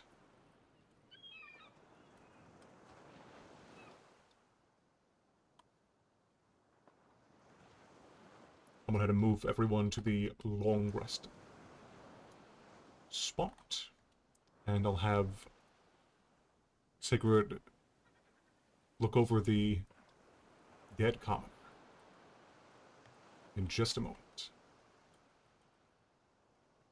On his person, he had a small amulet, worn and made of copper. Oh yeah, the commoner is dead. He died because of a hand axe to the face. He had a small copper amulet with a small engraving on it.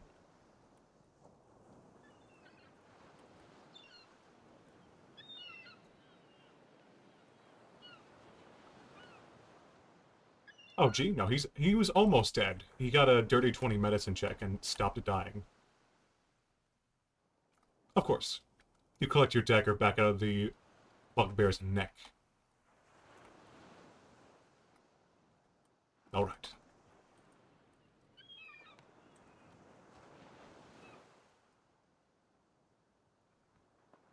Yes, I'll allow you guys to level up after this combat. I need help! There's been a murder! He screams in his sleep.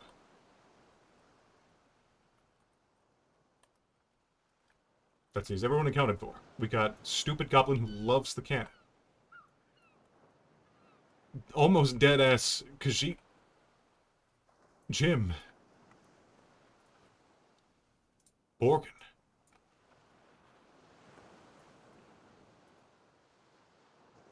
Why are you sleeping? Help me. Oh yeah, if anyone was wondering about this, if Blob managed to show up today, this would have been him. It could still be him if he shows up next time. Because he wanted to be like the little container of black ichor.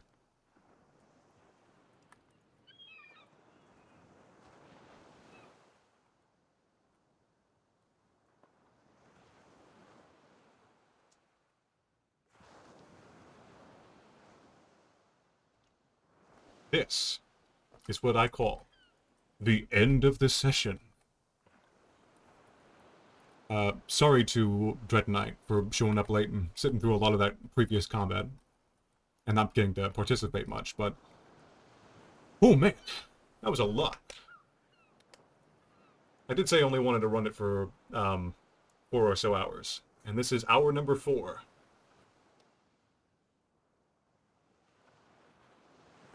I kind of like this one-shot. If everyone's able to show up next time, yeah, we can continue this one. Especially after everyone getting a level up.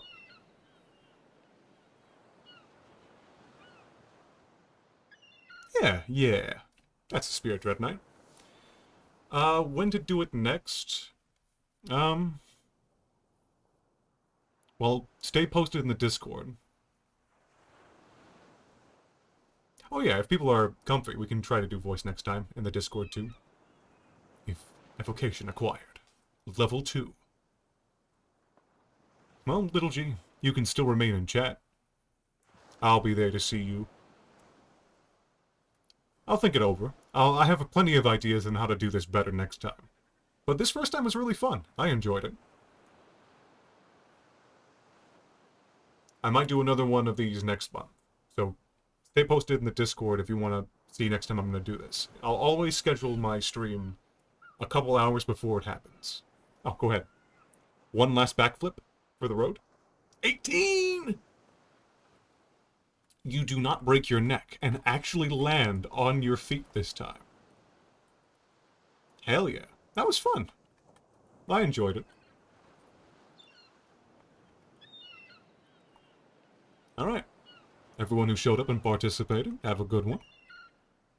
I'm gonna go ahead and, dispatch this stream.